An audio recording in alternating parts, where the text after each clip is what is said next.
Just getting some economic releases coming through right now, including Canadian CPI on a year-over-year basis.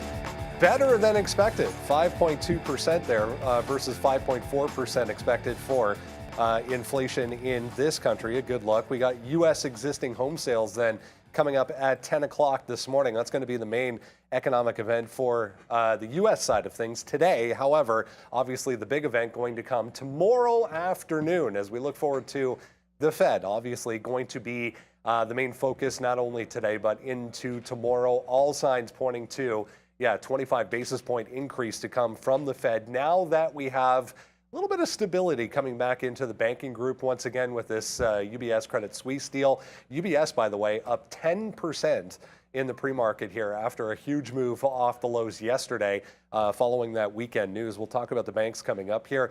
Tesla sales numbers coming out of China right now, so we'll touch on that a little bit. Tesla already super strong in the pre-market, looking really good.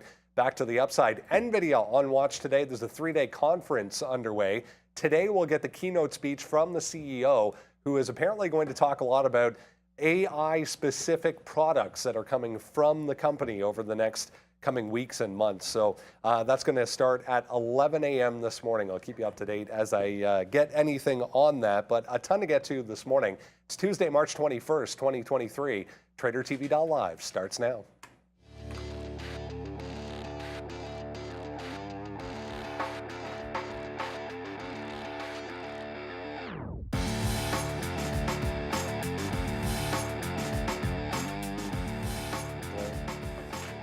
There we go. Yeah, nice look. Positive numbers, basically, top to bottom. Bitcoin back to the downside ever so slightly. It was holding on to a bit of a gain there to kick things off, but back in the red. 0.8, 0.62 there for the S&P, the Dow, and the NASDAQ. Good way to start after a very nice rebound on Monday that got all three back to the upside as well. The NASDAQ did lag ever so slightly throughout the day yesterday, but did end the day higher when all was said and done. So a good look to kick things off as we look ahead now to Fed Chair Powell coming up tomorrow afternoon. It's about 75-25 last I checked as far as a quarter-point hike to come. Sharif here as always. From the Fed tomorrow, I mean, to be expected. We get this stability, as I said, apparent stability anyways, coming back into the banking sector a little bit. So almost seems like it's concluded now that we'll get this hike. Yeah, well, Jamie Dimon stepping in there and saying, he wants to start organizing this thing. The market listened, and it rebounded. No, I'm kidding, of course. But yeah, certainty maybe back in the market and markets rallying. Yeah, we'll see how it plays out going into tomorrow. Again, 2 p.m. Tomorrow afternoon is when we'll get that decision from Fed Chair Powell. Just listening to a few things coming through, guys. As far as this inflation print for Canada goes, 5.2% versus 5.4. What inflation problem? We're fine. Yeah, 5. Exactly. I don't know. Look, I don't think anyone cares. Well, we care. Not too many people care about Canadian inflation data. However, any reduction is good in this regard. But I'm not sure we have certainty. I know you were just saying, Sharif, maybe we have some certainty tomorrow. Like if we get the quarter point, I think that's what they have to give us. At the end of the day, you have.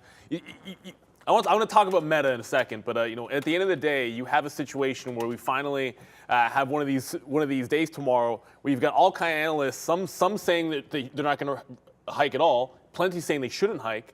There's 50 is not going to happen. I think the quarter could happen, almost certainly going to happen, but there's enough analysts on either side that it's not completely out of the realm of possibility that we get a shock and they were to pause. And I think that sends a pretty scary signal to the market that maybe some of these banking concerns and economic concerns are much bigger than previously thought. So there's going to be a lot to get to today. Meta upgrade will be spicy. Tesla no longer junk status, so they're dead anyways. So that's up 2%. Both those names breaking out on big levels on the daily chart. So I'm looking forward to this market. The banks are moving again. You have FRC back to 15. You've got UBS moving. So there's plenty to be looking at. A lot of them will be the same names from yesterday. Going to be back to the well with Pinduoduo looking for some shorts there. But yeah, it should be pretty exciting. Like, a lot of times you can have a bit of an inside day, I think, leading into the big Fed announcement. I think we could see some good movement today just based on where things are trading. All right, what's up, everybody? Yeah, it should be a good day today, I think. Anyways, looks like we're trying to break out again on the NASDAQ up to 12.7, 12.8. That should be a good day here. And look, we're just excited to be back in the saddle one more time. We're not, yesterday, not a great day, but that doesn't, for me, that doesn't even, fret. We're gonna come back today. We're gonna hit this hard, and we're pretty happy, man. I mean, things are starting to break out. We like Meta. Our long-term portfolio is rocking again, finally today. But I don't know, is it a trap? We're gonna see. I mean, it could be another one of those days where we get going a little bit. And I tweeted out last night as well when I was at my daughter's baseball, and it was just like, you know what? Let's just watch to see, because there's been some like head fakes and things like that where you get sort of stopped out on rapid moves. So let's just wait to see if we can't like pick the right spots and hold on to them for a little bit longer. So we're excited to do that. We've got Arun here for the midday show. We got Sharif at the desk. We got Brendan. Everybody's ready to rock and roll. It's going to be a big day ahead of Fed tomorrow. And man, we're excited as per usual, man. It's been a great couple months of trading for me, and we're going to keep continuing it with it today. Thanks for the support. Check me out on Twitter. We almost got 40,000 followers right now coming out, so just a couple hundred more, actually about 150 more, and we'll hit that number. Then we'll do something for that. So excited and happy to be back and ready to rock and roll here today. PDD, the only short on the board. PDD. Yeah, I was going to mention that PDD note. Interesting from Google, Alphabet removing PDD's app, the e-commerce app, from the Play Store, pointing to some security issues coming through. So if you remember yesterday, PDD down huge coming off of earnings. Tough to see there, but it's at the bottom. And now we get this follow through. So more negativity coming through for Pinduoduo potentially this morning in that sense. But yeah, the main headline this morning pointing to these banking fears kind of taking a back seat, at least for the time being, ahead of what is to come tomorrow. We'll keep an eye on all of them today. Obviously, FRC, all of the regional banks back to the upside today in a big way, although FRC did come off from its pre-market highs, so we'll see how we can hold up here a little bit. Speaking of China, this was the note that just came across on Tesla when we came on there at 8:30. So some Chinese sales and delivery data coming through there for last month. Total Chinese sales, 106,915. That was from January 1st to March 19th, which was in line. But as you were pointing out, Sharif, I mean, the prior number that we got was a record. So in line with expectations. Well, yeah, to be honest with you, if we take the daily output units of last quarter, which was their record quarter in China, 1,327 units per day, they did 1,371 units per day, just outpacing their former move. And their supplier as well, Brendo, has beat their mass production of battery outputs by 13% from the last quarter. So, good news for Tesla. Yeah, it was interesting for BYD. I put it on the watch list this morning on that. They're reducing some shift work on from their factories. So BYD, a little bit of negativity, also helping Tesla, guys, looking really good here. Yeah, a couple of decent pieces of news for Tesla. Obviously, production there. I would take the BYD news, obviously with a grain of salt. It's like some memo got leaked that they're reducing shifts, and they kind of try to keep that stuff private. But it's out now. That doesn't necessarily bode well for demand. You would think that you could see a little bit of weakness in some of the EV names that sell in China based on that. But I'd rather go off the Tesla numbers here. BYD, if you own it. Maybe you look at that on the OTC markets, but Tesla, there's a few names that are making some moves and get key levels on the daily chart. You're going to see here riding that little 50-period moving average for Tesla, which is fantastic, and then now breaking that 186. That's where the short was yesterday. Thursday and Friday's highs from last week, right at that 186 area. You're now sort of breaking out of this. I kind of drew this morning, and these are gone now. But I'm looking at the 85 to 86 channel. I'm going to just kind of quickly draw it in there to make a little sense of things. Because you've had like breaches of 85 and then failing 56, 86, and you kind of had the same thing there where you just barcoded inside of that range. So that's like the dip area I like for Tesla today.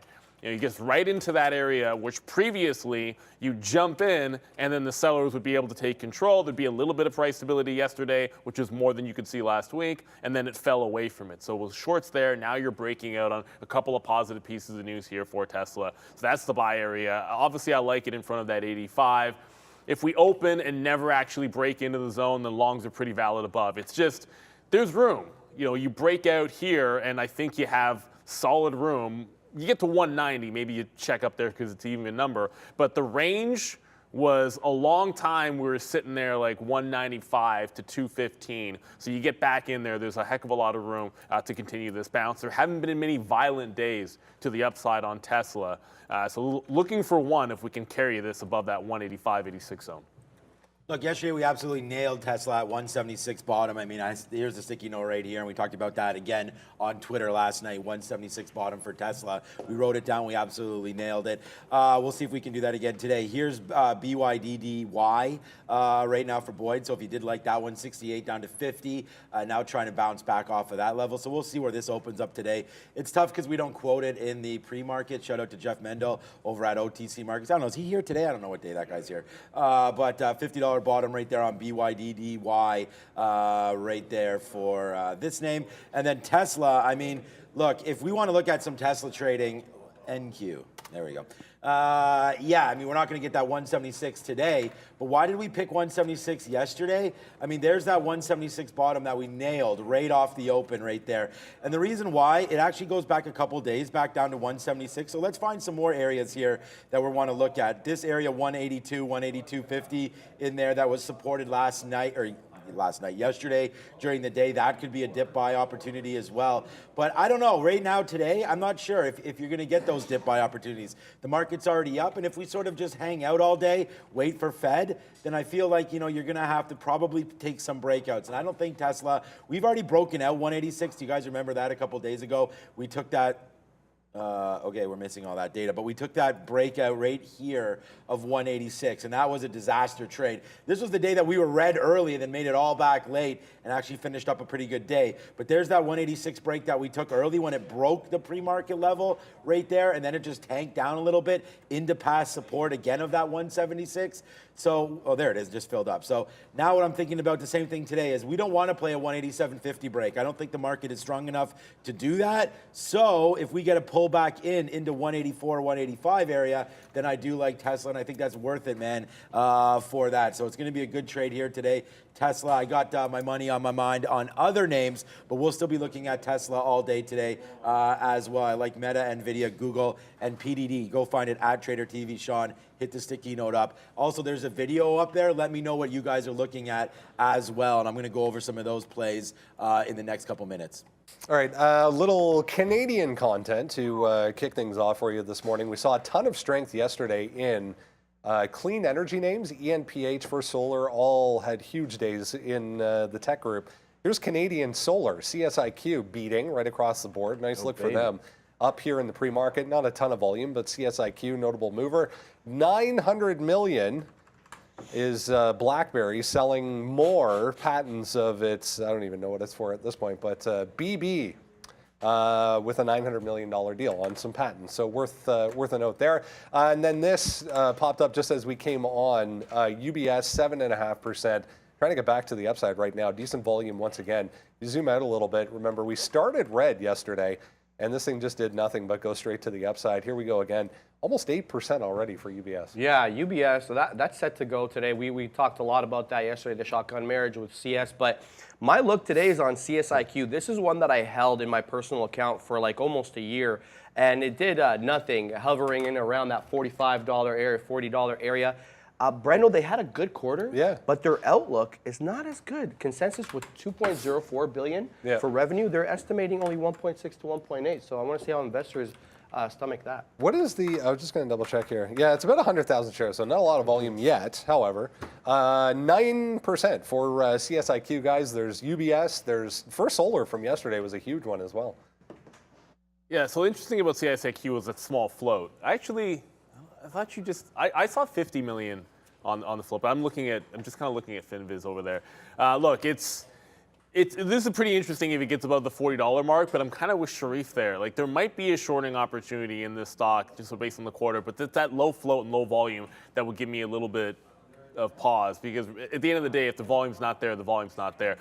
Going over to Credit Suisse, like, just remember, like, if you're looking at or trading Credit Suisse, follow along with UBS. UBS is pretty strong today, so CS has been essentially just grinding higher all morning long. Now, when Credit Suisse turned around, it had a lot to do with UBS, and then in the afternoon, it was off that $1 level. So it's about to take a shot at that $1. Just want to check to see where UBS is at this particular time. UBS, yeah, kind of hovering above that 20. Look, if UBS breaks out above 2050, there's probably going to be a clean dollar breakout on Credit Suisse. I think that'll be my eyeballs. I like trading those stocks right around that buck level, so I'll keep my eyes on UBS as long as it's still, if it breaks the high. I think there's a long shot. If it never breaks the high, the shorts underneath the dollar in CS, just like yesterday, come right back into play. So we're going to go look at CS today, at least for me. Just trading around that dollar level gives you kind of an easy level that you know there's plenty of liquidity and it tends to run to or away from it. Just have to be following along with UBS. Like, I wouldn't short 99 on Credit Suisse if UBS is like flying through the high and going through 21 at that moment. I need to see it consolidating or at least pulling back or off the highs, those types of things to play the CS short. All right, I'll probably stay away from some of the bank names. We're not making any money on those, but FRC I like is a good play right there, just to watch it through those halts. We talked about that over and over again. I think a lot of the play, of course, happens overnight. I mean, you come in here, you're up 23%. We had huge dips last night or yesterday as well, where you dipped from 19 all the way down to 11 and then right back up. So, I mean, it's just like, if you're going to play anything, I think you kind of wait for the halt, play the momentum. There's that first halt, and then there's 3 down moves. There's the second halt, and then there's 3 up moves. So, I think that there is some liquidity issues there once it halts, and then you can get going in the right direction. But it's nice to see UBS up there for the Credit Suisse buyers as well. We'll see if that one can take down $1. But for me, I guess this $12 now becomes an area for FRC. Look, I mean, I don't know. You want to play in here, you can play in here. But, to me, I was listening to a podcast last night, and it's like, you can't, unless you're trading a lot of shares on these names, it's kind of like, what are you really doing? It's going to be hard here to get confidence in order to put on a big position in any of this. So for me, I'm going to pass. I mean, I'm sitting here. If you want to trade 50 shares, 100 shares, something like that, maybe that's fine, and you can catch $1 here or there, and that would be great. But to me, I just feel like the risk is a little bit too high to do that. And then I'd never put in here, even 500 shares or 1,000 shares into any of these trades, because I just don't see it, unless I was talking about these halt areas where I feel like if you can get involved in a halt and get it at, the price that's you're either in the money as it's halting, or you can get that halt price, that to me is where, you can put on some real risk. But just to sit in here, I don't think, it's a very decent spot to put your money in right now. So I'm gonna hold off on all that. I'm just talking about it as a day trade, of course. So if you guys want to do your work and figure out what the bottom is for FRC or Credit Suisse or UBS or something like that, and I mean, if they can't even figure out the mess they're in, I don't know how I'm going to. So I'm gonna just wait till this all settles down and just continue to trade what I know best, right? And that's just liquid names like a WFC. We've been shorting off 39 a bunch of times. Well, actually, it was only 2 days, and then we sort of left it go. But I do like this WFC area here at 39. We've broken it a little bit here, but that would be a spot. But I think today the banks seem to be doing a little bit better, right? WFC up 3%. Actually, I didn't even look at JP Morgan yet. Let me have a quick look at what that's doing.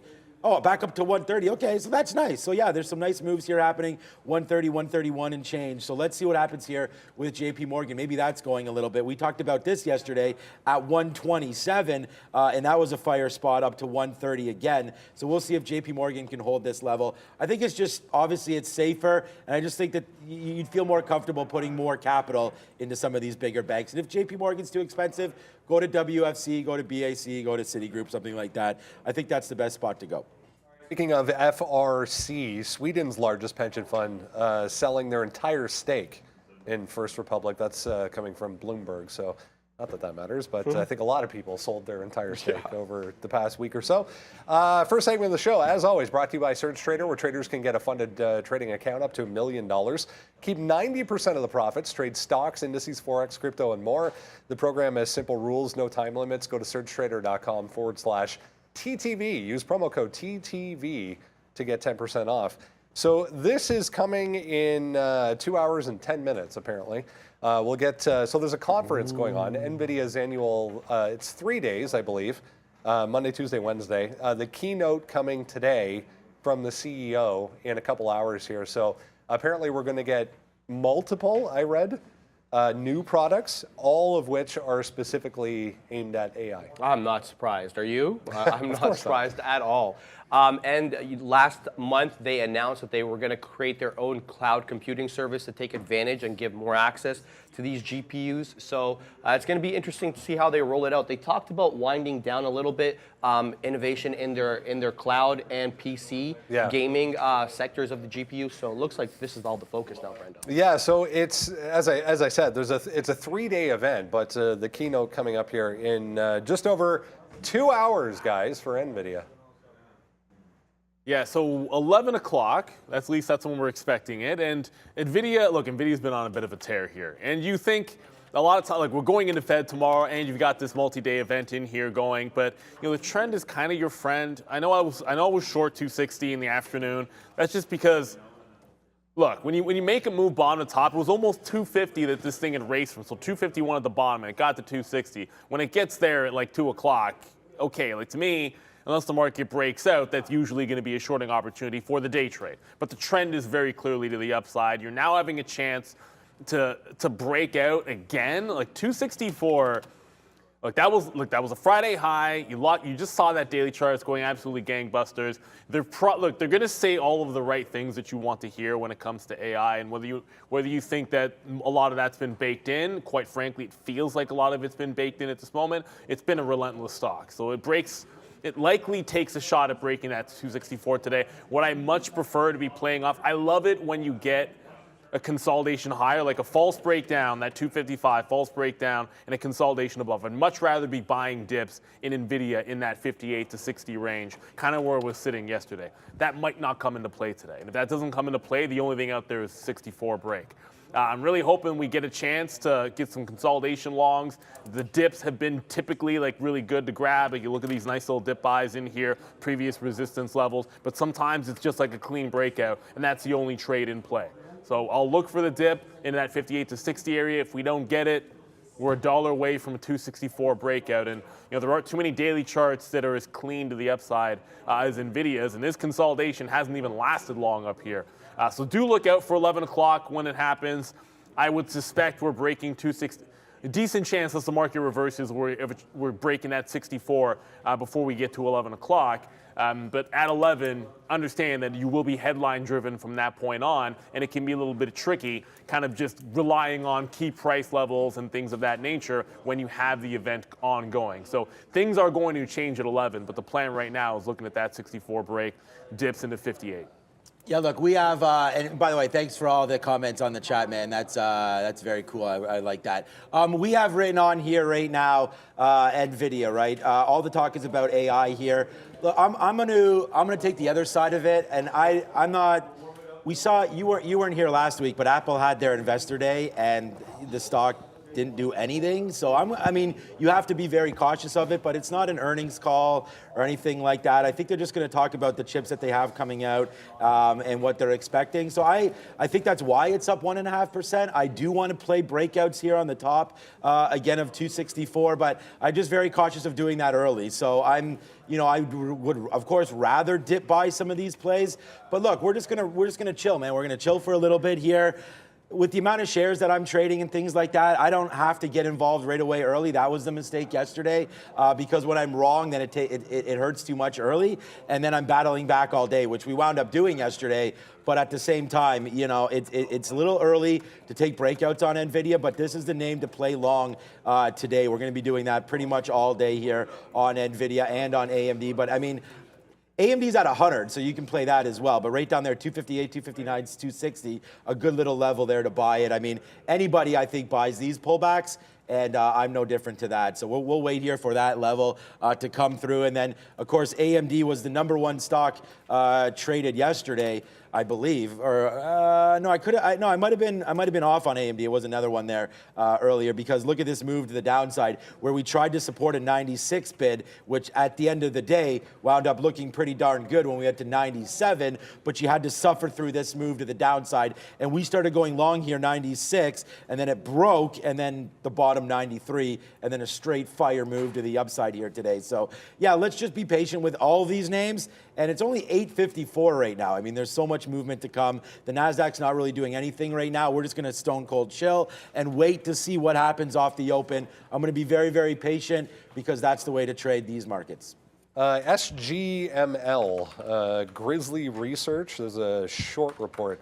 This is a lithium company, so SGML down 5.7 here. Very thinly traded, but down a few dollars off that. Grizzly Research, again, short report. A few analyst moves for you to get started here on a Tuesday. Yeah, Meta, the big one. We'll get into that. Top of the watch list this morning from Morgan Stanley. Foot Locker to the upside.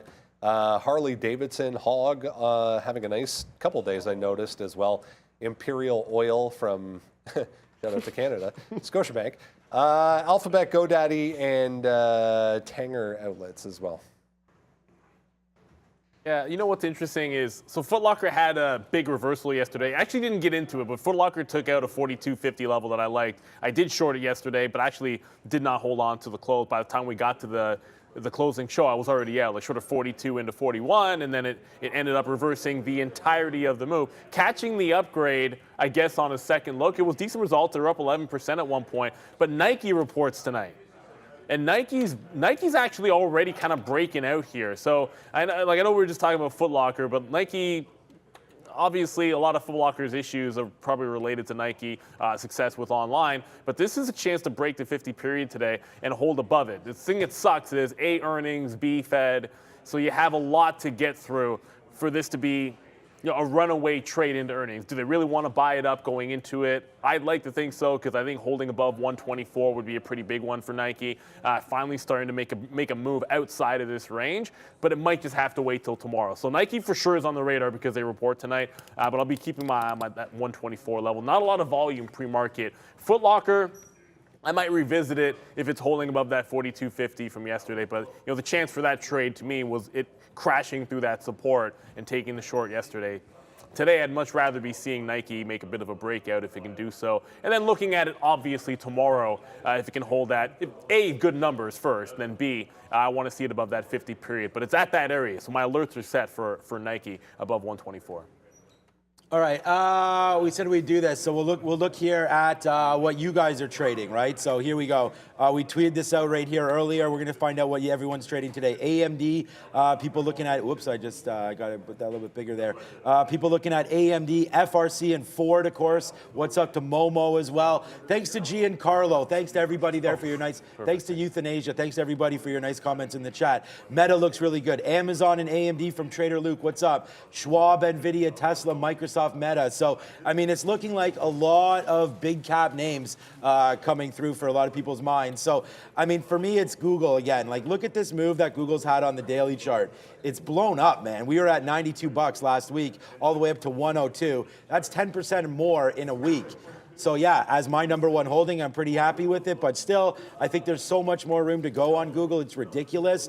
This is just a play for me, and we're gonna wait. Well, it's not a play, it's a long-term hold, but for today, I think you wanna look at it back to 100 bucks, right? I mean, this is gonna be a level that's, again, we have these wicks, but we held yesterday early on some dips down there at $100. So why can't we do it again today when the NASDAQ is up? The only problem is Google's down, so it does get downgraded. So that is something to be watched out for and be careful with. But Google right now on a downgrade. Let's watch out for that $100 mark. It might just get us long there at 100, and then we'll wait. We'll give it to like 99, 99.50, but this name may not work, but it's a name that's worth testing, and that's why it's on here as the last name on the sticky note. It's just, I think it's worth testing that $100 level for a long in for Google, and then if it breaks it, because it's weak today, right? Like when you can have a choice of trading a name like Meta that's up, and like up 3% with upgrades, and we talked about this with efficiency. I mean, Meta right now, the PE is 21. You know, I was buying it down at 11, 12, 13. So yeah, I was actually just texting with my father this morning. Might be time to switch out of some of these high tech names because, hey man, you got to take 100%. You got to take 70%. I don't know. I feel like we're entering a rate cutting environment. Not yet, but this year there's actually scheduled to do 100 basis points. So I think that there's a lot more room to go, but at the same time, are we entering a recession? Are we not? You know, so I feel like there is an opportunity to get some money out of some of these names, but wow, what a great move it is for Meta today as well. Since we're talking Google, that's the name that I want to buy on dips. We may not have any dips to buy on Meta. We may just have to take out the top. So we're excited to trade today, man. It's going to be a good one here. It's only 9 o'clock and we're ready to rock and roll. Just a quick correction on that board. It was the price target was down on that, but Stifel actually resuming with a buy on Alphabet. But it was the price target here that was downside for Google. All right, let's bring in Arun. We'll get a check of the futures here to kick things off for a Tuesday. Arun, we're anticipating Fed Chair Powell coming up tomorrow. Yeah, Arun's here today. Yeah, different seat, different lighting a little bit. Same charts though. Here we go. I know some of you guys may not be able to see this level. I'll fix it. I just sat on this computer. I'll fix the background and whatnot. But for now, all we really care about is the fact that we've taken out the highs, the 40-15, that top end area, that's gone now. The weight's moved up though, not exactly a fan of it. I do think there's potential long on a dip. I think it's really got to come back down a little bit. And the sweet spot is right here in this zone. That's 39.90 going down to about 39.65. That's going to be the sweet spot I want to work with. Longs are most likely the direction to go with. Of course, the caveat there is if we come back, but we come back a little too aggressively, at that point you just go hands off, see how far it wants to go. When it does slow down inside of that zone, maybe potential long, and then see if we can extend. I mean, you can be aggressive and chase for the longs now. Maybe you get an opening flush to the upside north of 40.20. But the risk profile in a trade like that is a little too high, so I would rather a dip buy through that 90 zone coming on down. So that's going to be 39.65 through the bottom. That's one. And then right through that bottom there is going to be the 39.15 level that we're going to work with. This is good. The way we're putting in levels and the fact that they're really wide, and I think I've talked about this in the past as well, is that when the levels are wider going into something like Fed, you want those wider levels just because you're not going to get kind of wicked into something. You're not going to get pushed out of a zone or a tight range by these crazy movement like right in the first 5 minutes or so. So having the wider levels helps, especially for tomorrow. For today's case, we're going to need about a 20-25 point dip to make sense of the long where the risk makes sense. But for now, looks like buy-side bias with the market looking fairly strong overnight, obviously. But let's see if we can get the dip. If we don't get the dip and we just continue to the upside, we're going to have to let the market discover new levels. And at that point, we'll figure it out. I'll be here in the midday show, so 11 to 2. We'll figure it out then. I'm going to be primarily on the futures today anyway, so I'm back to doing what I do. So we got time. We'll figure it out later, guys. But for now, 39.90 through 39.65 on the buy side. All right, thanks, Arun. We'll check back in again tomorrow morning. Just reading a note on Fubo, guys, seeing a potential Ryan Reynolds partnership with Fubo. Remember, he sold his mobile company for $1.3 billion. So we'll look at that coming up for Fubo. If you haven't done so, make sure you grab that. Every single day, we send it out for free before we come on at 8:30. Very, very easy. All you need is an email address, and then it just appears every day in your inbox. Everything you need to know for free, as I said, from us to you. Top of the list today, Meta. With a nice look here, gapping to the upside, extending its recent gain. In fact, what a daily chart on Meta shaping up here, trying to break to the upside. Here's a note from Morgan Stanley, positive on Meta, pointing to this cost cutting starting to take effect. Yep. And they go to overweight from equal weight for Morgan Stanley. Yeah, and they're like trying to paint Meta as the poster child now for big tech, saying that they hope this new structural discipline will also serve as a broader signal to other tech companies to adopt more incremental discipline. They're hinting at Amazon and Google. They're just throwing hints there. So Morgan Stanley liking what they see. Not much follow through here on that Fubo move, but I'll keep an eye on it, guys. What do we do with Meta today? Well, you go long Meta today at some point for sure. I mean, it's the #1 name on the sticky note. And by the way, Paul Rudd is not Canadian. So someone just said Ryan Reynolds, second best Canadian next to Paul Rudd. But Paul Rudd, Not Canadian, man. No Canadian going to play Ant-Man. Okay, so, all right, let's go. Meta, I like it. And by the way, long Fubo. I mean, honestly, does he ever lose? Just kind of like tongue-in-cheek here. I don't know if we go long just for that. I have no idea what Ryan Reynolds is involved in. But look at Fubo, how nasty that move is to the downside on Fubo, man. It's only $1. Like, I didn't even realize that. This could be a good play off of $1. Just taking the dollar. If it breaks $1, then you're out. Like, right now, you have... I don't want to say you go long at 50. I don't know where this name's going to go, because if you go long at 15, then you have 15% risk. If you go long at 10, then you have 10% risk, right? You give it a couple pennies lower than that, and you're talking, 12 to 15% of risk, maybe 20% worth of risk if you take this long. But I think Fubo down here is probably worth something. Like I said, man, what is Ryan Reynolds? Free, guys? So let's free Fubo, and we'll figure out what's happening right now with all of that. So I don't know, man. I was so surprised when you brought up Fubo. I was like, oh my God, what exactly is going on with that name these days? Because it used to be a name that we would trade, and they were trying to revolutionize I remember they had gambling and all that on their app for the TV and things. I guess that never just worked out. But look how strong Meta is, man. This has creeped up to a very, very large holding in my portfolio, which is what I was talking about before, possibly getting some out, man. We've topped out here at $200 a couple times, and now it seems like we want to even hold this 195, 190 area. So, I mean, Meta continues to be super strong here. And I talked about this. The minute Mark Zuckerberg in the last conference call started talking about efficiencies and cutting costs, that was game over for this name. These guys are already just printing cash every single day. They have so much cash, it's ridiculous. And now they're cutting costs and going back to an efficient manner. I mean, I'm happy with Meta. I think it's a great move to the upside here today, up 3%. And I think it continues, man. And what you're really looking for is basically a 205 break. I mean, we've been up here before. There's 205.70. Here's a top of 205. So I feel like you want to break that long, but at the same time, maybe we fade out a little bit. And if we do, then you, just like Google, you have a 200 area that you're looking to support. I mean, we can go down and you could say, I mean, look, anybody can say 196, 194, 195, 198. It's all right here. The idea is that you want to get long, and then you judge yourself. How many shares do you want to put in on this? What's your risk tolerance? How's your month going? What you're looking at here? But I think you want to stay long on Meta today. Whenever you're getting upgrade from Morgan Stanley, efficiency talk, things like that. I mean, that's exactly what Meta's all about right now. So is this a trap? It could be. You're up 3% into a market that's only up 0.65. I think there's a potential here for a little bit of a trap on this name today. So I'm going to wait. I'm waiting for everything anyways. I feel like this is a little bit of a push up, and that some of these names are a little extended today, really not for any real reason. So let's wait. I mean, Meta gets upgraded. Come on. I mean, we already know where this name's going. 3% seems to be a lot, but I am playing dips, and we got to be long Meta. I am not going to be short. Yeah, I'm going to pull up the daily chart on Trade Ideas for you here, just because on our platform it actually doesn't have data before the change to Meta. So I just want to point something out here, because I was talking with Sharif when I got in this morning, or after I got in this morning. And look, you have on the daily, great move from the bottom here in that 20. I have 206 written down. It's just that wick top. It's the same thing. It is trying to break out this 206 on the daily, but just keeping in mind, if it gets through this is in the yellow one is actually.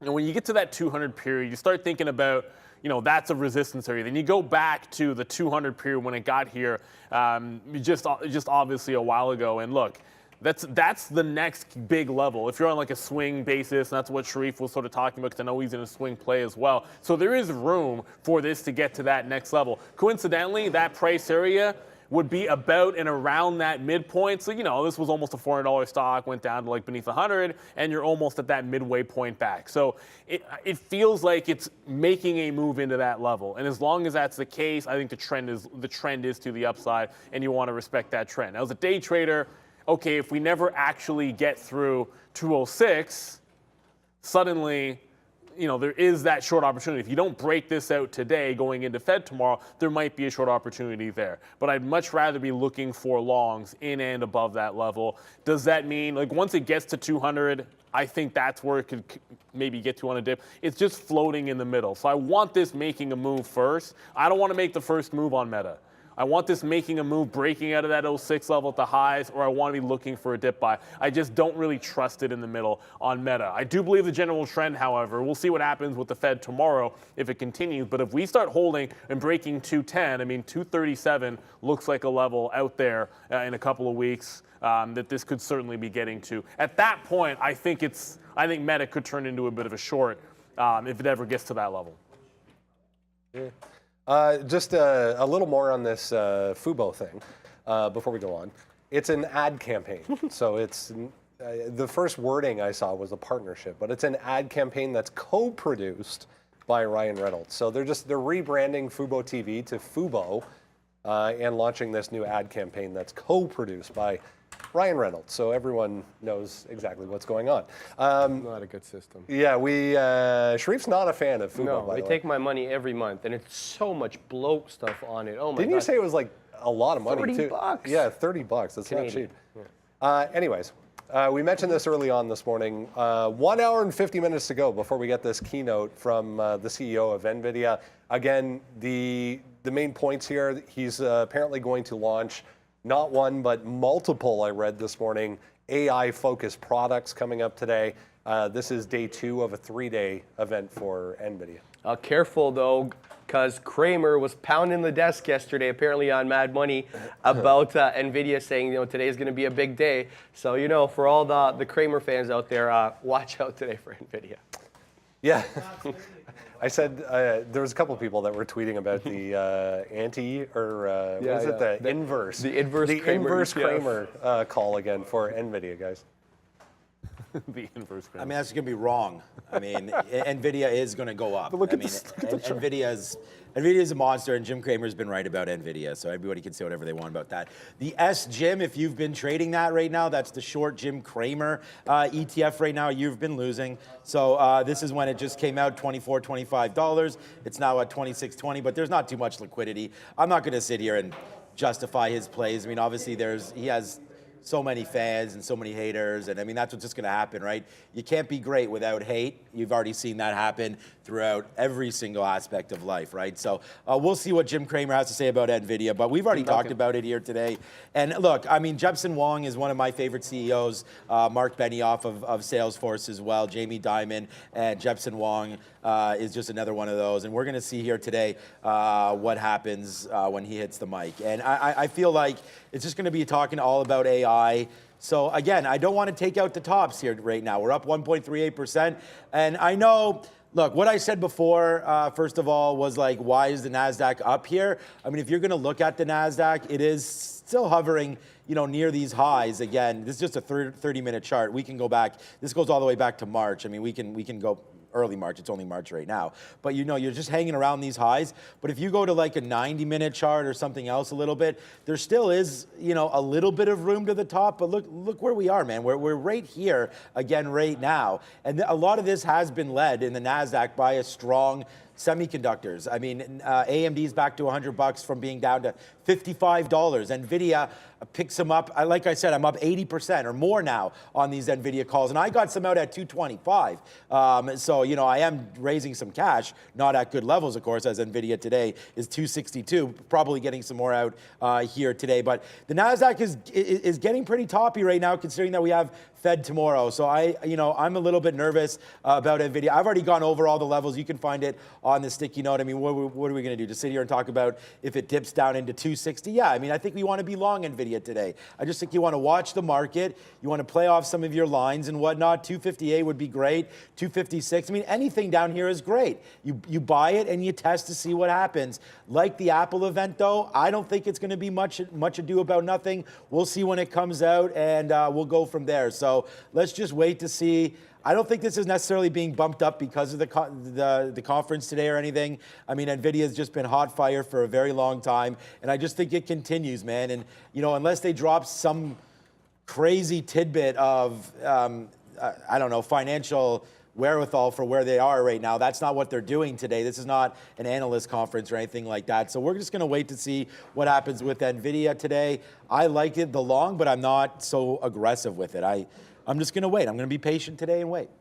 Yeah, that's where waiting for the dips comes into it. If it breaks, it breaks. That's going to be in play. But we already talked about Nvidia a couple of times here, so I just want to get this one quickly out of the way here. Because if you talk about big resistance levels, they matter when they're at huge tops, like you saw in Nvidia. But when you have big resistance on a stock, which is at the bottom of the channel in this market, and I'm talking about Intel here as usual, every time it's gotten to 30 to 31, it's just rejected it. And, that just happened. It happened last week. I wasn't here, obviously, to see, but it got above 30, tried to get there, rejected it again. You saw the flush in yesterday's trade. If I see 30 and the market's breaking out, I'm shorting it. However, I will take a crack at this. The afternoon, kind of early afternoon and late afternoon top, about 29.35, 29.40, corresponds with previous day support. I'm going to look for the short off that level as well. Like, I'm sitting there at 30 regardless, so no matter what happens here, if we get to 30, I want to be shorting that level. But yeah, Intel, it's lower hanging fruit, and if I expect that we have a chance to maybe break out, I just got some Silvergate. I said I was going to short the pops on Silvergate, and I already just got some in here. I said this was going to happen. Yesterday, did not do it. It was a big mistake, but I just got some in Silvergate. So I want to short Intel into that 29.35 at the open. And if it breaks out and stops me out there, I'm going to be shorting it when it gets to that $30 level. But yeah, I guess we're going to talk about some crypto, but did not short the first available pop yesterday in Silvergate or short the $2, and those ended up being mistakes. It's just slowly grinding toward zero, or wherever the heck it ends up. It'll probably not be on. Look, it's not going to zero because it'll get delisted before it gets to zero. So I think the stock's probably not really going there. But shorting the first available pop into 175 here on Silvergate. FRC this morning, only a 28% bump to the upside after what happened yesterday. We basically flushed off the open all the way down to this 1150, get a nice bounce, and then they come out about midday, I guess it was, or 2 o'clock, with that JP Morgan note saying that more work potentially needs to be done here, more funding potentially needs to come through here, and Jamie Dimon might be heading up a campaign to come up with some sort of additional funding for the bank. But nice look here. 28% back to the upside. Yeah, and Janet Yellen coming out to assuage market participants, saying that further steps to protect bank depositors may be warranted if smaller institutions suffer deposit runs. So obviously for these regional banks, that sounds good news, and investors reacting accordingly. Is there long at some point, guys, as we get fewer, anyways, headlines in this group today? So look, in the group, maybe there's some longs out there, like that WL was pretty strong yesterday, but we've been talking about FRC a heck of a lot. That's a difficult trade to think about the long in just because of the inherent risk. But I just want to point something out. If you look at 17 yesterday, okay, flat bottom breakdown. And then it goes in all those crazy halts. Not really much you can do that. If you can catch the bottom, fantastic. Then it stops halting, grinds to the upside, and if you're looking for the short, there's that 17 level back again. That's where liquidity is. Liquidity in and around that 17. It halts down, reopens, and then gives you another short into that 15 area, halts down, short beneath 15 on a consolidation into a double bottom. What the common thread there is, look at anytime it consolidates at a key level, that becomes a tradable zone. That's what made it a $2 trade yesterday. That's what made the 17 short and the 15 short so fantastic. And that's what I'm looking again for here today. Now it was above that, it was beneath that 14, kind of that same zone we ended the show with. So I was in it this morning. It broke out, stay away. Now I'm not going to do anything until I see it back up at 17, or if we get a series of halts. If it halts 2 or 3 times, reopens, finds a significant, strong consolidation after one of those halts, that's one of the setups that I like to see on that stock. That's what worked 2 weeks ago on the first day of this mess. That's what worked yesterday on it. So you want to be patient. Like, wait to pick your spot in it. Of course, Sean pointed out, we're talking about day trading here. I mean, holding one of these things overnight. Like, someone asked me, do you think it's going to open up tomorrow above that $12 level? I want to swing it long. I'm like, I don't know.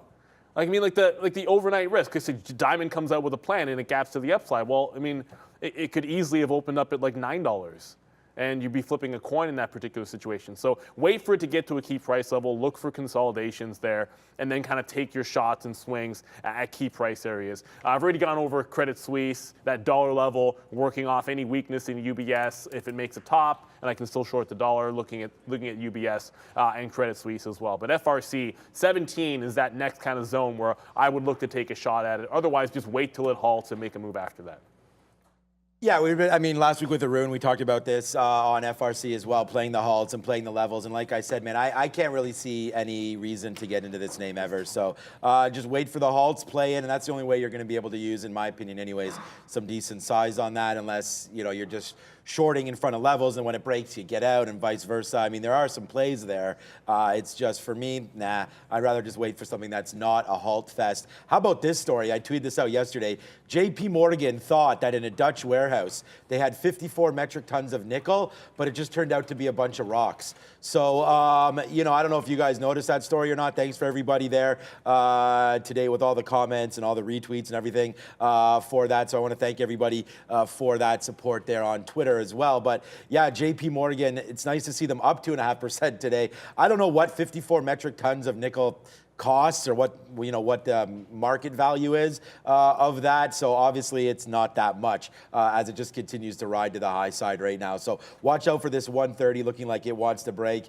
Here's a 20-minute chart for JP Morgan. I still think that, you know, you're not going to get above this 134. All this stuff needs to settle down with all this bank talk. We talked about selling this name at 140. We did some of that, but we did not buy it back. I was saying buy it back at 130. Seems like we're right into that area right now. And if this is the sort of the worst it's going to get, 124, 125, I think that's pretty decent with, of course, a different rate environment coming. We'll see what these banks have to talk about coming out of that rate announcement tomorrow. So you know, I think that these guys are a little overdone to the upside here off of a nice bottom.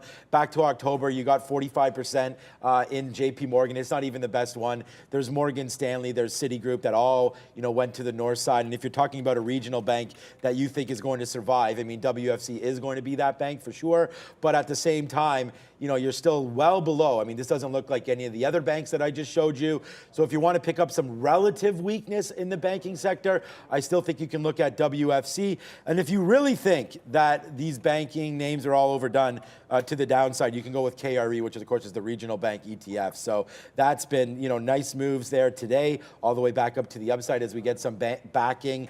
Actually, Secretary Yellen came out just an hour and a half ago or so and said that they're going to back more deposits if they have to.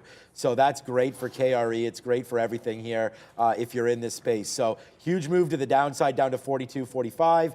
Now you're looking for a nice bounce back in KRE. I still think you play to the long side on this ETF. It got killed down here. Remember, ETFs are the ones selling these. Like you say to yourself, like, who's selling FRC? Who's selling Signature and all these banks, right? These ETFs have so much exposure to these banks that they have to sell them. So when the market starts going down on a lot of these regional banks, it's a lot of selling coming out of these ETFs. So just like they have to sell when they come down, you know, when things get figured out, they're going to have to buy it back. So I think the safest play in the regionals is here with KRE. Just a quick check because we're talking about banks. Bank, buy. So they're all buys right there going through. There's Ford. Charles Schwab is a buy as well. Yeah, Ford's there. The only other one, CCL. There's UBS down there, buy. There's Citigroup, a buy. I don't know. Can I say it any more clear? So let's just wait to see what happens with the banks. But the market is telling us one thing. All right, let's wrap things up here. We have just under 10 minutes to go. Amazon out yesterday with this 9,000 additional job cuts, actually rebounded quite nicely throughout the day after that came out, including 400, it was 400 at Twitch specifically. That came out a little bit later in the day. So that brings the total to 27,000 now as far as layoffs are concerned for Amazon. But as I said, nice rebound back to the upside throughout the session. 0.5% here so far today. Yeah, Brendo. The bears are focused basically on AI competition. They're saying competitive price cuts and further workload optimization are the cases to be made. The bulls, though, are pounding the desk and saying that they're basically halfway through the corporate cost optimization cycle, and they expect significant reduction in year-over-year AWS cost growth. As far as big tech, there's a few options today, guys, but nothing in addition to that as far as news is concerned for Amazon. So a couple of things. So you heard Sharif talk about how price cutting and Meta taking control of costs is like the wake up call for some of big tech. That's aimed squarely at Amazon. You can say it's aimed at Amazon and Alphabet, but really, like, come on, it's aimed at Amazon. Amazon has the ability to really start controlling their costs aggressively if they want to. That's not always been the plan. It's still extremely expensive on a PE basis. It's bouncing off the 50 period, so I wanted to get that one out of the way before I sort of said, if it gets up to that 100 level or anywhere sort of resembling that area today, I want to look for like the fades up there. It's a wide range up at that top that it put in last week, and I want to respect the fact that it couldn't even get there yesterday. Like 99 and change was resistance. So I'm going to be looking for some fade opportunities on Amazon. I understand usually a lot of times if you're bouncing off that 50 period like that, I'd be thinking only in the long, but it's been a significant kind of resistance zone, and as long as it's beneath that, I think I want to look for some shorts up there on Amazon. 97, if it bounces off of it, I mean, it's respecting it on the daily. It's not respecting it on the daily chart. It's not really respecting it in terms of the actual level. Like, it's bouncing off of it and closing above, but it's seemingly trading up and down through that level with no trouble. You can see that carrying through. Like 95, 96 is probably more convincing bottom there. So when I point out that 50 period, it's more to introduce that it could be starting to make a bit of a trend. I'd rather join that trend if it breaks out the top than try and pick it here today. Yeah, I mean, Amazon 98, 97. I mean, it was 97.50 when they announced those price cuts yesterday. This is where I traded it yesterday at 97.50. It's too bad that our ticks don't show up anymore. We did have it show up at one point for Amazon, but I like the name. I'm just sort of delaying here. We got 4 seconds to go until we get the imbalances right there. But if you see yesterday, here's sort of, no, that's not those wicks. It's right here where they announced those. So that's what I'm saying, 97.50 it went up to. That's a level that we were sort of battling with right there. We broke it a little bit higher to 98 and change, 97.80. We did not quite get to 98, not even at the close. So that closing price right there was 97.80, same as that high, right? So if you're going to zoom that back out right there. So then if you go back into today, you're going to come back to this level again. So I think this is a break short at 97.80 or so if the market does fail. But we're above right now. We're above the 200. We're above everything. And I'm just going to, like I said, let's just be patient here. I don't think I'll be, well, who knows? I'll probably be in a trade. I can't say I won't be. Last time I said I wasn't going to be in a trade, I was in 5 before 9:35. So let's try to be patient.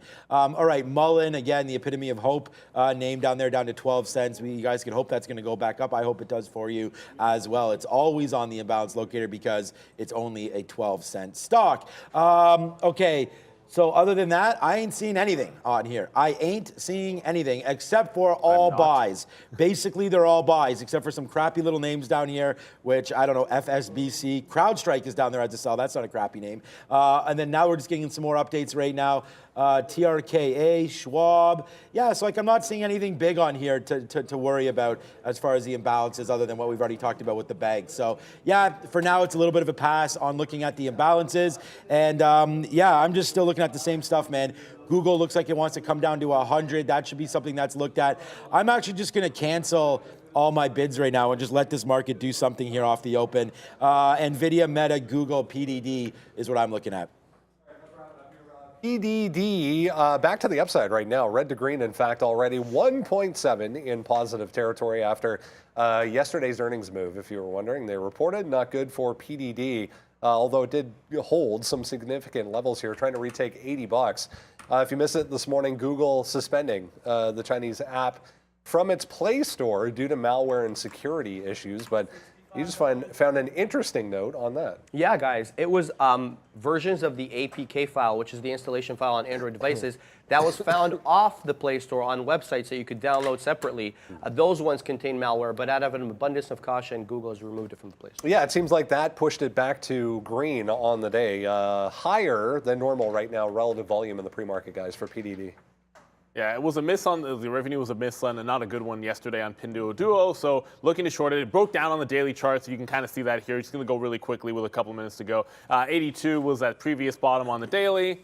You can look at where it recovered to 82 was the short a couple of times, so shorting pretty much every single pop in it. I'm going to be here at that 82 level again. It did get up to 83, so you have to float this one a little bit of room on Pinduoduo. So it's broken on the daily in terms of the trend that it had to the upside. You got the earnings. Just remember, it's a Chinese ADR, so when the programs get going on this one, they can run you over, and a lot of times it'll run stop before you get a big reversal. So I am kind of anticipating that you could have a run of the stops at 83, and then it just comes right back in and is valid. It just means you're willing to make a top wick and then try to get back into it at around that same price area. But that's the one I'm looking at on Pinduoduo. Don't really have any ideas on Alibaba today. Was trading a little of that yesterday. It's just more focused on Pinduoduo this AM with only 90 seconds to go on this pre-Fed day. Yeah, Apple 157, SoFi moving? No. What did I just see that come up on a scanner? Nah, SoFi's not doing anything right now. Oh, because I must have had that wick down there to 524, giving me some volatility alerts right now. Okay, only a minute to go right now as we're getting ready to rock and roll one more time. So it should be a fun day today. Meta right down here to 203, 202.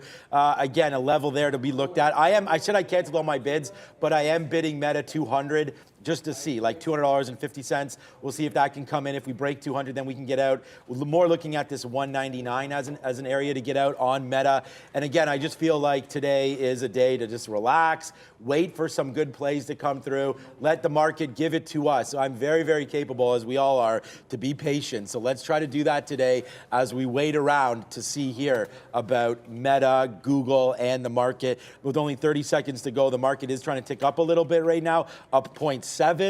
Okay, the high right now 12.8. So we'll see if we can take that out right now with only 20 seconds to go. My eyes are on Meta. We're on Google as well as we are approaching many key levels that we've talked about it, and it's Nvidia day as well. So we're getting excited here today to watch these markets fly, hopefully. And it is National French Bread Day. Oh, you had me at bread. 3, 2, and 1. Ring it there, Fahad. Let's do this. I could always go for a good baguette. Yeah, man, baguettes are the best. Oh, man. It's always gotta be a food. My damn Italian heritage, like all we do is eat freaking carbs and bread and all that stuff. Okay, but shout out to meatball sandwiches. I love meatball sandwiches. All right, so here we go. Baguettes are good for dipping and stuff as well. My wife killed this coconut. I'll talk about this as the market goes. It was like a sweet potato, coconut, yam thing. It was amazing as a soup. It was incredible. Google's trying to pump right now a little bit to the north side right here. So 101.50 and so on and so forth. Let's see if it takes out that high right now. I told you what we're doing, man. We're relaxing and waiting for something to happen right now. Broke. So, Tesla, that's the thing. So let's go over to some names that are starting to go to the upside right now. You've got Tesla?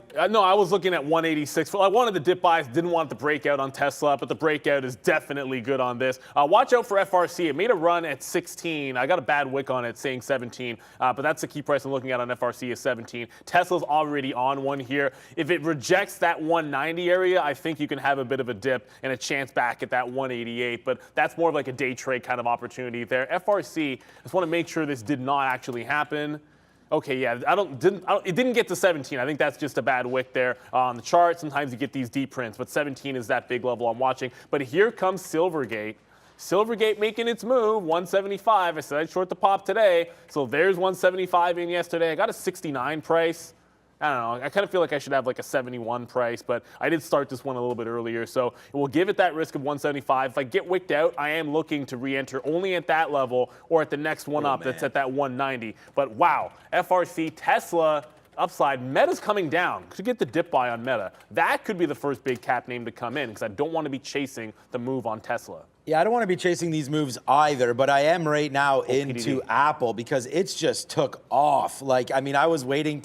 I was trying to wait to get in. I told you guys that. Now it's 9:32 and I'm in already, but I didn't even play the 158 break. I mean, it broke 158, so I am playing that break right now. But again, it's just I don't think we're going to get anywhere up here, but it's just breaking out a little bit here for Apple up now and it's trying to go. So we're long this name. If market's going to go, I'm pretty happy being long Apple. So let's just wait to see where we go. We have some pullback areas here, including 157, 157.50. This is not. Let's you know what? Let's see see if we can take out 30 or 40 cents. If it gets up to 40, we'll take a piece out for Apple. Just enjoying that move up. Let's go over to Google. Still, nice move up for Google up to 102. We didn't get any dip buy opportunities in that. JP Morgan 130 right now. Oh, and no moving way. around. All right, Brendo. Mover so far, guys. ON back to the upside this morning after posting better than expected results, pointing to a 61% net sales growth rate in Q1 of 2023. So a nice look for this one. The running shoemaker, guys. ON up 25%. So I want to shout out because Whimsical Solid just made a point there. It is not only National Baguette Day, it is World Down Syndrome Day. So I'm going to point that one out because I think that is that's a pretty important one, and we'll give that shout out. But from good to bad, I'll slap to fail. I didn't short SI yesterday. I took the first crack at it. It's 0 for 1 because it cracked 175. I'm looking to see if I made a top wick because I might want to get back into that. But here's PDD. It wicked over 81, right into that 82. It's all the way back at 80. I might give another chance. If this is going to be a wick top, to look for that short. I love that setup. You get that big wick, fail breakout. Then I want the short somewhere in here. Not necessarily wanting to chase it down, but looking for that next pop-up to try and grab that short in Pinduoduo. Here comes Tesla pulling back in now. So Tesla now coming back in, rejecting 190. And let's see, does it hold that breakout at 188? I think we'd go for that. Meta coming close to 200. Do like that level as well. FRC, nothing to really see on FRC just yet. I guess it tried at that 17 area. I wanted to see it actually get to 17, but couldn't crack that 16 either. But Pinduoduo is flushing like we wanted. There's my Tesla long, at least the first long in Tesla. And then one last one to update you guys on because I don't want to ignore this. Credit Suisse, still rejecting $1. So it got up to 98, rejection. I'm going to get on the offer here for the next pop. The out for me is at $1. I don't think it's, just I want to short 97s, 98s and get out in front of a buck or above a buck. All right, we reloaded Apple down there, of course, at O's, 158. I mean, that was really the play anyways. So now our price is 158.05. We just took some out at 20. Let's see if it goes higher. I mean, whatever. We could take another piece out here at 19 if it's going to give it to us. It just seems to be rejecting some of these top levels right now. It's still, still faithful that this is going to go right here, but we're going to have to wait for Apple. Again, just trying to be patient. I'm actually waiting for this 157 area to break. So, we'll take some more out upside here. We're out at 20% now, and it's really small, man. It's just 15 cents. Hopefully it can rip up, and then my next offer is at 40. So we are being patient with this name right now, Apple. Like I said, we'd try to be here today. Nvidia does make a nice little dip down, of course, as we sort of thought that it would, but it just bouncing off of that. Wow, it only went to 260.40. I was a little bit, okay, I was actually down to 258, but that is a good level down there at 264 Nvidia. Now that we've sort of seen it, give it to us right there. You can play long. Okay, now we're starting to go. It's okay. If it does come back in here for Nvidia, like I said, the product day today is it's just them getting in front and talking about their chips. I don't expect it to, or their GPUs, whatever they're going to be doing. I don't expect a huge move off that, but again, this 260 seems like it wants to hold there. I still think it's worth waiting for this to come back in again to test some of those levels. That bottom right there is 261.50 in the morning here. So, Nvidia is still making some moves. Yeah, there's that 258. So let's wait to see about Nvidia. Apple just dancing around right now. And then the only other play, Meta, we didn't get into that. It dipped down, but it didn't dip down far enough for me. Meta down to 201.50. My bid, was $1 lower exactly at $200.50. So nothing happening for me on Meta right now. Yeah, just a couple of things here. I did grab that Tesla in front of 188. They actually ended up with like 55s along. It got up, challenged 190 again. I grabbed some out there for about 70 pennies on the first move up, but it's rejected 190 a second time. This needs to continue. I'll try to clean up this wick. Didn't trade down to 176. It's skewing the charts. But if we clear 190, I think this one has a real chance to start going. We'll see if it continues to make that move to the upside. But in the next dip buy, I think I want tighter to 188 if we get it. Missed Nvidia a little bit, but watch out this FRC. It looks like it might be making a big move to the downside if it cracks and holds beneath 15 here. I did want to short 17, but 15 is the other key price. If it flushes there, watch out for down halts on the stock. You can always halt in either direction. It rejected yesterday off of the open. Could see the same thing happen. No Credit Suisse yet. I guess I didn't get the offer on this. Still wanted to short in front of that dollar. Maybe double check here. I just want to make sure. You know what? I think I have to go pay for locates. I thought I did. I guess I didn't. Oh, no, yeah, that's okay. You'll be able to thought get I did. those. 97. So, yeah, AMD, the professor bringing that up to me right now. AMD, yeah, nice move for sure. Right now to the upside. We love AMD trading, man. AMD, I think I keep saying Microsoft is my #1 stock, but nah, I think it's AMD, especially over the last little while. And I'm gonna try the long. I'm gonna try the breakout long right now on this name right up to here. You know, we saw this yesterday in the morning where we hit it and faded out, and we hit it early, right, off that move that's happening right now again, and then the fade happened. But today there's better news, right? I mean, the market seems to be up today and looks like it wants to continue. It's taking out 12.8 right now. So there it is. We just punched long in AMD. And again, it's a starter position on this name. So, you know, when this thing falls $1, don't at me again, but, you know, we are waiting for this right now. But there's an initial take on AMD. If we're going to have a big day today, now we just faded off 12.8. So watch out. We just made highs there in 12.8 on the market, and now we're fading back in. It's never a great sign to get punched into a long when that does happen. But if you're long the right names, then you can get paid out. So let's wait to see right now. We're long at 60. It just went to 80s there on AMD and stopped. So let's get something out at 75. We'll take 15 cents as per usual on this. Normally it's dime pieces, but let's get a little bit more here at 75, I believe. Yeah, we're waiting there. Hey, may fade off of this, but we know there it is. So we're long AMD right now, and we made a little bit of cash so far today doing that style. So let's wait on this one. It's AMD. We're long it, and it's a starter position, but it's still enough to make some decent cash, especially if this name runs to $100. Yeah, I don't know if we're going to get that opportunity at that 82 on Pinduoduo anymore, because if it cracks 80 right now, it's holding support at 80. We still like that wick top for shorts. I did just get into CS at 96, so was able to actually get some shares short. I had to go quickly pay for them, cheap locates. But this breaking down, Pinduoduo's up 1%, but the news was not good. Obviously, yesterday the earnings weren't good either. So I'm going to be looking for the next available pop into 81. If we get it, we get it. If we don't, we don't. But Nvidia about to break 260. Sorry, I shouldn't say that. Close to breaking that 264 level. That is that double top. If it cracks a double top, sure, I would have been long at the 260 level. I missed it by about 20 cents there. That's going to happen. I wanted it tied to that even dollar level. Doesn't get the print. Sometimes you don't get that print. I'll be back on the bid at 260, but the 264 about to come into play, I think. Brendo? Some of those Chinese numbers for Tesla may be benefiting the other EV makers over in that country as well. Here's XPeng. First of all, 9.8% straight upside so far. NIO, another one, not as big a gainer, but nice look. Mind the wick, but 5% right now for NIO. All right. Yeah, NIO's a great name. Wow, what a moving name yesterday as well. But look at AMD, man. We just got some 99s. So right there, that's a 40-cent win. I'm not going to call it a win. It's just a 40-cent idea right there that paid off for us so far. And we're out of 30% of it. So we're looking to get out a little bit more. I am now at 94. Well, just randomly 94.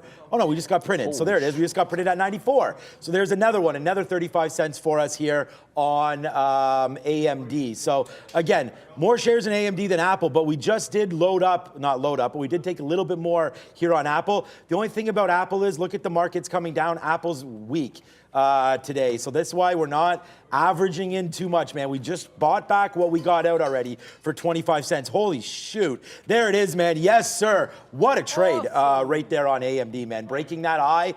This one definitely reached out, and it's continuing. So there it is right there. There's that break of 98 and change. We've talked about AMD over and over again every day until we get to that $100 mark. It looks like it's trying to do that right now. It's a 60-cent victory right now on AMD. But hey, man, we're not going to look this gift horse in the mouth there, Neil, and we're going to get some more out at 35. And let's just take, hey, we could take 80 cents on this play right now.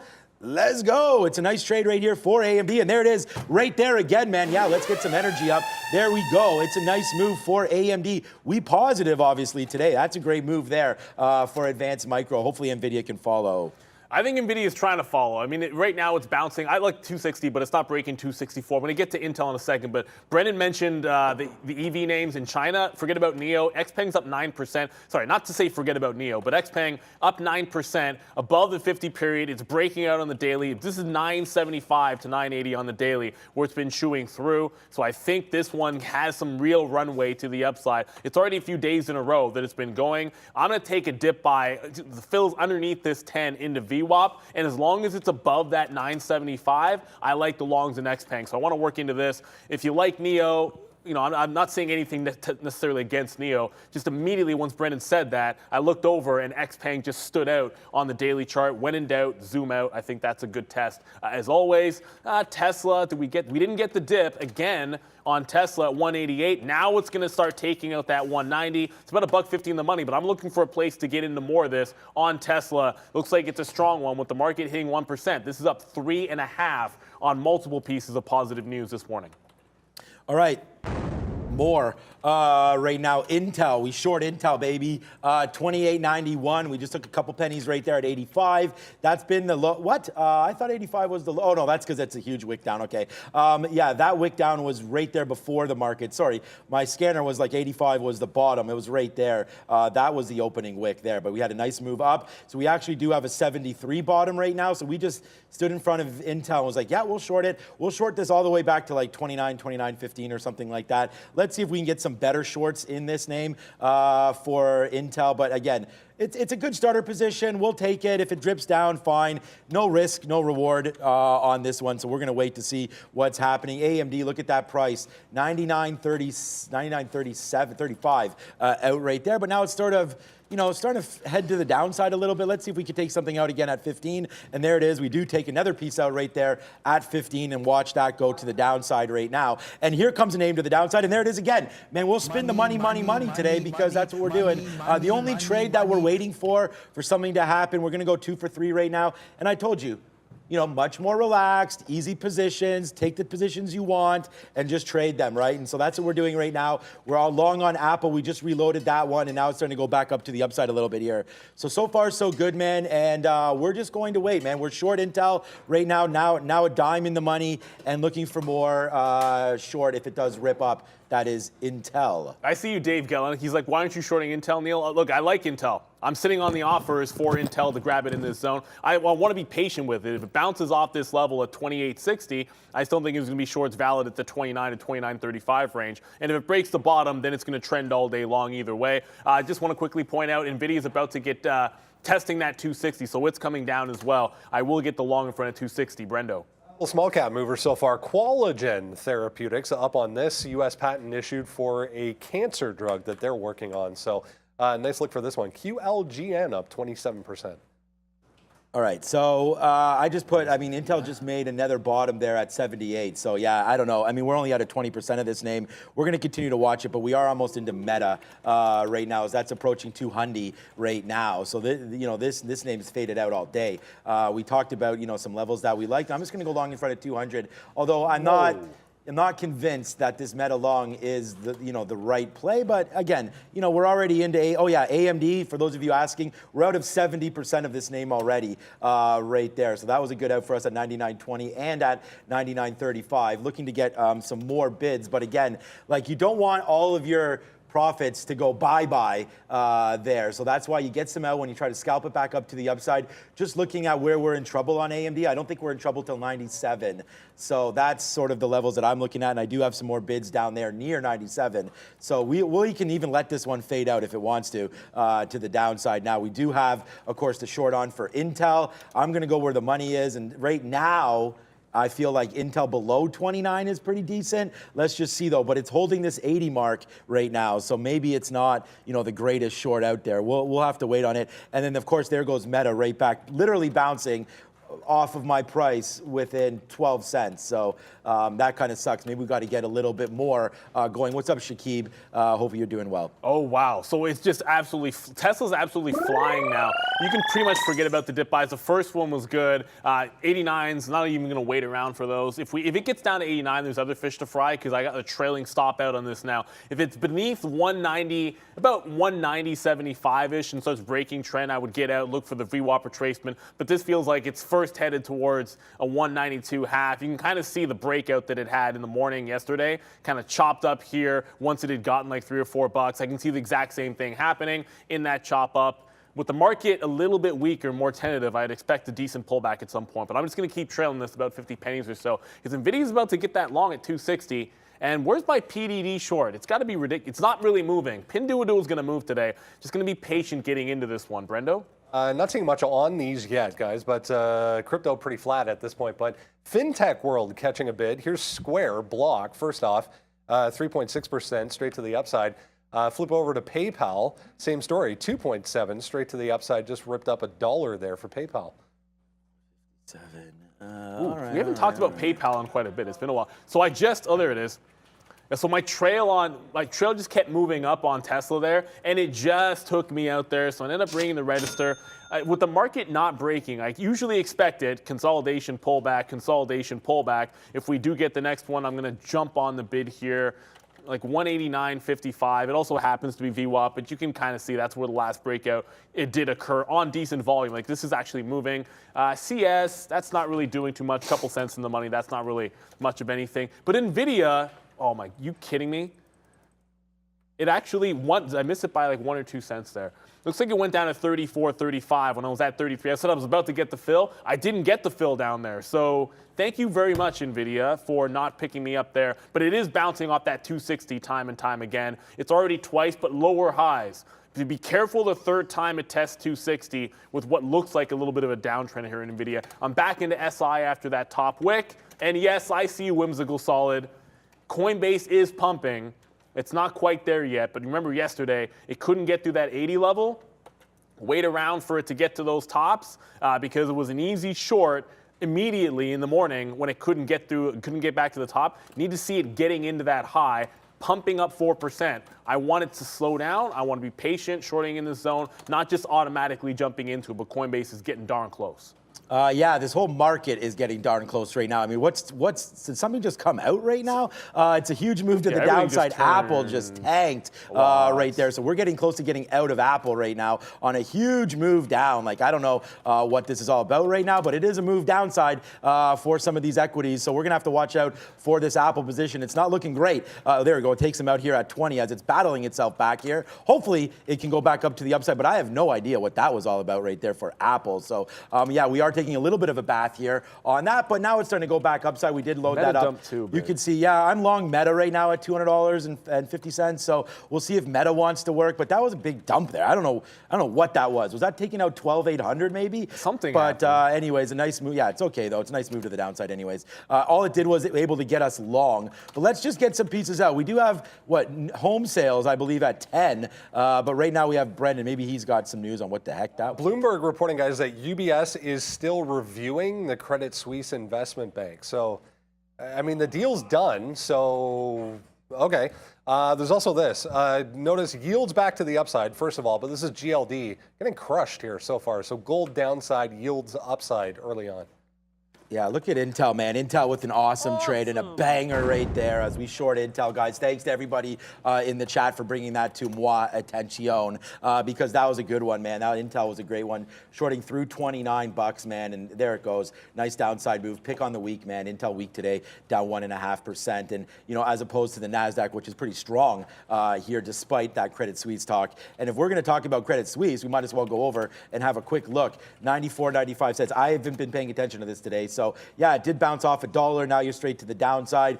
And again, if UBS is the one that's going to be sort of like ho-humming this play, they're up nicely since making this deal. So, there it is, $16, $17 all the way up to 2021, up 7% today. So, hey, man, I guess the market likes this deal, but let's wait to figure out what exactly is going on with that. There's Intel, man. Nice trade. 25 cents on this trade. We like it. We did get some more out. Now we only have 20% left of AMD right now, so that play's coming in. But it's Apple on my mind right now as Meta's bouncing around a bit as well. Yeah, it's another flush city for CS. And look, before the news came out, sometimes it's like bank error in your favor, but it was already consolidating lower beneath that dollar when the news came out, and that's just going to give you the opportunity for it to get down to the pre-market lows. I think 90 cents could be in play here. Obviously, $1 to 90. It already did this move yesterday, so I could see the same thing happening. 90 cents was your support.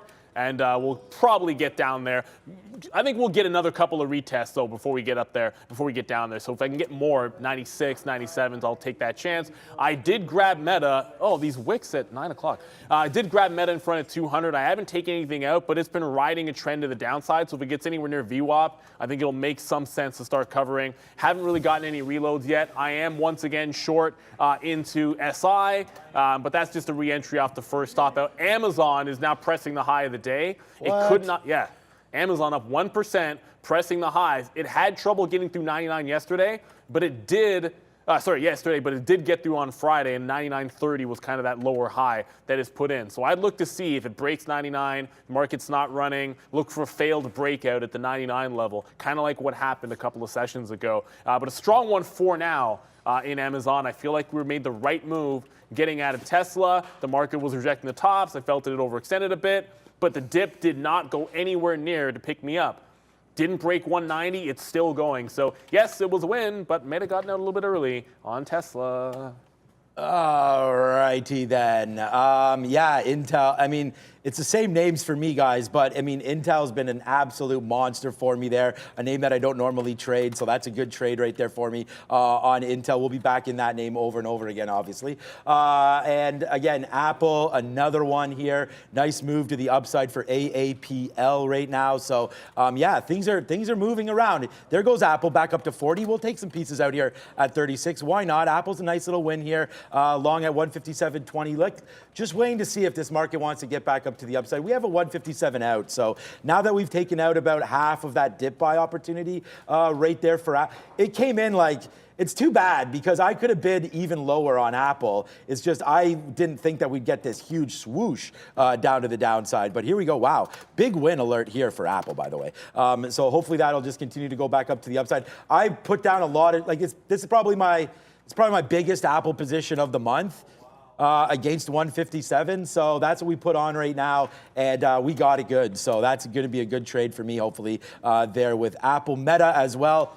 Awesome. There we go. We'll take out a little piece there, going long at 50, out at 80, and now we'll wait to see if Meta wants to climb. But realistically, I just told you, man, I have like almost 5x the shares on Apple that I did on Meta there. So we'll watch out to see what Meta's doing, but I'm just going to keep tending to this Apple position and just getting them out here as it continues to climb and try to hold on to a little bit more on this play. And there it goes back into the 50s for Apple.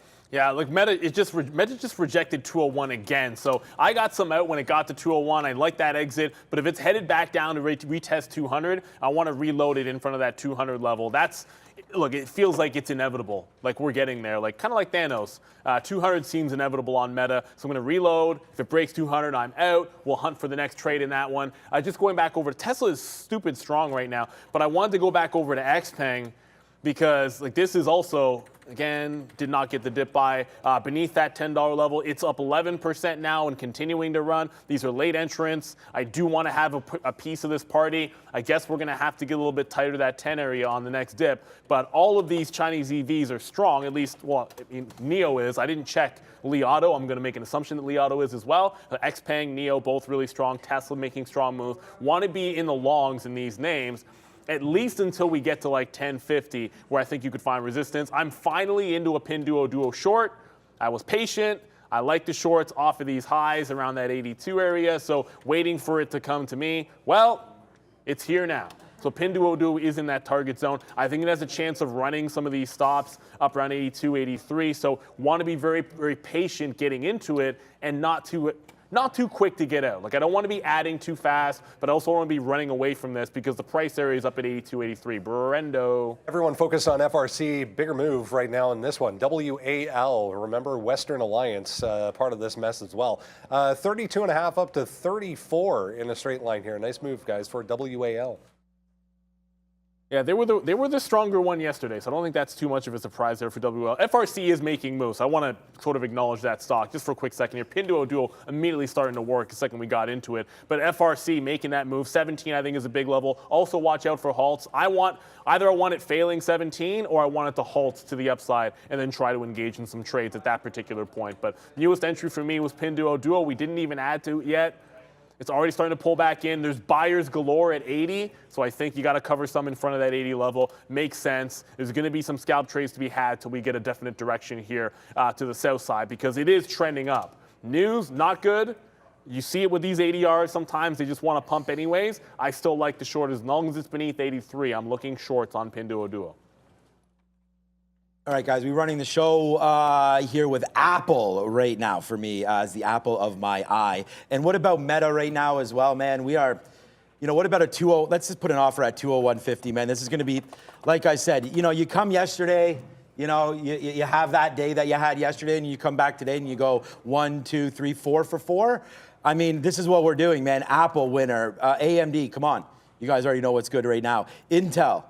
Huge win there. And then Meta currently 80 cents in the money. So, you know, we have that day yesterday. We come back today and light the place on fire. So it's good. We're happy, man. We're really, and I want to thank everybody in the chat for all your beautiful comments as well. What up to the beautiful people in the chat here as we're all geared up today and ready to rock and roll. Look at Google, man. We talked about this name as well, but it just didn't dip by enough for us. So, you know, we'll learn our lessons and you know, get a little more aggressive on names that we really do like. But we have learned our lesson, and we waiting for dip buys on a lot of plays, right? And that's why we did get this great fill there on Apple to the downside. So what's up to Chuck B? What's up to Adam DeLuz? What's up to Euthanasia? What's up to Tony Price? Beat Fanatic, everybody, what's up? Run DMS. Yeah, you're right about that one there. So we're ready to go, man. This has been a big day for me, and hey, we battle back. We're here for you every single day. So don't lose our number, if you know what I'm saying. Meta right now, 70 cents.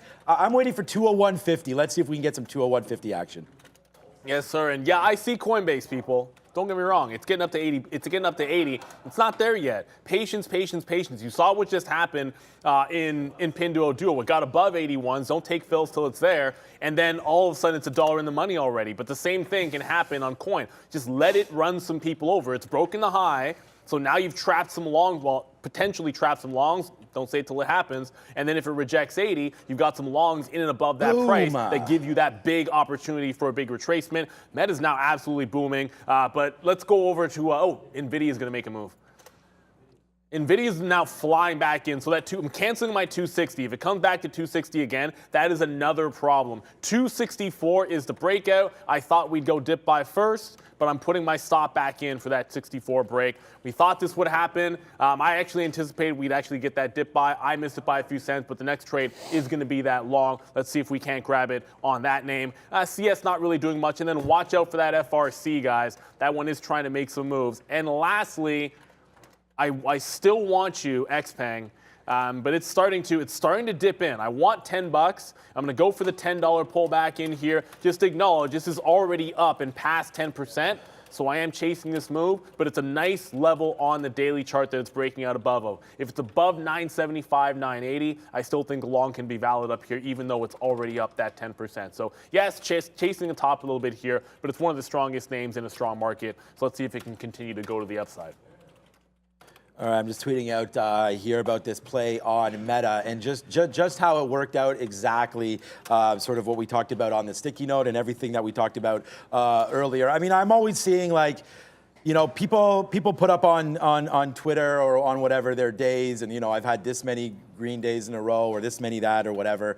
You know, it's about following what you're doing and understanding your trading and you know, some days when you're trading this style like what I'm doing, you know, you are going to have some days that are unfortunately red days, and not today. Today's going to be a big huge day, and here it is again. We're going to take some more out on Apple if we can. It's resisting this 70 level a little bit. We have some good outs up here. We just got a 77, but let's just wait to see as the market, you know what, scrap that. Let's get a 72 if we can. Let's see if it breaks. Yeah, you know what, it's holding 70 there for a minute. So there we go. Let's get some 68s. We'll cancel our 70. Oh, we didn't cancel our 72 in time. We'll take a 72 out right there, and look at Meta right now, still climbing. $2 in the money here. This has been such a huge day. I'm going to throw it back over to Brendo for happening now. Hey guys, just got U.S. existing home sales month over month, 4.58 million versus 4.2 million expected there. So higher, 4.58 versus 4.2 again for existing home sales. We're also supposed to get some comments from Secretary Janet Yellen once again. So I'll keep an eye out for those. But overall, that's how the market is shaping up right now. 1.18 for the S&P, about a full percent for Dow, 2% for Russell 2000 specifically, as those regional banks bounce back to the upside.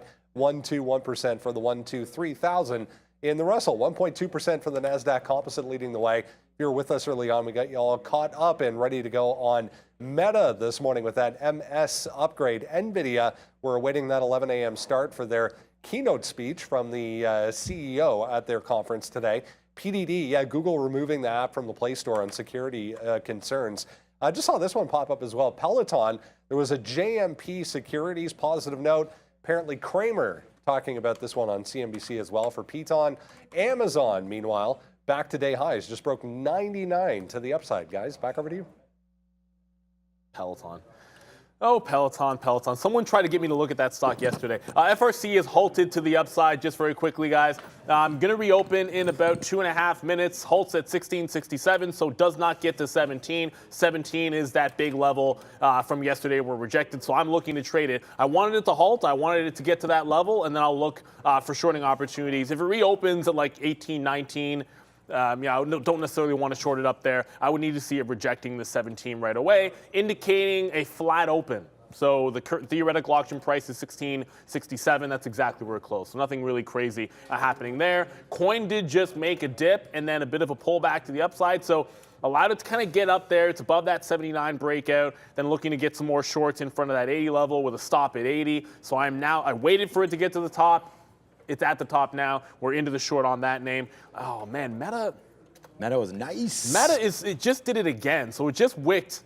So it feels like it's breaking higher, right? But it just wicked above VWAP. But that's still, it looks like it made a bit of a trend reversal to me. If it can get back above VWAP in there, then I think you can start thinking about buying anything that's not that 200, like at that 201 level, but not until it gets back above VWAP. Shows me some strength above, because it just rejected VWAP pretty heavily there. Yeah, my gut's telling me you'll be able to get back into this one a little bit lower. So I might just take the VWAP out. Coinbase does not want to even give me more shares. So try to add to it kind of closer to that 80 level. It's already starting to dip back in here. I think VWAP retrace is the way to go. 79s, 80s, those are going to be in play for Coinbase. We'll see if we can get those out. I don't know what's going on with Credit Suisse, but it's not really moving. I thought you'd see a little bit more flush action here. It got back up to 96. I missed some fills, and it's right back to 94. No 90s just yet, but I want the outs at the lows of the day or 90s. Otherwise, let's see if I can't get some more shares to short the next pop here in CS. Brendo. Rob's here. Thanks, Rob. Bringing me another one of these, so cheers. Google beginning open access to Chat GPT competitor Baird. I just checked. There's a wait list already, but apparently you can get on a wait list, guys, if you're really excited about BARD from Google. I'm just telling Rob right now, he's asking Neil and I, and we're saying always. Because he'll ask in the chat, yeah, it's like we're busy trading, so just assume we want another coffee. That's all good. We appreciate the effort. Course. I mean, that's what it's all about. But it's like, yeah, man, we'll take that. We'll take that, we man. Take nothing for granted, sir. I'm just kidding. Yes, sir. Nothing for granted at all. That's why we're just telling him always. Always. You know, like Brennan always gets one. So always times 3. I mean, Always. You know, I don't know. Seems simple to me, but all right. Let's go on that one. It's kind of an inside joke too, because you tell them that every day. All right, so there it is right there. You guys want to talk about Meta? We destroyed Meta right there. We got out. We only have 10% left of Meta right now. Sorry, 20% left. We got out right at VWAP. I mean, I'm drawing these lines for a reason. So that's why, I'm not drawing them, but I'm putting them up here. And there it is, 201.80, guys. That's $1.30. So now when Meta falls back down in right now, guess what we can do? That's so annoying. Reloaded. So we'll reload it right now on Meta down here right now because we got out. And I mean, and that's part of trading, understanding what's going on there, getting some of these lines going through. And again, we're going to wait to see if this breaks down through $200. And if it does, then it does, and all good on that. Well, it won't be all good, but, and then there it is again too, on that new home sales, a nice little pop there for our friend Apple. And so, thank you very much. Look at all these outs that we have up here. There's 3 or 4 outs right at 158. So as this is falling back in, we do have another opportunity right now to buy the dip in Apple. But look at Apple. It is relatively weak. We have to remember that. Apple's relatively weak into this market today. So I don't know, man. We're literally in about 15% of our position. So we will buy some back, but we're going to buy it back a little bit lower because our out is through 156. So, let's try this name. It could blow up in our face. Who knows? We got some nice outs up there for Apple, so hopefully this is all good. And that's why we didn't start. I mean, we talked about it all over Twitter, all over everything, that I said, let's be patient. I used the word patience like 4 times in my tweets today, even in the video I released. So we're trying to be patient here, and it's not a Guns N' Roses song. Okay, here we come. Well, it is, but here we come to the downside right now at 200. So there it is, man. We put on a very small reload right there, and now we're back in. You can see what our average price is, $200.30.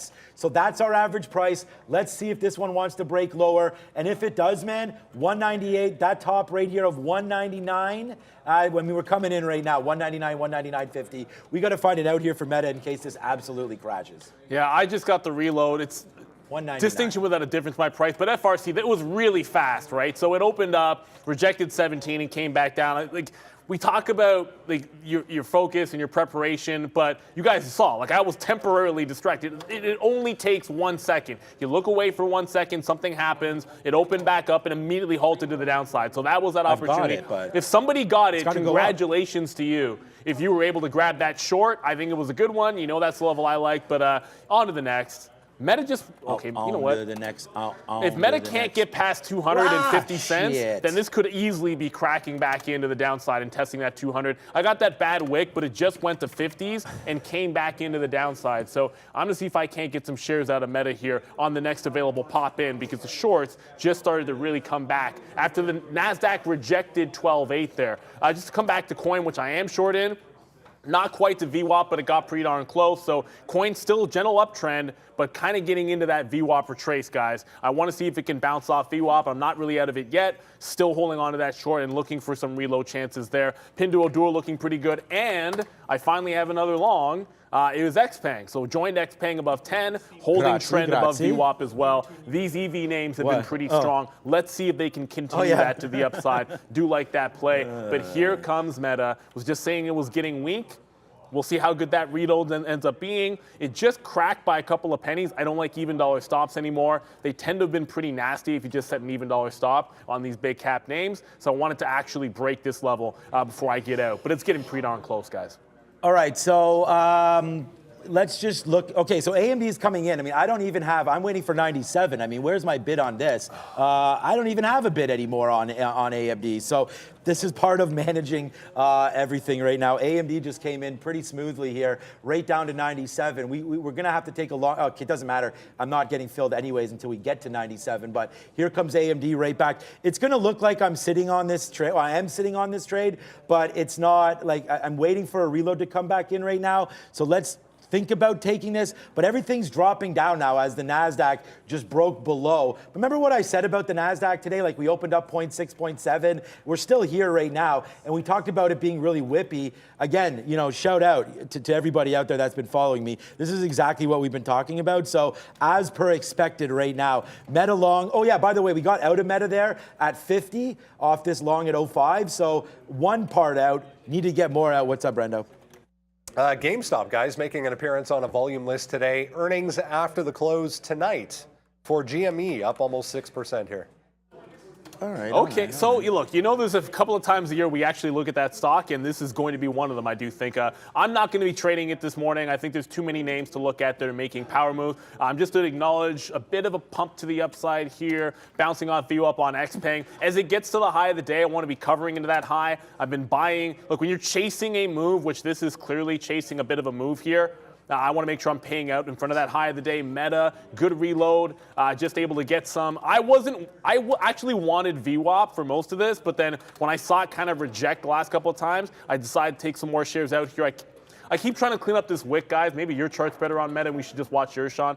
But I can't seem to get rid of it. But VWAP is a rejection on Meta. Make sure you're paying out there. So we'll ring in some registers. XPeng, Meta bouncing. One of them, however, is in an upward trend. Meta, the bounce is working off 200, but it's still in a bit of a downward trend, and want to respect that fact. All right. Yeah, I mean, we're just, honestly, no, my chart looks fine. We are, today is that day right now. Look at this meta long. I mean, long at $200.20. Okay, we'll see if this can continue to fly, man. Nice hold at 2 bills. So let's just take more out. I mean, this is why you want to take shares and you know, sort of put your money where your mouth is on some of these plays. I thought I was punching into more, no, it wasn't this. It was Meta. I thought I was putting out an offer on Meta. Instead, I put one out on Apple. So we got out there on Apple and then just had to buy it right back. So unfortunately, there is a little tick there, which is why you're not seeing me long at 157.20 where we're supposed to be. But we did get up and down there. It just went to 72. I should have took that one. See, even now, both the chart that the level 2 that I thought was Apple was AMD there. So I almost did it again there. So let's put an offer in the 70s now for Apple. Is that just ripped up there to that high side right now? Let's check out GLD. You guys might have noticed we got gold today. Gold right now up 181 in flying lately, man. Gold has been definitely on one. Huge move to the upside right now, 187 and change. Just met that high from back in early 2022. We talked about this last week with Arun as gold is having some nice movements right now, right back to that high right there, 192. But we are just testing April's high of 188, and we've bounced down on that number. So again, we're going to wait to see. Gold should move again as a store of value against whatever the Fed decides to do. Who knows what exactly the Fed is going to decide to do. All right, so AMD's been really, really weak. Well, I mean, we could look at the Fed. Let's look at the Fed. Chips are testing lows right now. Yeah, I'm long AMD. I'm waiting for AMD 9650. I'm not buying any more of AMD except for at O's, which is going to happen right now. Here is the. Why can't I? Okay, there it is. So it's going to be 83% total. So when you're this close to, you know, we're 26 hours. We'll say up here. How far away are we?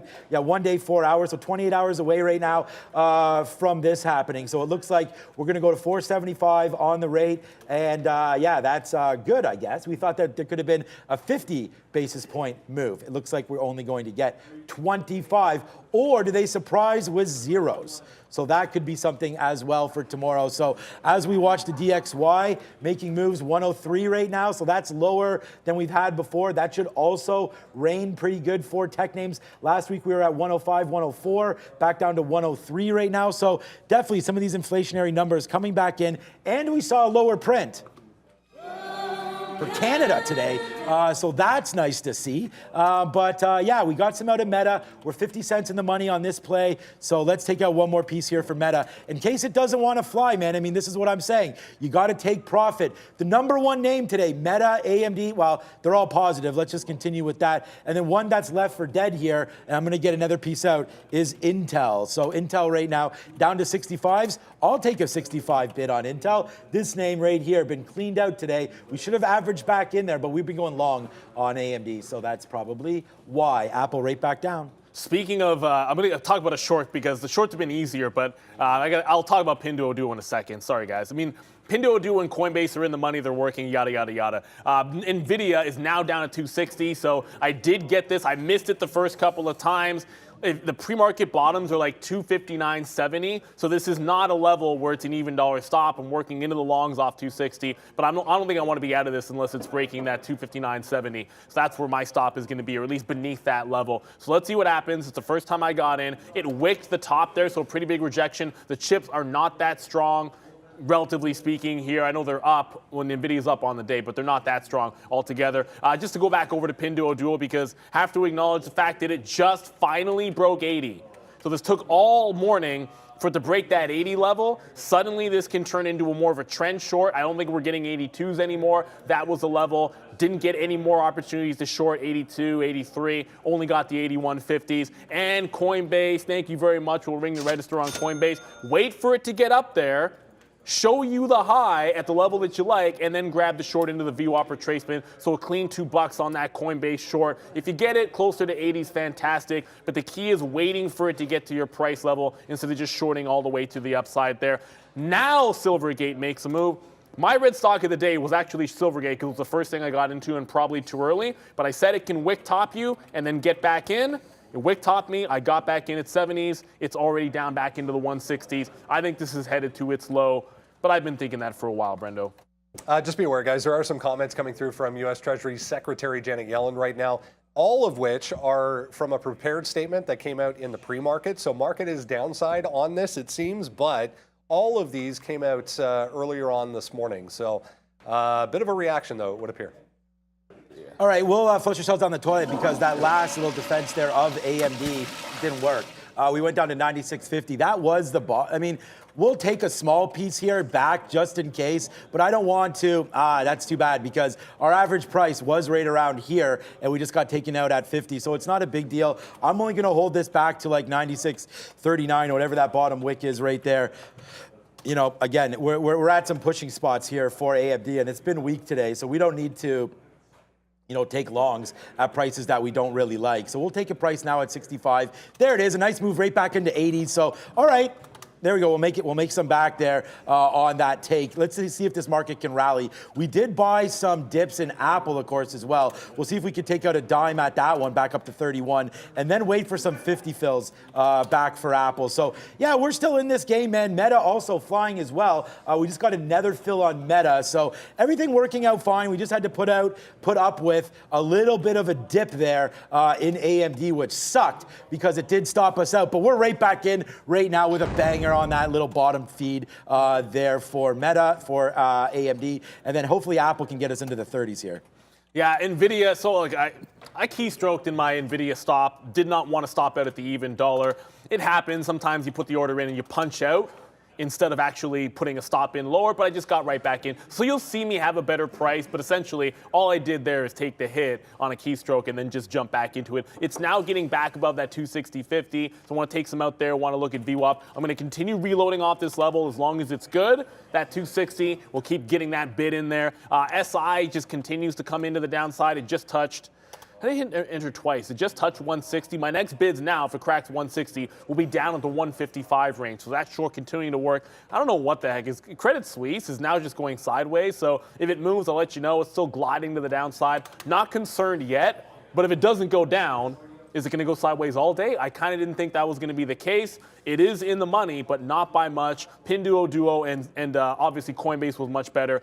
SI much better. Just kind of shocked that we're not getting any better moves on Credit Suisse to that downside.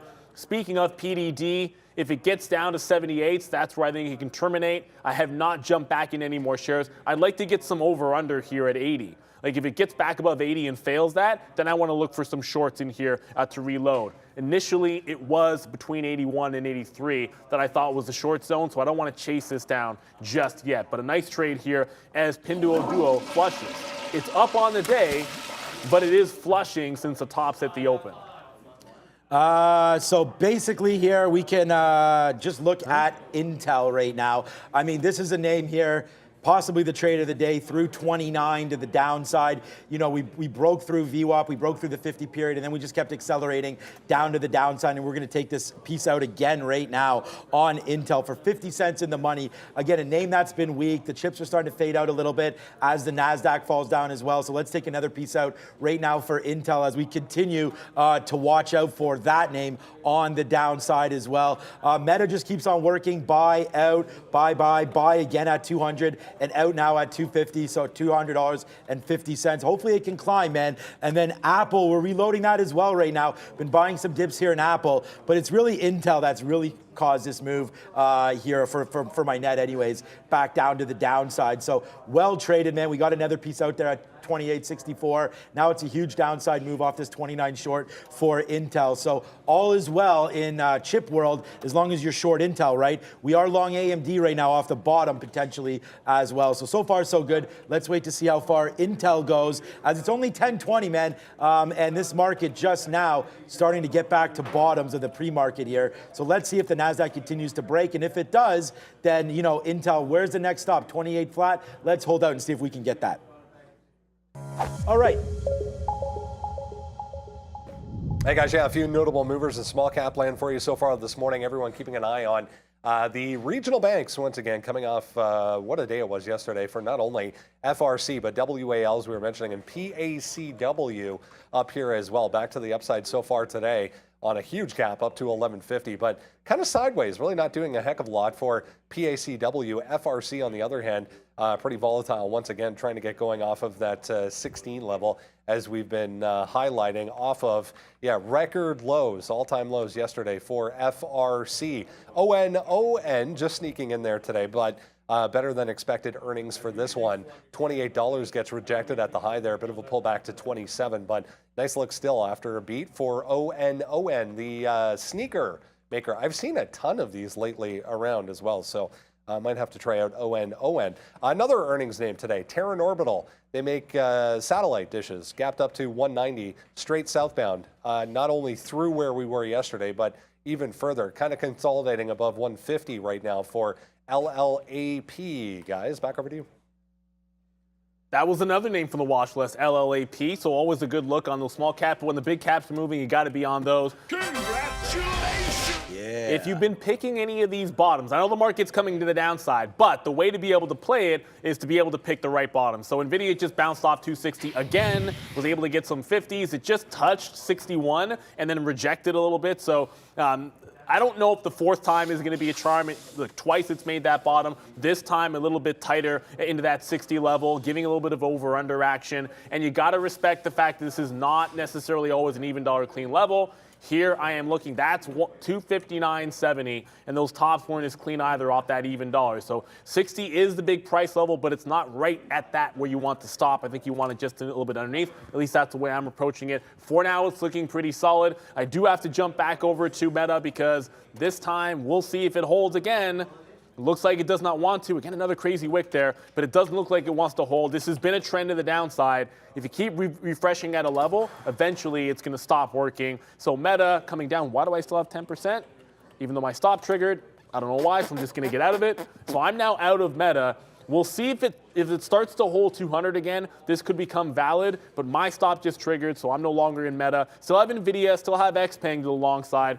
Everything else, kind of those shorts working in. Oh, and one last one for you guys. I do want to go over that FRC. Again, you know, I wanted to wait for that halt trade. Did not get the halt trade because I was temporarily distracted, but it's still holding that upward trend. So it might retest that 17 a second time. That's a price area that I want to trade it, or I want to wait for a halt. So just being patient, waiting for it to make its move and not necessarily jumping in. I do still favor the shorts on this stock, just to be clear. All right, so AMD took out the bottom there. So it was a good long back to 97. So again, long 65, out 50 break, and then we took some profit on the top side right there. But I mean, honestly, man, it's the Intel story today, as that just keeps on tanking to the downside. I did not touch Nvidia, but I can assume, I know Neil just talked about it, but it's coming right back into that area as well of 260. They're all weak. Meta's right here. I was waiting for 40s. Hopefully it comes in right now, as Meta's been pretty, don't stop. Don't even think about stopping without filling me up right now. I'm bidding 40 for like an hour. Hopefully there it is. So now we'll see if we are worth it now on this bid now for Meta, as we just got the long there at this bottom. I got to double check though. I do have the trigger to get out on a 190.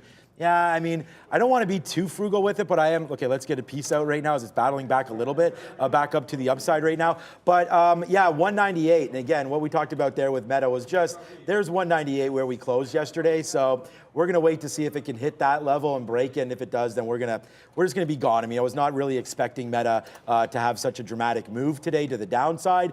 But again, it did break that 200. And there it is, man, a nice little reload. Yes, let's go, Meta. Holy crap. Hopefully it can hold that and we can go back up to the upside as we get excited now for a little bit of a Meta hold back in that. And then Apple as well. Hopefully Apple can hold this as well. Nice little long at 157. And just to update you guys, look at all these outs right there. 157.50, right near the 50 period and before VWAP. So a bunch of outs right there on Apple, as right now the apple of my eye turns over to Meta, because I'm just going to try to get some more out here. It's been weak, but at the same time, if we can capitalize on this, we're positive on Meta today. So if we can capitalize on any kind of a bump, we're going to do that right now for Meta. So let's see if we can get going. There's $200. That's kind of the level that we want to see. But let's take one more piece piece out here on Meta and then see if we can hold it for a much bigger move upside. The market is tanking. Like, let's just call it like, no, I mean, I don't want to use the word tanking, but I mean, it's a nice move to the downside, starting to break lower, lower, lower. So hold on to your shorts, which we have with Intel, and we're trying to protect some of these longs, including Meta and Apple. And what I mean by protecting them is just getting them out when they pop, man. Make some money on these plays so that when it dips down, just like we did on AMD there, you know, you're still able to get away with at least a little bit of profit on some of those plays. So there's the dip, there's the move up in AMD, there's the dip buys, there's some outs, and then there's the eventual takeout there as we broke back below 96.50. So, all right, trying to get some more out on Meta. That's about all I'm trying to do. Yeah, the market rejected, like it's wick tops on the ES and the NASDAQ here. So I know the market's up, but it is wick tops. All the shorts have already paid off. I'm still in a few of them, but one I'm not in.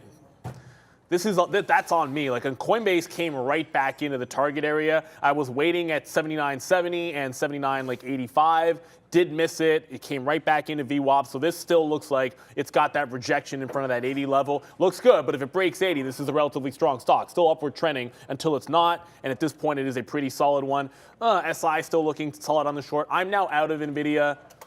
You can only work those levels so much. Like, it broke that low, so I reload and get out. But I'm just going to take my out. This is a trend reversal. It's a fail break at the top. It's lower highs, holding VWAP as a rejection, holding lower highs, breaking support at the bottom. Everything's telling me it is making a move down. Once it turns red at 59, I think it gets into another level, but it has held.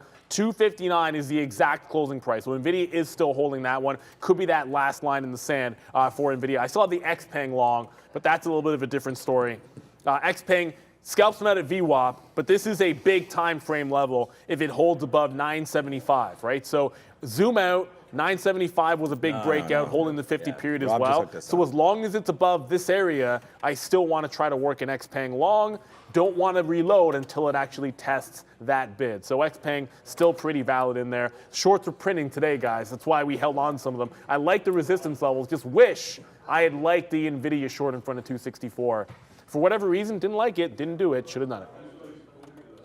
All right, yeah, shorts printing for sure, but our longs are printing, man. I mean, we're up on Apple today. We've only been long. We're quite well up on Meta today. Only been long that name, but again, it's been tough. Like, if you've been short, then, you know, this has been a great move to the downside right now. It's funny because, like, I'm just chilling. I mean, we're up on the day. Everything is good. I feel like I got some decent positions right now, but we need this market to go back to the upside. And if that doesn't happen, then it's squash city for me at some point anyways. But what has been working out? Let's get another piece out right now for Apple. This name just keeps on holding these bottoms, man. So there it is. We just keep on rinsing and repeating every day here on Apple. And 157, again, trying to hold out from some of those pre-market bottoms. If we dip down, then we're going to get out of Apple and call it a day on that name. But so far, it's been working. And if we do get a nice little bump up in this market, which right now we're bouncing off 12,740, so maybe we do get something here. Let's just look at the NASDAQ quickly here as we're bouncing a little bit off of, what was it, yesterday's? Yeah, yesterday's level's right there. Yeah, so that's the high that we've made back on the 17th, which is a couple days ago, but right there, and then we ticked up to 750 again. So let's see if we can hold these NASDAQ levels. So, you know, we're not just throwing money at these names, we're actually trying to pick up some decent names that have pop potential. I feel like Apple does, and I obviously feel like Meta does. So far, so good on all these reloads, and it's Brendo time. One notable Chinese ADR downside today, guys. TME, Tencent Music, fifth straight quarter of revenue declines reported for Tencent Music. Big mover here, 12.8%. Just made day low there for Tencent. So just want to point out a strong name still on the upside. 190 just held on Tesla there on the higher time frame. We already took the breakout on this name. It didn't get through 193, but it did just hold 190 on a pullback. So there is a strong name out there. The EVs have been relatively strong, so note it. Like, that's why XPeng, NIO strong. Tesla is up that 4%. You had some news from BYD there. But, yeah, these are the ones that look relatively strong. I like that 190 level on Tesla. I'm going to get on that bid. I already have XPeng. I'm trying to reload this one. Money fills under that 10. But Tesla and and XPeng and NIO, they've been strong the entire morning, and I like that strength. Oh, hell yeah. We making money moves right now today.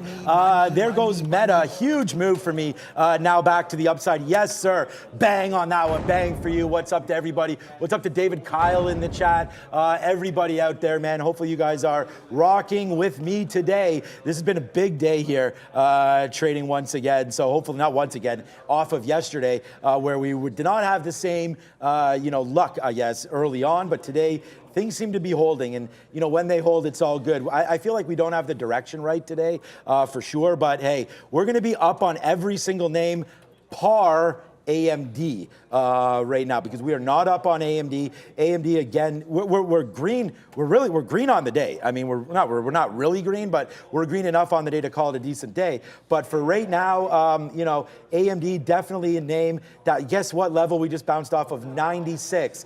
I mean, we've been on 96 level for AMD for a while. Yesterday's bottom, oh man, it didn't hold, but there it is today, holding 96. So maybe that is a level right there. And we got out of more Meta, man. Meta just popped up into tens. So there it is right there. $200.10 off of a $199. I mean, you guys saw me take $199.40. There's not many traders that's gonna, we already talk about this all the time, that are gonna expose their exact trades for you. But there it is right there, $199 and change. We're gonna try to put a piece out again as we just broke below, and there it is. We'll take another piece out at 97 there, and let's see if this can continue its march back to the high side. Intel was, I think, a good out there as we continue to hold that piece as well. Just in case this market falls, we'll have a little piece on Intel, but we're not super worried anymore. Meta's been a good one here, as we're going to wait to see if this can hold that 199 area, especially. It's all about the market, though. The market's got to hold this level here of 12,750, which we just showed you on a longer time frame, back to the 17th. Right now, it looks like it's not holding. It looks like it's wanting to go back down. So let's get some out. We've already taken out some Apple up there on the high side numerous times, man. Apple just ripped up numerous times into these levels. So, hey, if I have to take 20 or 30 cents to put in my pocket, I'm gonna do that every time, especially when the market's red and I'm fighting the trend. So that's a good trade right there. I'm just nervous about Meta, because we could have got more out up there. It'll still be a positive trade, but we could have got some more out. Let's take something out right now at 75. There it is right there. And hopefully this can go back up to the upside, but it's a good trade so far. Anything you want to talk about before we go to crypto? Before we go to crypto, just very quickly, didn't want to interrupt, but UBS just broke the high. And I was talking about make sure you're watching UBS if you're trading Credit Suisse. So UBS breaks out the high here, and that's why I just jumped out of CS. I said if it starts moving, then we deal with it. Short at 96, got someone at 94, but stopped out at 96 as UBS was taking out that top. Now, if UBS turns and I can short off $1, I'll do that again. But you have to be watching UBS if trading Credit Suisse. That's why I got out of it just now. The other shorts are still going to be working at this particular moment, so those ones I'm not really too worried about. But CS is going to be following UBS. Brendan, what is going on in the land of crypto? Hey guys, yeah, pretty quiet day ahead of what is to come tomorrow. All eyes in equity land on the Fed, all eyes in crypto land back on the Fed as well. I think both kind of expecting, or hoping anyways, for a hold on interest rates coming up tomorrow. Probably not going to be that though. Most analysts pointing towards a quarter-point hike coming, which could send both of these markets, equities and crypto markets, back to the downside ever so slightly. Overall, we're just kind of hanging out here. That's Bitcoin on an hourly chart. Nice little consolidation forming, top end of the range once again. If you zoom out a little bit, wow, what a move we've had off of those 19,500 lows, all the way back up to 28,000 and change right now for BTC. Same story for Ethereum, kind of just hanging out. Top end of the range, back above 1,800. Nice look for both, though. 0.85, we'll call it a full percent, 27,800 for Bitcoin. Ethereum back above, as I mentioned, 1,800 and holding, up 1.8 today. Kind of a mixed board, though, overall. Ripple catching a bid, 11% to the upside. Everything else relatively flat as we await for Fed Chair Powell coming up tomorrow, guys. Back to you.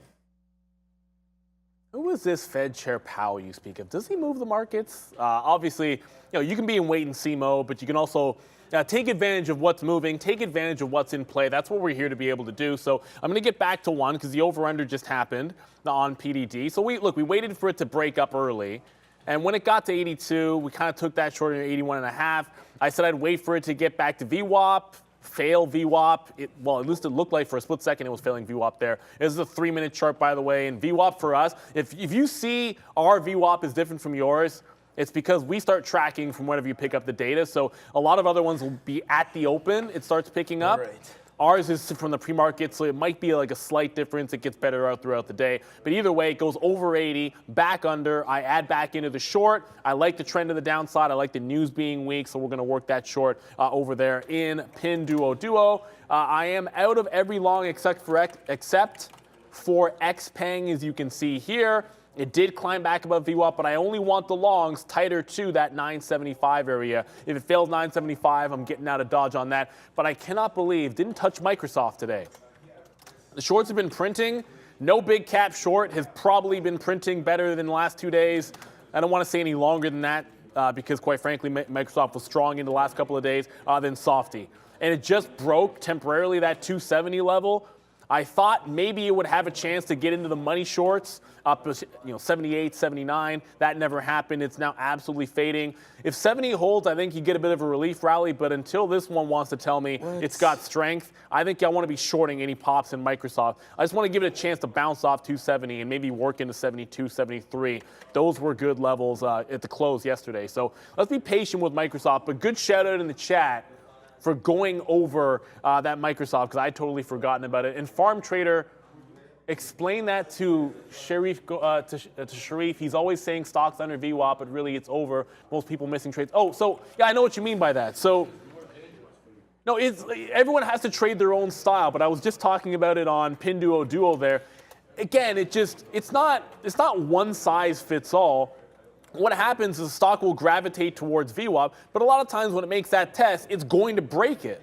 It's not that it's going to reject VWAP there. You don't always have to use it as a line in the sand. You can use it as, okay, does it hold above? No, does not. I want it on the way back down. Or you can say, get fills above, which we know some traders here like too, get 80s, 81.20s, or whatever, 80.20s, short it in that range, and then hold till the bottom. Just trade it whatever makes sense to you. Like, I like it, watch it fail to break, get it on the way back down. Some people say get it in front, stop out at VWAP. Others will say take the money fills above and hold them beneath and have a stop at like 80.50. At the end of the day, there's more than one way to skin a cat. I hate that term. It's a figure of speech. If you guys have a better one, I hate that term because it's like, why would you ever skin a cat? But either way, trading VWAP as an indicator I think is a fantastic one, but you can trade a million ways around it. Just find one that works for you. Yeah, Meta broke. Yeah, I mean, we talk about that all the time, man. Just trade what works for you, and I think that you'll be successful no matter what you do. You just got to put out the time. There's so many different styles that you can trade. I mean, wait for close, wait for, any kind of levels that are breaking, wait for big volume opportunities like the open and the close. Like, there's so many different ways to trade. So, all right. And this is not a good way to trade right now when you're looking at a Meta because it broke 199. We sniffed it out and got out a little bit there at 200. But now I want to kind of short into 200 right now. So that's what we're doing. And I don't know if it's going to work back into the short. So we're going to wait here. I'm waiting at 79. Ooh, don't tell me. If I've waited this long, you got to give me something up here at 79, don't you? It's not, though. Don't even. All right, so now this is like the kind of revenge trading that I do where I don't get the price. And then I just have to pay a little bit lower. So we'll pay a little bit lower right there for Meta against now. There it is. So we're probably going to get, there goes 79. So we'll get a 75 there. Now we're going to watch out. And I was just going to try to play it off of this top there, which is about $200.20 or so. So if we do break, I actually got to make sure I adjust my stop because I don't even have that at exactly the right price. But $200 there. And unfortunately, if we break back above 21s there, then we are going to get hit on a Meta reload to the short. So, I guess it just turned me around a little bit right now. So we'll wait on it. We're trying to be patient on this reload. Again, I feel like, Meta, again, it's up 1% against the market. So it is double the market right now to the strong side. But again, fading out through 200. Like, I talked about that 199, and I guess it didn't really wick that far down. So, we'll look back at this and figure out, what's going on there. But that is normally a sign to go back long. And then you got another wick right there when we tried to break again lower. So I don't know if this is getting exhausted. Obviously, my price right now is 40, so we're out 40 cents. If you don't like the trade, maybe get out for 50 cents hit right now on this trade. But I'm going to try to hold it against these levels right there just to see. I don't know, but it's not a great trade here as we went back into the short. We still are holding one level that did not break, though, is this guy, Apple. So we still are long Apple at 157, so that's still a good long. And again, should have got longer, but we flipped up the switch on Meta, so I didn't really want to, go long Meta, go long Apple, and then short Meta into this play. So here we go. It looks like Meta all the way back. That sucks because if we had just held that and that didn't happen, but it did. So it's a nice move upside for Meta right now. That sucks. We're getting back some day here as we hold a short for Meta. That is not working, but hopefully it does. We're going to figure that out in a couple seconds. So now it's coming back down to the downside. This is maybe not a good short, but we have the short anyways. Let's see if it continues to work as the futures did bounce off, or trying to bounce off of this 12,750 area. Come on, Meta, retrace a little bit for me. All right. Back over now, and then we'll give it back over.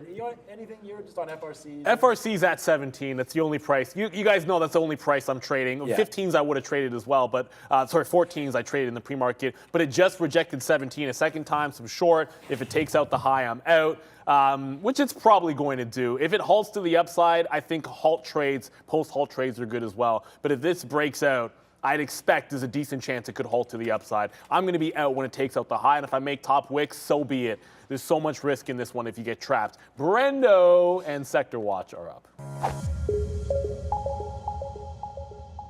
And a mostly green board to show you for the S&P so far today, guys. Nice look, 0.75 for the S&P. We'll take it. We'll take it after a nice day yesterday when all was said and done. Back to the upside for banks, once again, obviously led by FRC, 38%. Huge mover once again, dragging all of the regional banks along with it back to the upside. CMA, KeyBank, I mean, volume's very low. I checked that out early on, but 6% anyway. That's USB, not UBS, but you get the point. They're all positive. There are a few down here in the financial services group that are negative, but nothing to complain about. Banks lead as far as strength is concerned. Consumer discretionary names notably strong here as well. All of the travel names back to the upside. It was a pretty rough week last week for some of the travel names. So cruise lines, hotel, casino names all higher to the tune of 2 to 6% for CCL so far today. Nice look for that one. Industrials are higher. Healthcare stocks, energy and communication services get a little bit of negativity in the middle of the board here. Utilities leading. A number of negative analyst moves in this group today, but nothing notable as of, 2 to 3% moves back to the downside. Real estate stocks offsetting. And yeah, there's Intel, 2.6% at the bottom there. That one, there's AMAT as well, 1%, but AMD floating around that kind of break-even point to slightly lower as well. So uneventful overall for tech today, but banks making up that and more right now for the market. 0.7 to the upside, guys. Yes, sir. And look, it's obviously, you got to make sure you're playing the right stocks. And I keep watching FRC because it's like, that's the one that's sort of threatening. But I'll go to Pinduoduo in a quick second. Because I have my stop order. Like, it's binary at FRC. Down. It either flushes in a VWAP or it doesn't. So me staring at it isn't going to make it go up or down. PDD just gave some more of those, like the up-down fills. So another wick top. Wait for the wick top. Doesn't get through the high. Again, short the retracement. So I just keep waiting, not necessarily to get in on the way up, but every time it makes a rejection, that's when I want to be adding. I'm going to get some bids down in the 79.60 range and then down to 79 as well. Because if it gets down there, I want to make sure I'm taking some profit into the downside. Oh, just another one here. Remember yesterday? Oh, damn it. I keep reaching for the baseball one, and then I hit the football one out of pure sheer instinct. SI just made another fresh low. I just missed 55s. I'm going to take some 56s. Yesterday, I didn't short the pop on Silvergate. This time, I shorted it too early. But if you make a wick top and it decides it wants to reject the level you like, which here was at 170 to 175, just jump right back in at 170. It's down to 155. We're going to take the out there. Yeah, but now FRC goes. I said don't stare at it. It'll do whatever it's going to do. It's now making a run at that top, so the stop out incoming on FRC. There it goes. So now out of FRC. We took the shot at the 17 level. Admittedly, the first time on the halt, that was the better short. I was distracted. That's 100% on me. I could have just left it on that level too. I did not. I missed that first short. The second short, no good on that 17 level. But Pinduoduo, that was the one short, came in, liked it yesterday, liked it today, it's work. SI, missed it yesterday, said I was not going to miss an opportunity to short it today, so that's why I want to be holding on to those ones until they break the trend. You've got to stick with relative strength and weakness. I know relative weakness when I see it. SI probably headed to zero. We'll see what happens, but it's probably delisted before that happens. Yeah, I would think FRC's not headed for the right way there. But let's go, man. I don't know if this is smoke and trade or not, but so far so good here for Meta. As again, could have reloaded at the very top, but we got a decent one at 80s there. So our average price was 40, so it just came back in. We took out 20% down here at 40 just because it came back. If it can come back up to this 200 level, we'll reload it. I just thought that we could continue this move downside here. So I am bidding some 199 flats. Hopefully we can get that. I'm bidding 15s and then flats. So hopefully, we'll be able to get something in this 199 area, and then we'll see about that bottom wick. I do not want to get out. Like I'm still up. Like I'm up on Meta, position pending. So all good on that. But I, really want to be up on this name, or I'll be either really up or somewhat down if we do take out this high level there of $200.10. So we're at 220, sorry.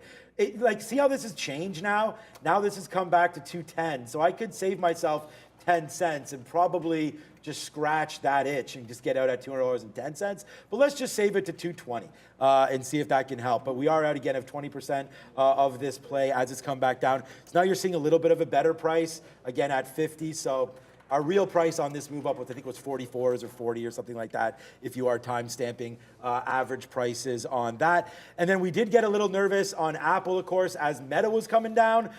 So Apple just bumped back up, so we got a 27 fill, which is only 15 cents. But again, Apple's been really positive name here today for me, as we've just been buying. Although we bought the top there, able to get out, and then that fill on Yellen's talk was really the money fill down there for me at 157.20, and then brought it all the way back up, including getting some out at 158. So that's a good trade there for me on Apple. So we're going to continue to watch that. And then as Meta comes back, I feel like we can reload this a little bit, but not much, man. Well, maybe we'll put on 10% again back upside here near that 200 marker, and then just see what happens if it takes it out. So, I feel like we're well in this play here for Meta, but again, Meta's positive today. So that's the one thing. One name that we've sort of ignored that's been an absolute beast, and I am super happy about this play right now, is Google. I mean, Google just a huge move to the upside today, and it's just bounced off VWAP right there again at 102.20, and then fails to take out that high. So again, if the market fades, this is probably a good little level for Google. Like if you want to go short, if you think the market's a sell, you could take Google right now around this 103 and give it to 103.20, because when you get a bounce, like, see, here it comes down, bounces off 102, and then takes out that high again. So it's still working. But here's the bounce right now, and it doesn't quite get to the high before turning around. So that high may be good right now on Google. So if you are looking for some shorts right there, I don't know if Google's the right name, but that's the pattern that I'm looking for when looking at a name like Google in for that short. So Meta just fell back down again into the 40s again, and because I just saw my P&L just flickered, and I went over and Meta was zeros. So it must have been in the 50s. Sorry, I'm short 50. But yeah, unfortunately, it did not continue. Meta may be in trouble here. We have our out set, and if it does hit out, then we're going to take 60 cents the wrong way on this one. But Meta seems like it's, I don't know. I don't know what this market wants to do. We're under the 50 period, and we're just battling right now. Maybe this is what we have to deal with the rest of the day. It's Fed tomorrow. Yeah, exactly. So I think you said maybe this is what we have to deal with the rest of the day. I'm kind of feeling like it is. Yeah. So look, we tried to break the high. The NASDAQ tried to break the high. Now it's holding essentially the breakout range. So we broke out, sort of early in the pre-market. You've held that low, and you've held the top, and the ES is not too dissimilar of a story. You kind of broke to the upside. You didn't really get through the next levels up, and now you're kind of inside. You're above the breakout, but you're not really doing much of a retracement. So if we're going to have an inside day, well, what's still inside? Inside the ranges. Remember Amazon, do as we say, not as we do sometime, because Amazon, that 99 rejection yesterday, 99.30 was the lower high on Friday, goes right there and dips. So now what do I like? I like shorts between 99 and 99.30 on Amazon. So if we get up there again, I'm going to put a short on anywhere in that sort of money range. If it gets up, I want to be fading it. In addition to Pinduoduo and SI, that's what I want to work with. I got away from the FRC move. It got to 1780 or so and it's pulling back, but these aren't levels that I want to trade. I want halt up or back beneath 17. Those are the ones I want to work with. PDD was able to get one fill on Pinduoduo on the short, and now it's back beneath VWAP. So this one just continuously working on the short. We got tops, then we got lower highs, and this one only wants to go to the downside here. So let's go flush Pinduoduo. I want 79s, or at least 79.22. That's where I'm bidding next. All right, here we go, man. Finally, a little bit of a break. We get that reload right there. So, okay, I'm reloaded, and diamond hands or not, we're going to wait to see on this meta, man. We're short at 60. We just got some 40 bids. I thought Apple falling out of bed. Look, we're still up on Apple, so Apple's going to be, let's just do this for Apple. It's a good trade today. We're watching that through 157. We talked about that being our level. So good trade on Apple. I can't complain. Would have rather had it rip for us, but now that we're short, Meta, what are we supposed to do? I like it. Let's see if it continues to go to the downside right now. Here we go. Let's go, Meta. Just keep exploding a little further down. Hey, we'll take a 35 fill if we can get it on that name, and then we are bidding in the 20s. And then I told you we're bidding in the teens and then O's, and then we'll see if there it is. Yes.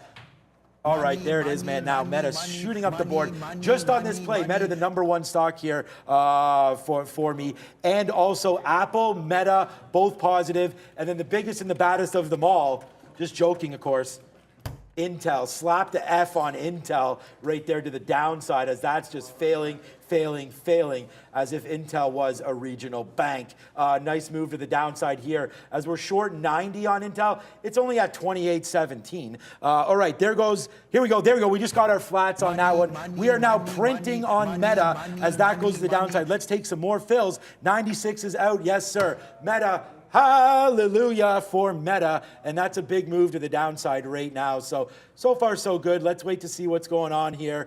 Downside move. Let's go to see what they're doing here. Downside for Meta, but it's Money Talks with Brendo. Hey guys, yeah, we're seeing a little bit of weakness coming back into the DXY, US dollar back to the downside. This is actually the euro on an hourly chart. Wanted to highlight the fact that this is really the only one that's showing any kind of significant strength today, back to the upside after, if you remember last week, 50 basis point hike coming through from the ECB. Will also get England coming through, or the UK coming through with a Bank of England rate decision later in the week as well. But dollar downside, again, we did test higher initially, but reversing some of that strength, this trend over the past few days. Again, this is an hourly chart. I'll zoom out a little bit so you can get a better idea. This trend continuing back downside, still well off the lows from late January, early February for the dollar. Canadian dollar down a little bit, 0.25% right now, 73 cents coming back into play. 122 meanwhile for the British pound, seeing a bit of a bounce over the past couple of days. Very mixed board really outside of that. Swiss franc upside again, 0.5%. It was very volatile coming off the weekend following the UBS and Credit Suisse decision. We're also seeing some positivity bottom end of the board. Yeah, 2.8% right now for Ethereum. Ripple, however, 12% to the upside, guys. Not a bad day. And look, there is relative strength in the market. I mean, Coinbase, I was about to say Coinbase is strong, along with some of those moves in crypto, but Coinbase is actually breaking. It's like the second I go to say that, oh yeah, this has been strong all morning long, it looks like it's breaking down as we speak. So maybe scratch that. It was a good short. It's actually breaking support and under VWAP. If anything, I should be looking at the over-unders like we're doing in Pinduoduo. I chuckle. Like, I swear, I was just about to say that this was holding up pretty decently, Coinbase. I moved my bid on Pinduoduo, kind of trying to get some out here 40. There's a buyer down here at like 30s. So I'll just try to get some out in front of that buyer. But that short has been like short the pops every single time on it. And just stick to what's working. Someone just, is it Cena 97.41? Yeah, SI just did this. I saw it. It's now down 10%. So last bid was in front of 155, and it just cracked 150. Immediately caught a bid there. You know what? I'm just gonna get some out on that last little bit of a flush. But the key thing is, and I want to shout out to the community for this one. There's a reason we say grow the community, because it's easy to forget or miss a trade. And Silvergate yesterday, you probably heard both of us lament not trading this because it was an easy short when it broke too. So I said, today, if it pops to the upside, I want to short the pop. And yes, I was in too early. I took the hit on it. But you got to be able to move on, take the next opportunity. Like, it was an easy re-entry at 170. You're now down breaking 150. The stock, I'm not saying it's headed to zero, but you guys get what I am saying. The company's not long for, I don't know, existence or whatever way you want to put it. This is what it looks like. And so until it breaks your back, like, the trend is to the downside. You're not getting the moves that you did before, but you're still getting a solid downward trend, which means short the pops, look for shorting opportunities, because the trend is your friend. And this stock, at least I can probably say it's headed to $1. I can't say zero definitively because it's probably delisted before that, but $1 it looks like it's on a collision course with. I'll probably try to go long when it gets to $1, but we're not there yet, so just work the shorts. Yeah, exactly. And no matter the hit, like what Neil was saying there, no matter the hit you take early, can still make it back, man. I mean, and that's what it's about, right? Just like we did yesterday there. Good luck to Neil on SI right here. I just want to talk, okay, so I was just going to say, if this breaks above 50, we're going to get at a 10% rate now from Meta, because we did, when this went down, man, I mean, there's some fills sub 199. Like, that's exactly the level that we got stopped out on. We seek our revenge and get it right now. The top P&L names for the show so far here today: Apple, Intel, and Meta right now. And the number one loser P&L-wise for the show, if we're going to talk about it both ways, is AMD. So we've got we got all four of them, but AMD is the loser, and that continues to tank to the downside right now. Look at this name absolutely collapsing off 96. This happened yesterday. So before we throw it over to Arun and Sharif, I was going to say, let's see where the bottom was yesterday, but unfortunately the bottom yesterday was a heck of a lot lower than where we are right now. And then you don't even really have some consolidation on AMD until you get into like 94-ish, 94.50 or so. So that has a little ways to go as well. And then Nvidia back down in right now for Nvidia. Yeah, so you're coming out 11 o'clock, I think, is when everything's starting for them. So you're looking at, here's this 258 level again that's come right in. So, there's Nvidia. Like, we wrote down 258 on the sticky note today. Do you want to test it or not? It's coming through right now. So here comes Nvidia screaming to the downside in a big way, trying to make some of those bottoms. So I don't know. I'm going to stay in Meta short. And if I'm going to be short Meta, it's going to be hard for me to get into an Nvidia long, because I'm cheering the market here to get back to zeros. So let's see if that can happen. But there it goes, man. Hopefully Meta can fly to the downside. And I'll be updating you guys throughout the midday show, because honestly, I have no more bids on Meta. So I don't have one, but I'll put one right here at 199 right now, 199.05, something like that. And then that would be it. And then we'll wait to see if we can flush lower. Remember, it's Fed tomorrow, so it could be some positioning up or down, depending on what your position is, for Fed coming through. So yeah, even Microsoft, man, it's weak, man. So many juicy levels, but it's right back to 270. Yeah, it's. There's some nice levels here. Microsoft's been bad a week last 2 days, but we didn't mention this. I'm going to talk about PDD in a second. There was an update, like with the Activision Microsoft deal in Europe, and maybe not looking as likely to clear in the last couple of days, and that could be weighing on the stock. If you want to look for some reasons there, I kind of hinted at it yesterday, but didn't really. I don't think I actually specifically said it, but just going to go over to PDD just for a quick second here, guys. Wait for stock to get to a key level, then trade it. So there's the key level from yesterday, the double top. Short it when it fails the double top. Then the lower high was at 80. There was support in the pre-market. I'll go from the 15-minute to the 3-minute so that it looks a little bit more clean so you can see what was happening. Like, there was all world buying at 80. Once it flushed 80, then the shorts became that range. And now it's trending back into the downside. Clean downward trend until it's broken. You want to play those shorts. XPeng, I had this. So XPeng, I just got a bit of a reload, but I want to be a little more patient. So I said I'd be patient with it, and then I was not. This is why I like XPeng. 50 period holding, fine, fair enough. But this 975, the last couple of months here, has been resistant. So it broke this out today. So I just want to be long in front of that breakout. I don't feel like I've done a great job with it because I have a 10 average price. I did scalp some out, but I'm not adding a thing until it tests lower. If this is going to make an afternoon move, then I want to price in the 80s, and I have about a third of a position on, which means I have to actually wait for it to test some of those lows. When you're trading on the higher time frame, look at the stock on the higher time frame. When you're trading off the 15 or the daily and you're focused on the 3-minute, you're going to take bad entry points. So that's what happened to me, kind of watching VWAP too closely on XPeng. Let's wait for it to get to the key level to make the next decision. Brendo, oh, good. Just so everyone's aware, this event, apparently, I was kind of thinking this was going to be the live stream, but apparently it has started. I was waiting for this to change, but it hasn't yet. So apparently the event has started, guys, for Nvidia. All right. Now our event is about to end. So it's 1:01 1:01 right now, so we'll watch Nvidia. My eyes, of course, firmly on Meta right now to the downside as we continue to be short Meta and Intel. And definitely today was a pretty good one here on the show. So I hope you guys are liking everything and we haven't actually asked for likes once. Hola, like and subscribe today. So we only have 1.3K, which is pretty pathetic, but I want to thank everybody for watching. Come on, Meta, down to 199 now. It's going to be a good one. And without any further ado, thanks, Brendo, Neil, Prad, Fahad, everybody behind us, everybody that's involved with Trader TV Live, Bears vs. Bulls. Thank you again for everything that you're doing, man. I mean, that's been amazing. Great acquisition, Bears vs. Bulls. Thank you so much for that. But hey, let's go now. It is Arun. It is Sharif. And it is like Midday Madness? I don't know. We'll see. Let's go over to those guys right now and find out what they're trading.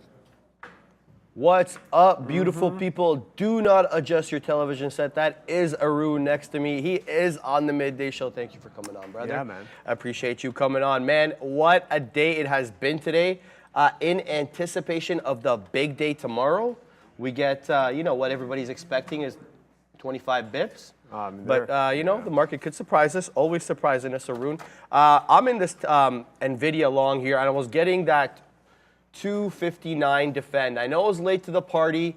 I didn't take it the first time around. I was distracted in the Tesla long, which I'll get to in a second. I've taken it the second time around on the way up. I'm scalping out. I'm holding 70% of the position. I'm looking to get filled here through the 60 break. I believe there we go. There's a red triangle that you always want to see. So try and, continue with this one up, holding for that 259 defend. I will show you my Tesla trade quickly as well. This one was a simple, I don't want to say simple. It was just a VWAP hold, okay? That's all it was. We were bullish on the day. We're up almost 5%. So I basically, I just got the VWAP dips, sold on the pops, got the VWAP dips, sold on the pops. And that's what the trade on Tesla was. Pretty simple. It's kind of been an upside down day. I don't know how your day's been looking like, Arun. Well, Yeah. for me, normally when I'm just doing my thing, I'm just on the futures, right? Right. So for me right now, it's been a quiet market. We'll go over the futures. I talked about it this morning in terms of levels, but this is pretty much what we're looking at here. We were looking for a bid down towards the 90s, right? We didn't get a whole lot. So this market's in a tight range. If you guys are out there trying to swing some trades around, it's going to have to be in the individual equity space because you're not getting a whole lot of action in the futures market. I mean, the range has been what, maybe 20 points, just over 20 points wide. The lighting is like centered for you. I know. It's like not even for me. You know what? I think we gotta that figure that one out. Yeah. can open up a little bit on the We'll left. figure it out after. Yeah, but the we will. lighting we'll figure out later. Anyways, it's the charts that matter. Right now, the futures market, I mean, you're not getting a whole lot of traction right now. I haven't done much yet anyways. I mean, in terms of equities, like it's not there. The way we're going to do this show, at least while I'm on it for the week here, is throw some questions in the chat. This is something I don't really get a whole lot of time to do. Yeah. So I'll go through the charts. If there's a trade that sets up now at this point, forget about what happened in the morning from here on out for the next 2.5, 3 hours. If there's something that sets up, I'll look into taking something. But for now, I've got nothing on the futures. If that means, I'm fairly quiet in the morning, I got time on my hands. Let's see what the chat's talking about. I'm sure they'll have a lot of questions. Yeah, for sure. We'll hear it coming. So how do you feel? I was asking you earlier about that 4,000 defend. You're like, no, You know, I'm not going to take Yeah. that 4,000 if I'm looking to see what's underneath it. Yeah, you know the thing with the round numbers, right? And then like the 4,000, everyone gravitates towards the big even number, right? Like, Right. like 4,000, 3,900. Right. Those numbers, they get so much traction. Like it's like a magnet. Everybody wants to see it. But what I want to see is when we get to it, what happens when you break it? I think that kind of gives you a very good indication Right. of how this market really wants to play it. If this market is as strong as, you know, it looks on the face of it, it should get to 4,000. Maybe just take a look just underneath, get no real juice underneath there, and then just snap back over, right? And that should be the bounce that you're looking for. But it's not going to be like, oh, I'm going to step right in front of 4,000 or right at 4,000, because Right. it's just, you got to worry about stops, right? It's not just about numbers and levels, but it's also, you got to think about what the stops could potentially be. All that stuff factors into your trades. You got to control your risk and whatnot. So I'm looking for that 4,000 to test. I'm sitting closer to 39.90 for a trade. But if they break 4,000, they set some stops off, they catch a bid, they come back in. I'm all for that long at that point. But Yeah. for the time being, we are still patient. I use that word a whole lot. I use patient a whole lot. And welcome to my game, guys. It's a patient game. It's a slow game, but when it does get going, it does get, you know, it moves fairly quickly. And tomorrow, that's the day. That's the day, Sharif. That's And I the can day. attest to that because you sat next to me this entire morning and I didn't even see you punch into a trade. No. So, I mean, Well, I can attest to that. I know you were watching, but you were doing your own thing. Yeah. What was I doing all morning? I don't know if you noticed. You were watching like Netflix or something. What was that? And what else was I doing? And you're looking at the futures. Obviously, I have my futures chart. I was doing something else too. I'm not sure. Okay, so when I don't have a trade, the only things I do in the morning, and I'm trying to learn a new language, so I was learning Spanish. Actually. Oh, was doing I knew you Spanish did lessons. that. I Yeah, actually I knew was you doing did that, Spanish lessons, and then I was just watching shows. I'm just waiting for my trade, and you know, not everyone's like that. Not everyone wants to do that. They're like, well, you know, you got to trade. Well, not really. No. No, you got to make the right trades. I couldn't agree No more. point in wasting your money just trying to get in and out of stuff, right? You got to make the right positions, take the right positions at the right time, build whatever trades at the right prices, control your risk. That's what it's about. And you know, hopefully we'll learn a few things in the next few days. You're absolutely right. Like, I mean, can't tell you how many times I've sat on this chair and like, okay, well, I'm at the office, I'm in front of a computer, I have a trading account, I must trade. And you know, you look for like what looked to be at the time good setups, but you know, in reality, like they're at best B, maybe C setups, and you ended up getting chopped up on the day, rather than just actually doing what this guy says: sit on your hands and find the right trade. Meta is breaking down. No. I came into the office this morning. I'm like pumping the desk. I'm like, Meta 204, and I knew full well that it was going to sell off on the day. That's where it makes its high, the pre-market, and then maybe you get a rally. Were you looking? You said you were looking for shorts at 204. Were you looking for that? I was looking. Okay, so number one, I looked for longs at 200. I took that long at 200. Okay. I did a dance with it. Number two, I'm looking for yesterday's close, which is, I want to say, that 198-ish level. Okay. I'm looking for a hold to stay positive, to stay green. So I'm not quite there yet on the meta long. 197.90, I believe. 197.80. Yeah. That's yesterday's close in that area, 20 penny Okay. range. Can't really tell from this. So I'm looking to go long there. I'm looking for that defend. No question. I'm looking about at this that. chart going, any reason not for the short? Because like that 204 to 206 looks like it's topping out, right? So as soon as we take that 202, You're talking about this Meta. one, right? Of course, yeah. No, Yeah, you're so talking as about soon as meta. we take that But you're talking about 202. this top right here that we made in the pre-market. yeah, but if you add back like maybe 3-4 days worth of data, Yeah. if you look Oh, no at question about that. Yeah. right? We were talking about this earlier, the macro picture, right? Of course. Like if you're paying attention to, well, you just need to, you actually have lines drawn there. Yeah. Of course. So like that topping out section, right? Like near the top end of the range, fading it towards the top end of the range, if you ever reason Yeah. to do it, instead of just getting like glued to the 200. That's an option, right? Yeah, it's not. I It's mean, obviously a good area. I guess my concern was going against the trend. I'll tell you the truth. Yeah. It's a bullish catalyst, and I didn't want to take a short against the trend. fair point. That's just the point there. I mean, I don't really usually go against the trend, but Octavius, $5 super chat Canadian, Neil by a the way. Timmy. So we're gonna hit that. Get Neil a Timmy, FRC in the money. Neil, gets him. someone owes you a Timmy's. The $5 earmarked for you, my friend, because you made this man money. Well, you got another $5. So, FRC. That's a good. What is it? He likes. Apple fritters. That's like two apple fritters or so. Easily, right? I'm not having any of that. No, I'm cutting season now, baby. All right. Beat Fanatic, yes, my man. DWAC, I see it. I don't know what it's up today. Let me look quickly here. DWAC, let's see what this bad boy's up. It's up 2.67%. I know your call yesterday was absolute money.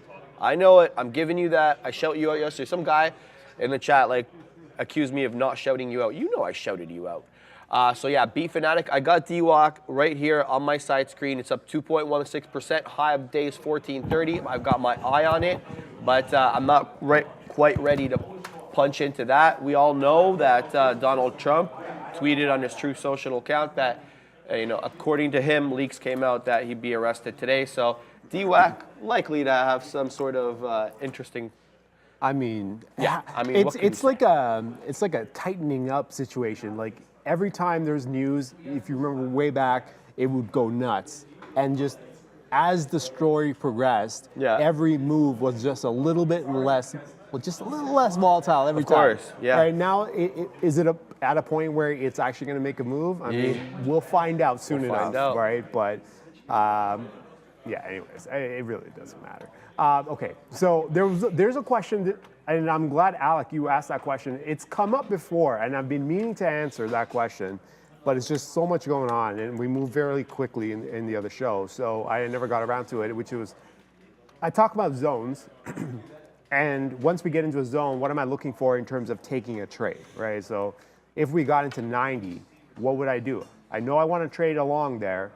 I want a smaller chart to tell me essentially that we've turned. So I've got a big chart and I've got a small chart, right? So let's just say the big chart really doesn't make a difference to me. It's the 30, I'll put a 30, I'll put a 15, I'll put a 60 at times. It really doesn't matter. All I care about structure, and I was talking to you about structure earlier, right? All I care about structure. I know I want the long. I know I want the long somewhere in this area. That's the big chart. Now what I do is I have a second chart up here on my screen. I'll have a smaller chart. We'll call it the 5, right? So when it comes into that area and the 5 starts to turn, meaning it starts to actually start going after its own trend line. So odds are, if you're going to start down up here at 40.30 and come all the way down to 39.90, that's going to be in a downtrend, right? So for me to want a long, I need to see that smaller trend start to kind of get chewed up and taken away. I see. At that point, I know that I'm getting the help I need. The small chart is in line with the bigger chart, or the zone from the bigger chart, and then I'll just start building into a position, right? Depending on the prices. If I don't like the prices, I'll take a little bit and hope for a better fill so I can average it out. So, and that goes into another thing, is like, oh, well, is averaging a good or bad thing? It depends. Right. If you're averaging because you're in and it's going against you and you hope that it comes up at some point, that's not the strategy for averaging. The averaging strategy is, you want prices in that area. You don't know if you can actually get everything in there. Right.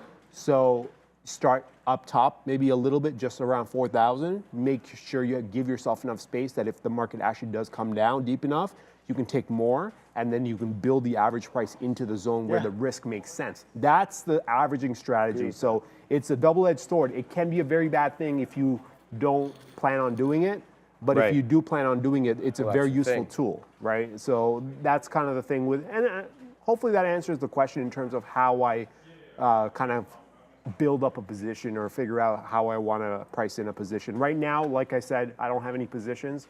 The way I would go about it is I've put in a high here, 40.35. Let's see what happens. And we were talking about the 4,000. I'm going to do the same thing with the futures. I want to see what happens when we take the high, if we take the high. You're not going to take that short immediately. No. It's entirely possible that we actually take the high, hold up well, and then continue running. At that point, I know that I have a new level that I can work with.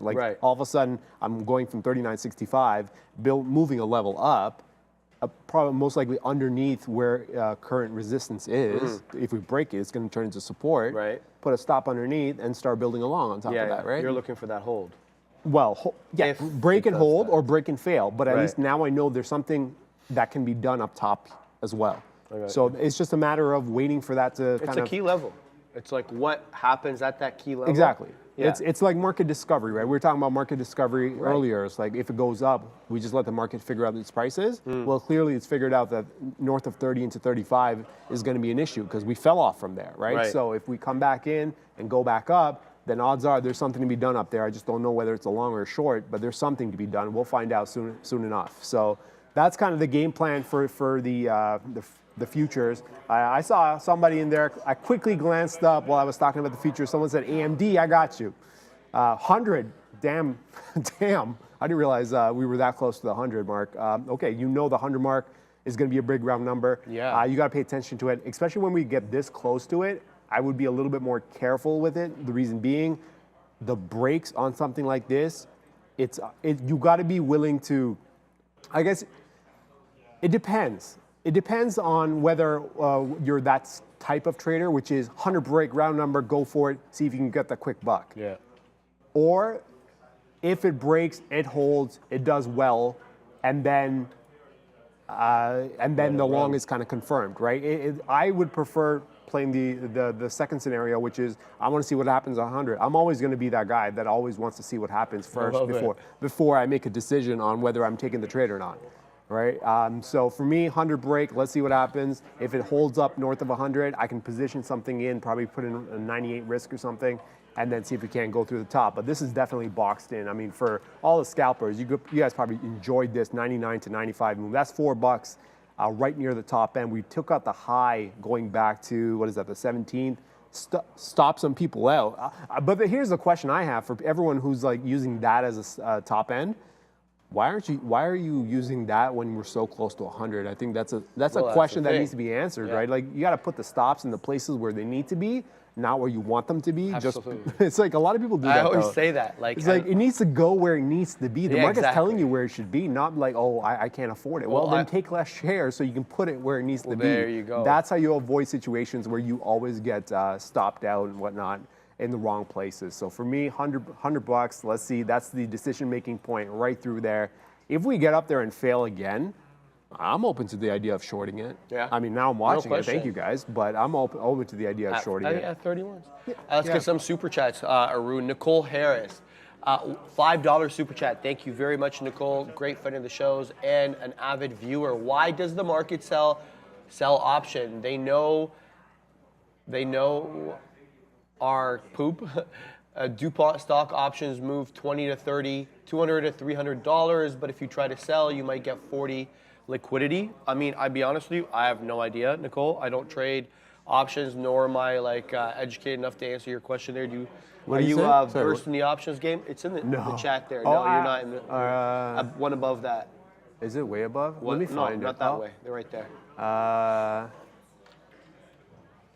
Move to here. If you try to sell, you might get.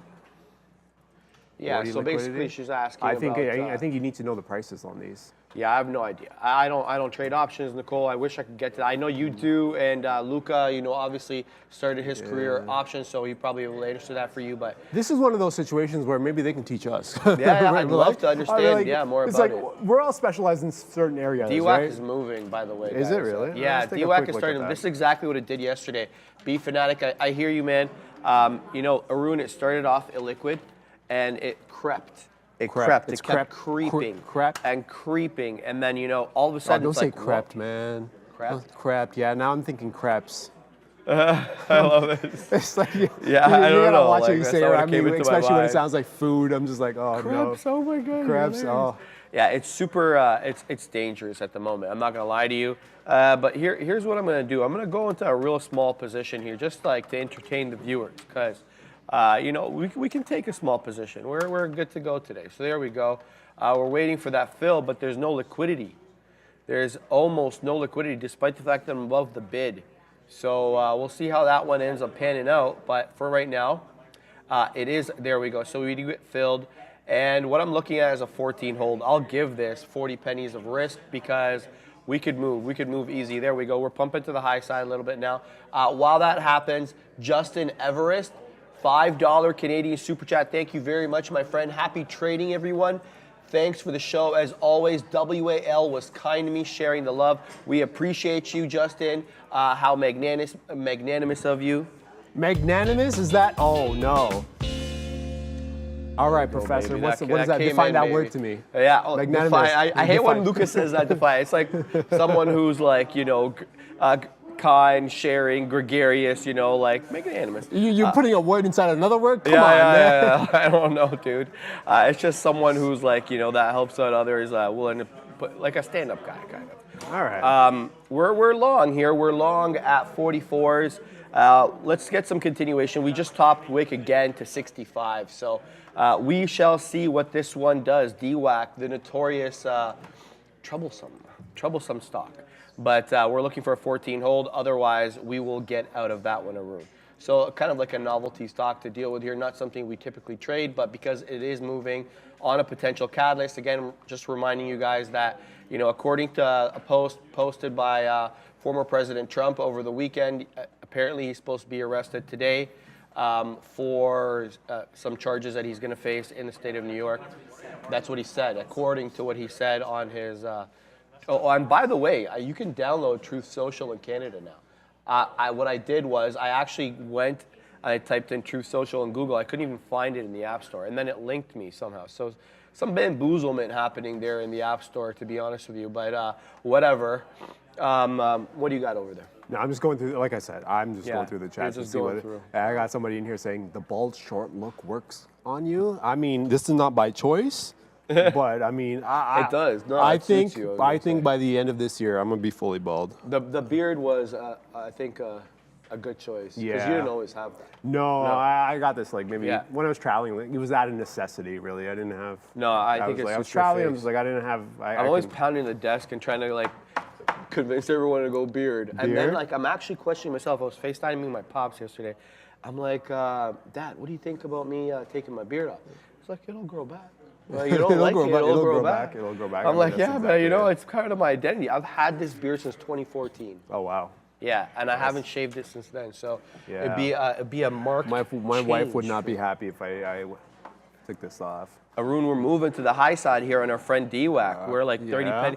Yeah, just as I say that, of course, it flushes. Guys, I'm looking for a 15 continuation. We're getting a lot of resistance at the $0.75 level. First, it was 65, and like every about 10 pennies or so, we're finding resistance. And the spread, sometimes it's 2 pennies, sometimes it's 15.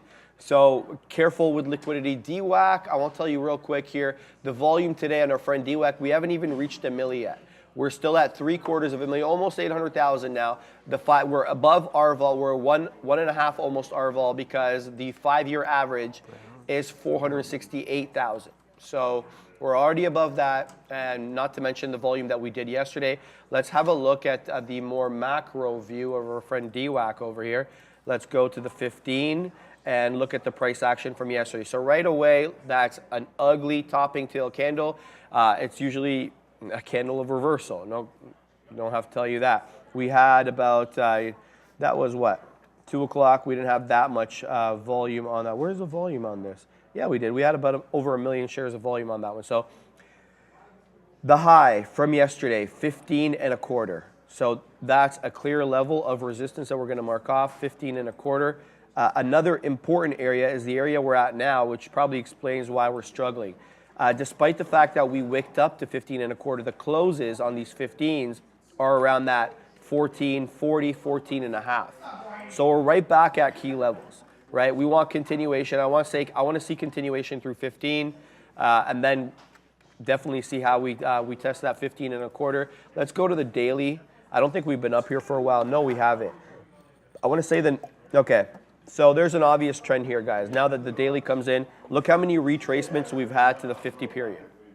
So on every occasion since December, a 50 period retracement has been met by a rejection and a sell-off. So is this another part of that? Like, and look at the subsequent days upon touching the 50 period. They've always been lower highs. So, you know, I don't know if I have, I don't know. We'll see. We'll have to break that recent trend, right, to kind of be bullish onto this today. So we'll see. I'm holding a piece, you know, more for novelty than anything else. Break even. So let's see if this one runs over. I'm just keeping an eye on AMD. AMD making some moves. I see you guys talking about it. It is making some moves now through 95. I wonder if this is going to be one of those range trading scenarios where you can kind of go long 94 to 92 if it sets up and then try to work a short near the top until you get that breakout. With this, though, keep in mind, this is only going to hold up for today, right? These levels are all going to get blown up tomorrow at 2 p.m. With the volatility that would be incoming, there's no way a range like this, where the market's just, or AMD sitting right in the middle there, there's no way that's going to hold up in a volatile market. So whichever direction we do move tomorrow, I would just keep an eye on the range breakout scenario for AMD. So that's on the table. And then Nvidia, obviously, Brendan was talking about their, what is it, a show or whatever? Their show or release or whatever it was. That 264 is in place. I mean, that's going to be the double top high. The only concern I have with these kind of double top highs is there's no space for stop runs, right? Like, the one thing with breakouts is that you want the break to be legit. Last thing you want is to get a run where the stops go off and then comes right back in. That's going to be a problem. So for me, that 264 is like a flexible 264. Like, okay, we can get above, but if we have trouble after we get above, then that top is still in place, right? That can move a little bit. And I think I talk about that sometimes when I talk about futures levels moving. That's kind of the scenario where it's too close, you got to give a flexibility, and then the market will tell you, or the stock will tell you whether it's going to actually come back through or not, whether it's going to hold on the breakout or not. But for now, that 264 with a little bit of flexibility is going to be up top as the top end resistance. Inside though, this is messy though inside with Nvidia. That's the problem, is like, you know the trade is easier up here. Once you get into this, there's too many areas where Nvidia's bounced before. It's just, okay, well, we bounced here, we bounced here, we bounced here. Where's my level? It's not clean enough, so we're gonna leave it alone. But Nvidia is making a move to the downside. Actually, let me put up the snapshot bar. What is it?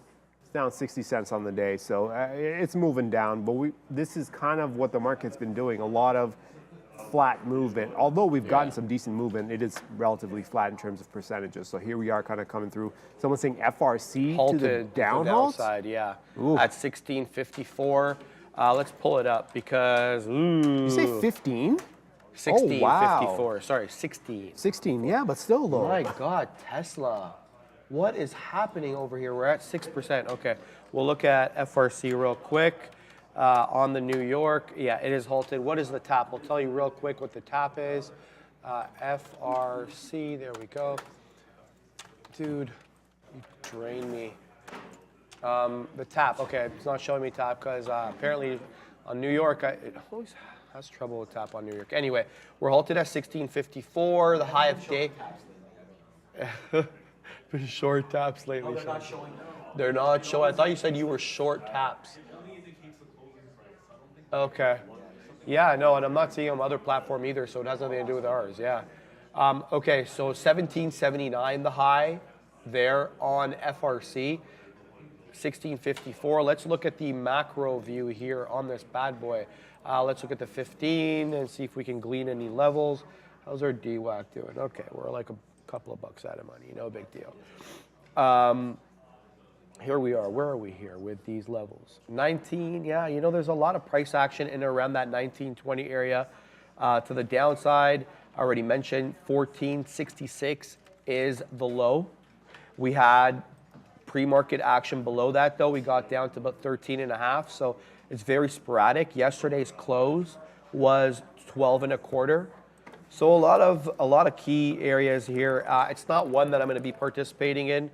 I think it's just quite too volatile and unpredictable and really headline driven. So yeah, we can like observe it and just make comments on it, but it's not one that I'm going to be dabbling today. I don't know how you feel about that. Anyway, Saskatchewan, shout out to Canada. Sharif, Tesla is squeezing at 200, probably related to the credit upgrade from Moody's. Meta, I don't know. Meta just popped to the south side, but Tesla, yeah, Tesla's had a good day. I don't know. I think we're decent. The thing with Tesla was the window for the Tesla long was this morning. It was like the pre-market long. I'm looking at this chart going, oh man, this would have been a great equity long. It's a technical breakout, right? Just north of that 186.5 going back a few days. You got 1, you got 2, you got 3 tops in place, all in the same area. Then you got the pre-market break around 7:15. Ignore that 8 a.m. Liquidity dump there, or the dark pool dump. and then it holds up well. Going into 845.9, that trade right there, that confirms your breakout. That's what you want in a technical breakout. Like this sideways action breaks through, holds up well on some sort of sell side action, and then continues its move. And that's what you got around 187-ish. And now you're sitting at, what, 193? First little bit of trouble came in at 192, but even then, from 187 to up to 192, depending on how you manage it after the fact, that's what you want in a move. Somebody was asking, what kind of chart is this? I'm using eSignal. This is my eSignal charting platform. Personal preference. It's something I like to use, right? It's got the right set of tools. It's got the right charting style. It fits well. You want to obviously be comfortable with your charting platform. You want it all configured the right way. And when I came in, I was telling Sharif, I'm like, I have nothing on this computer. I've never really sat on this computer, so I had to bring everything in. I was scrambling to find like the download files on some of them, so I can actually get it all set up. So here we are, we got eSignal on here. And somebody else was asking, how do I, like, when it comes to like tape reading and like looking at trades, how am I focusing, or what am I focusing on? One thing I would suggest is to filter your prints, like so the time of sales prints, filter them, because at the end of the day, futures markets, they have a ton of volume going through them, right? But the ones that are going to move the market are going to be above a certain threshold. So I would say maybe above 50 to 100. Obviously, someone's got to be in the opposing side to take that. So as soon as you start seeing larger prints go off, it means that someone's actually willing to take the other side of that trade. That means volume's starting to pick up in a certain area. That's what I would pay attention to if you're looking at in terms of like trying to tape read and whatnot. And why do I focus on the ES over the NASDAQ? It's just cleaner. It's just, I've traded the NASDAQ. It is one of those, I guess the difference between the two is like the difference between like a cargo ship and a speedboat. Okay. The NASDAQ is like a speedboat. It goes and changes directions very, very quickly. Okay. The S&P, on the other hand, it takes its time more often than not. Well, relative to the NASDAQ. It's just easier. I found it to be easier. It's more profitable, and you can also size better. Like, how are you supposed to size on something like this? Where? Are the points on the NQ, each point, is it the same value price-wise for each point on the S&P? No, so the leverage is 20 on the NQ, so each point is 20. Okay. And then the S&P is 50. But NASDAQ will give you like 100 points in one move, and the NASDAQ or the S&P will give you maybe like 30. Do they equate to end up being the same because of the leverage difference, or Depends though. Like in the last little bit with the market being more financially heavy in terms of news. Yeah. The NASDAQ's been holding up well because the tech stocks have been doing well. They've been doing okay. And then the S&P has been lagging because the financials have been weighing it down. So if they're both moving the same direction and they have no reason to be opposed to each other. What you're saying is absolutely right. Right. Look at so they do well when they do move together. Look at this. Yeah, let's go to so this is the SPX. Chart. This is the SPX. Look at the high at the SPX. 41.96 on the SPX. Look basically just the distance wise where we are in terms of a retracement back to that I want to say early February high on the S&P. We're at 4,000. Look at that peak at that same time on the NASDAQ. It's 12,800 or 12,850. We're back to 12,650 almost. So we're way closer to making those highs, reaching those highs that we reached in early Feb on the NQ than we are on the SPX. And that's very visible just by looking at these charts. Yeah. I mean, look how much closer we are to that peak, right? And they almost move identical, right? But the fact that it retraced so much farther down, what you're saying makes absolute sense because that move back up has been so much better for the NASDAQ. And this is like the times when it's different, right? When the tech stocks are running hot, especially like the big tech names. That's all you should really care about. Right. Is like the big tech names in terms of relation to the index itself, right? You want the Microsofts, the Apples, and the Teslas that are involved, the Nvidias, the Googles. You want those names to start moving. So if you have like a tremendous few days where those names are moving, that itself is going to outpace the S&P because in terms of weighting, they are so more heavily weighted at the top end Right. of the NASDAQ Of course. than the S&P is. Right. Right, with those same names. Yeah, so you get a much more aggressive move to the long side on the tech side of things when you get those individual names moving. Obviously, there's 100 names, but at the end of the day, like 6 or 7 of them control the NASDAQ. And then other 93 are just there for the sake of rounding out the 100. But this market, let's take a quick look. I thought Dan Emmis was saying he sizes in and out of the NASDAQ. Yeah, I mean, Dan that's is a always skill. given That's a them. skill that I have very little faith in doing for myself because it's why don't I have a oh I know why because it's just like each level brings like 5, 6, 5 or maybe 10 contracts on a level. Okay. And then the slippage on getting out if you build up is ridiculous. Well, at least I find it to be ridiculous. But I mean, there's a skill to it. Obviously, not everyone has that skill. I don't have that Sorry, skill to size. so it lacks liquidity on this market?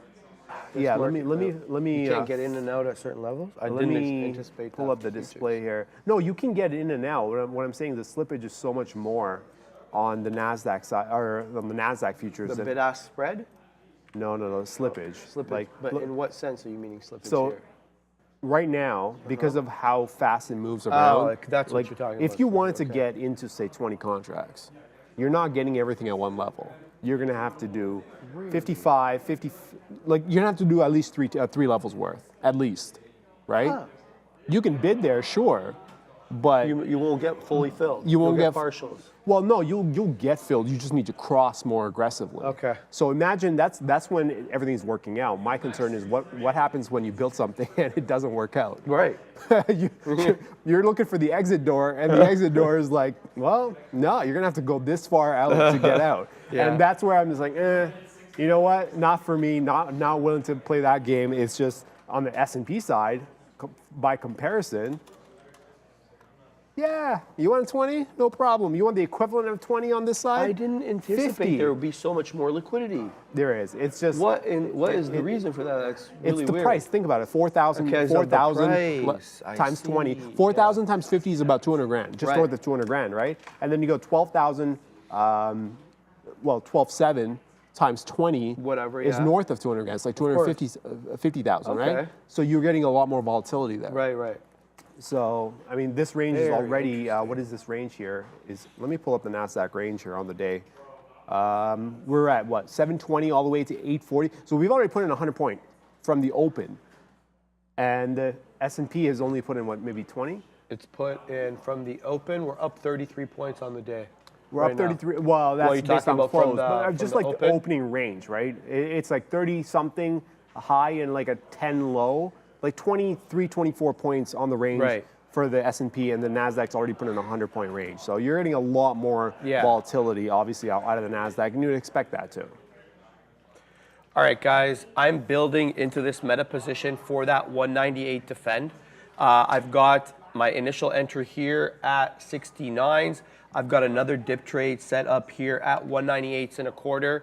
I'm looking for a 198 defend. Obviously, the break, a decisive break of 198, that'll be my out. It looks like I may not get filled on my dip trade as now we retrace into nearer to 199. I'd rather not be in the money. At this point, I would rather get the fill. This was this is a full position. This is a much larger, I'm not gonna say how much, but it's a much larger position at this 198 and a quarter, so much that I want to defend that area. We'll see if we hold. You assume we stay green. Yeah, sure, it's a sell the news event on a lot of people who are in the money. You get that Morgan Stanley upgrade, yada, yada, yada. You're looking to take profits, sure. I mean, but to go red, I mean, we'll see. We'll see what the defend looks like. I see you guys saying Meta and Tesla in the chat. Yeah, Tesla is another one that we had great trades. Oh, I got to get a DWAC here. It did break 14. Oh, it cracked down. Yeah, so Ooh. my limit for this one was 14. It wigged down to 13.91. Now it's above 14. So here's what I'm going to do. I'm going to put a stop right below 13, right below 14 at 13.97. Obviously, I have to give a lot of room for this. So I'm going to go ahead and say 80s. I'm going to give this 17 pennies of spread here in case it doesn't fill. Anyway, the Tesla trade was good. Essentially, it was a 190 defend. All right, we had broken above 190. My Tesla, okay, so it's so convoluted here because of the wicks, but we had that big move up initially from the bell. We broke through 190 decisively. We got up to 192.68, and then we retraced, right? And I was looking for the initial area of resistance, which was 190. We couldn't break through that initial 190 move on the first pump up, but we did break it on the second one. And so former resistance becomes support. I bought at 190.30 and then scalped all the way up into 191.26 for about $1 winner. It made its retracement. I got in again at 191.37, scalped all the way up into 192.10s, and then the remaining portion here is a break-even trade that came back. I didn't act, and then basically I had to do stuff, so I wasn't able to take the remaining trade. Obviously, the better trade here was be what this guy probably would have done, which is to buy that 190 level and hold it for the rest of the day. That's not what I did, but we shall see how the remaining portion of the day turns out. Still trying to defend again this 198 level. We're at those lows. I'm close to getting filled here at that 198.25. Just has to hold up though. Yeah, I mean, it's like, okay, so a lot of times it's like, oh, Aaron just buys and holds. There's more to it. There's more to it, right? So you've got levels that you're looking to get. Yeah, so like Yeah, if we're I got it. getting into certain areas, I'll start pricing exits in, right? So let's just say Tesla, for example, that 190, sure, I think their trade was a little bit earlier, 187, but for me, whether it's 187 or 190, let's just price it the same. Or let's just say it's a long. Where would my first exits be? I'm looking over to the left. I'm looking at this is a 30-minute chart. Lets me see a few days worth of activity. I'm noticing that on the 7th, we're really struggling with this 194 area. So there's going to be a problem here. To me, as soon as I see that, I'm like, that's going to be a target for me. Ooh. All the way through there's going to be targets for me on the exit. So if I'm getting that long early, first target is sitting somewhere up there. But at the same time, I'm managing the trade. So if we're long, we didn't get the 187, we got the 190, sure. We got up to about 192.5. Is that enough for me to get out? No, I don't have a reason to get out. I mean, the trend hasn't broken, and I'm not at my target point. So at that point, I'm just waiting, right? So, sure, it's in $2.5 in the money, and then comes back in, and then finds another base, and then makes it to the target point. This is the target point for me. 194 makes sense. You bring the stop in now. The stop probably sits right here, 192. Why? We hesitated through there on the way up the first time. We hesitated. We bounced down here around like 1045-ish from 192 to 191. So I know this 192 is going to be something to trail with, and we're getting some out in the target area. So unless I have a decision to make, whether it's target exits or trails on my longs, there's nothing to be done. I try not to overmanage. I think that's the other thing that happens a lot is you overmanage. Absolutely. Overmanage a position. Absolutely. There is such a thing as overmanaging There a is. position, right? Because if you're trying to catch a winner, every single little bit is not. I mean, it depends on what you're putting up in terms of risk, but you don't need to catch every single little piece of it. Like you just want to catch as much as you can in a move, not every single piece of the move, right? So in terms of math, that's the way I do it, and you got to be okay with the idea of it being in the money and then it coming back in on you. That's part of the game, I think, if you're trying to catch the actual movement. Because if you're basing your decisions off a bigger chart and then you're timing your exits off the smaller chart, this is the inverse of what I was saying earlier, where it's like, oh, if I have a bigger chart level, I'm looking for the smaller chart to confirm the entry. Right. But if you're now taking the trade off the bigger chart, you're just telling yourself that the smaller chart's not helping, so you're trying to get out. Right. So you're kind of affecting your own positions. Yeah. You're kind of like hamstring your own positions at that point, right? So I just stick with the idea of, okay, this is the big chart. Let's not forget about that. We want to keep an eye on the small chart only when it makes sense to do so. Right. And I think at target points or even trail locations, it makes sense. Throughout the entire move, though, not necessarily. So that's kind of how I approach it. Sometimes that turns into like oh my God, it's a hold throughout the entire day. Because your level didn't get hit yet. My area didn't get to my area, and it doesn't need to be trailed. So it's one of those things where it's like, oh, I got nothing to do except wait. Yeah, you're as cold as ice. Yeah. I've heard it before. This guy. But I said that before though. It's like, it's for me, it's not like, I don't focus on the dollar aspect of the trade. I'm always focused on the points. The mechanics, yeah. Well, How yeah, I am want to doing execute it? the mechanics, obviously, but also the points of the trade. I'm like, oh, it's 5 points, 6 points, 7 points, Right. whatever. Like the dollar value on that, it changes based on your leverage and based on how many shares you take. But I think the dollar value focus. What's your daily goal in terms of? I mean, it probably varies based on the day. How many points are you trying to take? It's not monetary. It's not. No, not on the But money. even in terms of points, it's not. You're not looking. It's not. for that. It's not that. I think I've mentioned this before. It's performance based, meaning. Got it. Oh, well, when I mean performance based, like all I care about is I know what the execution's supposed to be. Right. As long as I execute that plan. Whatever it is. That plan. Yeah. My goal is to be 100% on top of my execution for that day. If I look at this chart again, I don't want to be able to say, oh, there's a trade that I didn't get into because of this, or I mismanaged, or this. That's what I'm trying to get past. Right. Right. In terms of what the outcome is after that, if I do everything right and the outcome's positive, sure. If the outcome's negative, sure. You give me Whatever it is, 20-something trade days, I'll be okay. So that's kind of the outlook of it all when I take on these trades. But I hear that.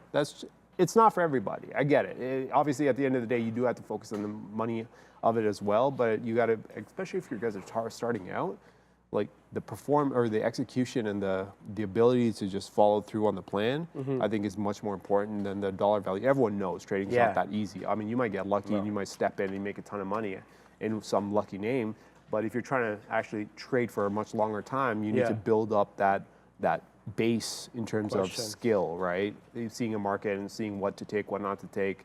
And that takes time and that takes money, and you're going to lose a lot at the beginning. You got to be willing to. You got to be willing to. Yeah. Like, you can't be scared of losing, right? So What your approach, I think, correct me if I'm wrong, I mean, you were like one of those guys that wanted proof of concept before you put money on the line, right? Like from the stories I hear, like the folklore that goes around. Yeah. The floor is that you I got stayed in the stories. sim for a while. I got Until stories. it kind of like. But that's the proved your thing, system, though. right? Like, it's not okay. So when my whole thing with like doing sim trading and whatnot is like, you gotta again focus on the execution. Yeah, it's not just Like about that doing transition from that paper money to real money. Yeah. Should not be a big jump. It should feel the same. because of the system is the same. The system's the same. Yeah. Like in your head, if you're trading sim a certain way and then you're trading real a different way, then there's not, like, let's just say Fahad's case. I don't know if he's here. He's not. Apparently he was here. He was killing it on the show for you guys. punching 100K. And yeah, he was punching 100K of 100K, Apple, and God. he took 2 Guts. cents on this. I mean, he got balls in with Monopoly money. Can he do that in real money too? If the answer is no, then odds are you're probably not gonna trade the same way because you're not gonna be as reckless, right? That goes against you half a penny. I don't know what people's shutdown is, but like that, you're getting shut down. No, it's not 100K. even- No, I'm kidding. As soon as you punch into 100K, like let's just You're take a moving the quick market. like It might go against you Like you can de be smart. facto. You can try to be smart, but 100K on Apple right now, Apple can't handle 100K. I don't know if Apple can handle a couple thousand off. Obviously, there's hidden volume too. Yeah. But like it can. Even if you punch like 5K on Apple, you're gonna move it a few cents. Right. Right. So imagine 100K. Exactly. You punch into that, and then I you're said like, that, okay, you know what? you're in market moving territory now, my You friend. are, you are. It's done 26 million, but it's done 26 million over the course of the morning. You're right. If you want to jump in, so think about it this way: into 100K, out of 100K is 200K. Yeah. In volume. Right. This market's done 26 million, or Apple's done 26 million. Okay. 200K, Fahad is going to be is what Fahad's bringing to the table. Good percentage of the volume already. That's today, what I'm saying. So it's person. if you're willing to do that, usually when you're getting aggressive with that Fahad kind of was volume. born for that kind of trading, bro. He doesn't have to work his way into it. He's like he's a homo novus.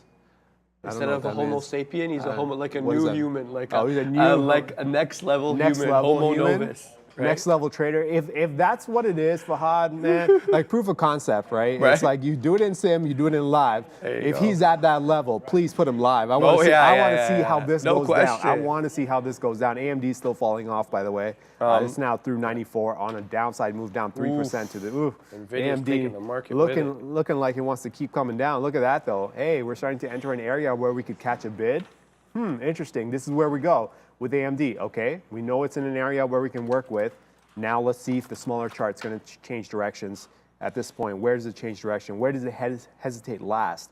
It seems like it's stalled out a little bit at 95. So for now, 95 is going to be the point where it rotates back in. I'm like, you know what? It's turned around. I think there's a long to be made here against this 92 low, and maybe we can play the bottom end of the range. I'm not going to catch a falling knife. That's a dangerous game because you don't know if this is going to break right through and break that bottom out. So we're going to leave that alone. But it's in a spot where there could be a move to be made. We just got to keep an eye on it. I'll send out some alerts. I got to reconfigure this layout for me, but I think there could be a alert. I'll keep AMD up, actually. I think AMD is one to watch here, north of 95 potentially. All right, I'm in this meta long. I've been defending this 198, but it's really having trouble at the $0.75. Every time it comes up into that 75 area, there's a very clear seller. You can pretty much tell that because all the wicks are at the same level. And if you're watching the book, obviously you should be paying attention to that. Every time we get up to the $0.75, we're rejecting. I'm long 32s, but you know, I mean, this is, so what? I mean, I need to see continuation. 198 held for now. So what does that mean? That means I'm in the money for now. I haven't cashed out. So I definitely need to see a 99 touch. I'm sitting here at, I believe, 74s, like not even at the $0.75. I'm front running that level, but it still hasn't come up to it. So it's making me a little bit nervous. I'm kind of accusing myself of not being patient enough, but you want to see a decisive hold on these levels. I mean, I don't want to see like a holding and then a consolidating at the lows. That's not what I want to see. That kind of puts my position in peril. So yeah, we saw Nvidia kind of hold down the market. We've still held 4,000. We're hanging around 4,009. I'm looking for continuation on Meta. I'm completely out of my trade on DWAC, in case anybody's wondering. The novelty trade there does not end up in any gains. In fact, it's an L. So that is the case with that. We're still hanging out at the 198.60s, and we have been for a while on our friend Meta here. We need to see continuation. Otherwise, I'm going to have to look to possibly get out of this one, back near my entry if it makes its way down there. We shall see. Here comes the $0.75 again. Here, let's do the dance with no pants here with the $0.75 level. Dance do we print? with no pants. Yeah, do Nice. we print? Here we're at 74s, Arun. Why am I not getting the fill? This level's been holding up. Here we go. We'll see. Maybe I'll take out a little piece at this No, level. see, this is where it becomes a problem. It's like you see it at your level, you're like, okay, it needs to happen right now. It needs to happen right now, and then you're like, oh, let me come down a few cents, and then it eventually just runs right through, and you get your fill. So we got the fill. Just gotta wait for it, man. You got your fill? I got the fill. I got my there you go. my panic fill, but the other one's still waiting. Look at that. I must have it at 76 or something like that because it's not breaking through every time around there. Anyway, Meta looks weak, guys. It does not look strong here unless we really get a big market move. I don't know about the viability of this trade. Yeah, wow, these futures are interesting.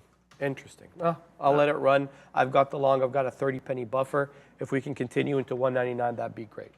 We haven't looked at the chat. People have been asking me to ask you all sorts of questions. Ooh, okay. There was like, tell Arun this. Oh, well, Dan Emmons, first and foremost, wanted you to know that he does that scalping thing because he takes the MNQ. Okay, so Right? you need to So take he 10 doesn't take times the as NQ. much. Yeah. But even that's a problem because MNQ. So we're pumping here, baby. MNQ is on the same boat, just a smaller leverage, right? Right. So, I mean, you got to take, for one contract on the NQs, now you got to take 10 on the MNQ. I see. So, I don't know. If he's making it work, he's making it work. It's just a different leverage point at that. But I still think the liquidity is going to be a similar problem in terms of slippage and whatnot. Yeah. We're pumping on what? Meta? Well, yeah, we just broke through the $0.75, so I got the fill. There We're you go. moving up into the 80s, albeit very, very slow. Snail's pace move here, guys. You know, it moves slower when you stare at it, right? I know, but what Just can I move do, it bro? off the screen. I'm on the show. I'm in a live trade. It's like sometimes I Move feel it I off the have screen. no choice. Move it off the screen. Yeah, it'll you're move. right. It'll move much faster when you don't stare at it. It's got performance anxiety. It's got performance anxiety. Meta knows. This guy's making excuses for Meta. I don't like that. Here we go. We're moving into the 90s. No, I'm kidding, of course. All right, we're moving into the 90s, looking to test that 199 level. Let's go ahead and put an out right in front of that 199. We'll set at 194s. If we should make it up there, I'll get filled. And then let's have another piece hanging out in front of 199. Let's take the 99.9s. I'm feeling whimsical. Why not, right? If we get there, that'd be great. We're still holding that same level in the futures. That's the one that you got long, right? What The was your Meta? price? Yeah. What was your price on 30, that? I've got 28s now. Yeah, I got 28s. So I'm like, in the what was your money. play? Was the against yesterday's close? Yeah. And then the long? The long off yesterday's close, the defend of basically staying Let me ask you green on this: the day. would you go long if it got back above 200? Would I go long if it got back above 200? Let's pull this up. Because that would kind of confirm the broken downtrend, right? So with respect to this, my move here, I'll tell you the truth, I'm looking for a VWAP retracement. Okay. So if we make it back to VWAP into that 200 to VWAP area, I'm probably going to scalp the majority of my position looking into that region. Okay. Yeah, so that's Okay. where I'd be looking to take profits. I wouldn't be so like crazy. I don't want to say crazy, but to think that we get back to the high, the pre-market high at 204s, I wouldn't hold for that. Not good enough for that. Here we go. We just got filled through that 199 break to the top side, so we get continuation. Scalp a little bit more out. Guess what else is strong though? What's that? Amazon. Amazon's chart pattern is looking primo. Amazon, Google, Tesla, it's been a decent afternoon for a lot of these. They're up and to the right. A lot of them are up and to the right. They look good. Oh yeah, Amazon's looking good through that 99.50 too. I'm not a fan of those half levels though, like, because essentially when you look at these round numbers, you're like Right. stops. These half levels are like hit and miss. Sometimes people use them for stops, sometimes they don't. So for me, that 100 would be the easier one, but we've already Right. been above 100 in the last few days, so that's not even that great. So the way it's been moving around, it's a tighter range. If you're ever in a situation like this where you're like, okay, well, I can't use that 100 because we've messed around up there too long or too many times, but the half level exactly isn't the best way to go about it. I think getting it above and then seeing how it trades above 99.50 should Right. give you an indication of how strong that 50 level is on Amazon. But I mean, Right. it's up, what, $1.70 on the day? And it's been trending up pretty well, even with the market coming down as a overall since the morning. So clearly there's some strength there on Amazon. Let's take a quick look at some of the other big index names. We got Apple here, flat it seems. Yeah, Apple just took out that 158 just to get people out. That 158 break, hits some stops, and then comes right back in, hits the bottom end through that 157, and then goes right into a range. And should we expect nothing less from an index name that is right at the top there? With the market being flat, index names being flat, is Microsoft there? Oh, Microsoft's actually down on the day. It's been ugly. It's been ugly in Microsoft, but it's also a technical breakdown. They broke down yesterday right off the open. Oh, damn, okay. They broke down yesterday right off the open through that 274 and then went sideways for a little bit. So you know when they came back up into this area where it's been stalling out for the last few days, that there's going to be a problem. They've caught it this morning, it seems, around 275, and then down it goes. But this bottom that they're putting on Microsoft, this is interesting too. I think if we can get underneath that 270 and hold up, there could be a short towards that 266. Flip side of that is if we get back above 272, establish that 270 as a good support, there could be a long that you can work with as well on Microsoft. So a couple of trades there. Microsoft, let me move that up here. Microsoft and AMD we're going to look at as, no, that's not the one. Microsoft is the one I want to look at. So Microsoft and AMD, I'm keeping an eye on AMD north of 95, Microsoft preferably north of that 272. Looking for turns, futures market at 07 right now, creeping down towards that 4K level. Let's see. Well, let's see if it also shouldn't be a surprise that the day before a Fed move, we're going quiet. Of course. Right? I always anticipate that. And then the market always makes me look wrong and gives like great intraday moves and everybody prints and I look like a fool sitting on the sidelines. But I guess that's what trading is about, just following your rules. Yeah, it's that's pretty much it. Like I want to get to this meta trade, guys. This has been a fantastic defend. Taking that 198.25 defend. We took up all the way up $1 in the money. Look at there's scalp central up in here, man. Moving with like little pieces out, all the way up. Still holding above that 199. Looking, like I told Arun, for a possible 200 retracement. If I'm really lucky, maybe that 250, because that will be in and around VWAP. So that's where I'm gunning for on my friend Meta. Meta's been good to me. Let's take out another little piece here through the $0.25 again. So that's now another $1 in the money take that we just took out there. Still holding like a lot of shareage, quite frankly. So looking for this one to run. I'm looking for possible resistance for this micro new high. I want to say that'll be above 199.80. That's like that little peak here that we kind of consolidated in and around. It seemed to be a bit of a resistance for a while. I'm talking micro trend here, guys. Macro trend, we're looking for that 200 retracement again. So let's hold. Let's hopefully hold this 199 area. My cost bases are 26s at the moment, so a bit of a buffer. I can really give myself room for this one to retrace. Meta's been moving up. The futures haven't been doing anything. I posit that if we get a bump here on the futures, Meta really propels up because it's staying green despite, you know, the futures not doing much. Brendo's at the big desk though. He's got happening now for us.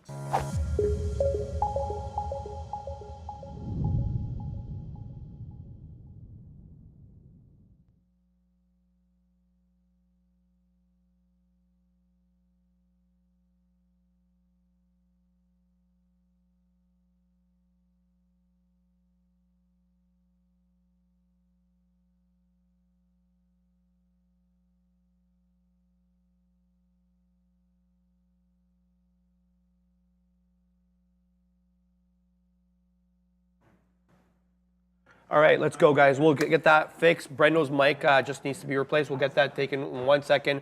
We'll send it back to him when he's ready.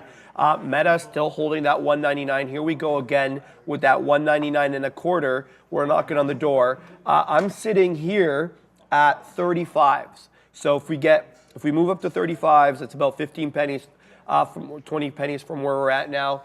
I'll be looking for the fill. I'm also going to sit at the $0.50. Oh, we're getting a bit of a flush here. What did I just do? Yeah, we're getting a bit of a flush through 109. We'll talk about that. Brendo's at the big desk. Hey guys, yeah, my apologies, my battery died, but here we go. As I was saying, we were talking about Nvidia, a ton of product launches, a ton of more info coming through as far as collaborations. The latest with Adobe. They're expanding their partnership with Adobe to unlock the power of generative AI going forward. There was some news on the metaverse. There was some news on quantum products that are coming through. So just be aware if you're looking at Nvidia or the chip sector in general, could be moving because of this event that remains on right now for Nvidia.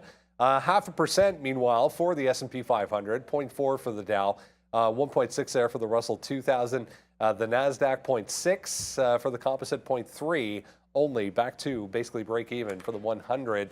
There is Nvidia. They sold off most of this news, but have started to buy it up off of 255 here as we continue to get some of these headlines coming through. Meanwhile, yeah, what a day for Amazon. Nice look. Got above 99 and held 99.5 even coming into play. 1.5% for Amazon into lunch hour, guys. Back over to you.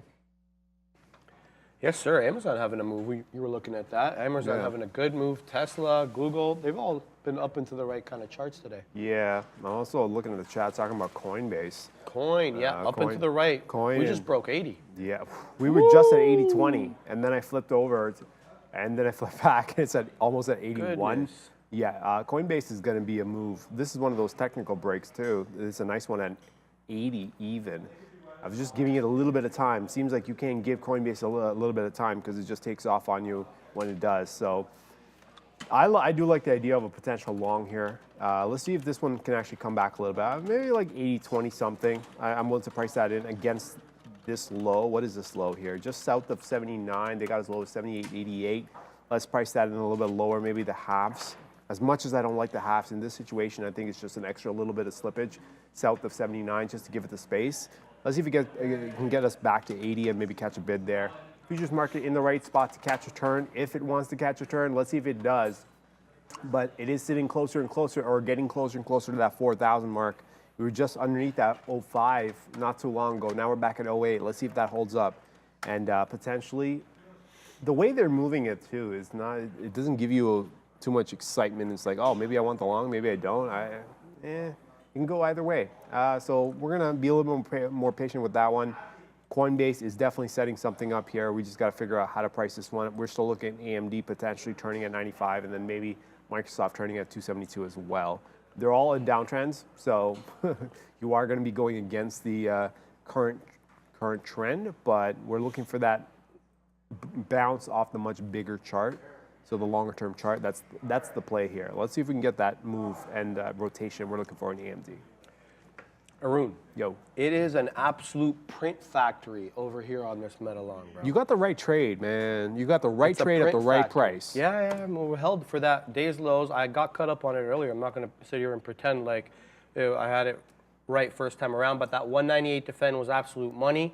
We just took out 199.50s, right? So that's $1.25 winner right there. So now I'm sitting here at 55s. If we can break that $0.50, we didn't. Where did I get that fill? I got that fill at 40. Sorry, I said 50s. That was a mistake. The 40s. So we need that 50 break. That 50 break, we got up to 43s on that last descent. So that's my question I have for you is like, why do you want that 50 break? I'm locking in profits. No, I know that, but like, why can't you sit underneath 50? My thing is like, if Sure. 50 and evens are big round numbers, I took in and front of it already. Oh, you took in Yeah, I front. took in the 40s. Oh, you did. Oh, I took in the 40s, so next my next level is oh, the you're trying to 50s. get the Yeah, 50. Yeah. Okay, Yeah, okay, yeah. that makes more sense. Yeah, no, I always like the front run level. So Yeah, if I've got a short, say I'm taking a small cap crap or a breakout, right? I take that 3 break, I'm looking for that 3 hold, right?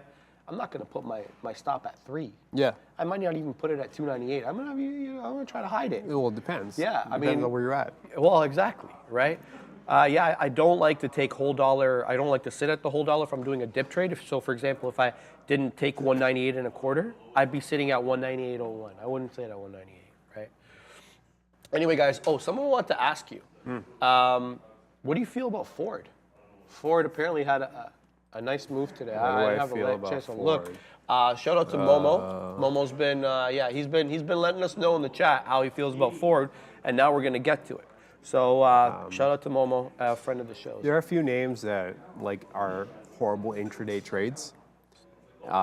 Ford, portfolio-wise, I mean, I haven't even looked at the long-term chart on Ford, but intraday trades on Ford, like, How do you feel about them? I mean, it's up almost 5% on the day, which is great. But at the same time, how am I supposed to work with this? Like, what am I supposed to do? Like, maybe the 1150? It's not, I would never really pay attention to a name like this. That's just the reality of it. It sits too close. Like, I have thresholds in terms of upper price bands and lower price bands. I don't trade below a certain price, and like 10 for me is like a Right. no-no. That's no. And then upper price band, like when Tesla, before it split, it was in that upper price band, Right. right? Of course. And now it's like, for me, the sweet spot is like $300 to $400. That's the upper area. Right. North of that is tougher to kind of work with. Why? Liquidity issues, the levels, like, you know, the lower the price, the thicker a level is going to be, right? So the Right. slippage past the level is like highly unlikely. Right. So, but a name like, I don't know, something that's like $600 can easily slip past the level and still be, like, you can mark off a resistance level, call it like 600. Yeah. It can still go to 602 and come right back in. It'll be still a short. That level's Right. still in play. Versus a cheaper name, odds are it's not going to slip $2. It'll maybe, if anything, it'll go like a few cents and then come back in. So I can gauge that better than I can with like those like more expensive names. So I don't trade that.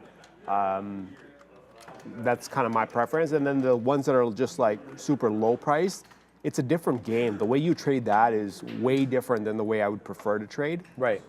Mind you, all of this is like, I haven't done equities, like, apart from being on the show, I haven't done Yeah. equities on the regular in like a very long time, right? For me, my whole thing is futures, futures, futures. I get my trade on the futures, I put my risk on the futures. Right. And then if I get it, I get it. If I don't, that's perfectly fine. Absolutely. But Ford, I mean, That's not you. Randy's a cheerleader for Ford. Is he? I thought he was a cheerleader for Tesla. Both, huh? Oh, maybe both. No, he doesn't like Ford. He doesn't like, why does he No, keep saying did Ford you, every okay, time you then? want to, let's digress a little bit. What's up? So Ford, Yeah. you know how these patent hunters, you know what they do, like, because patents are public record, so they go and see what big companies filed for patents to kind of get an idea of what the company is up to? Yeah. You know that. All right. MO, modus operandi. So Ford patented this technology that, you know, allows them to repossess the car from delinquent payers remotely. Now, it doesn't, It just locks the car? okay, so here, it's gradual. It's a gradated system, meaning initially, say you're like $15 days late on your payment. Yeah.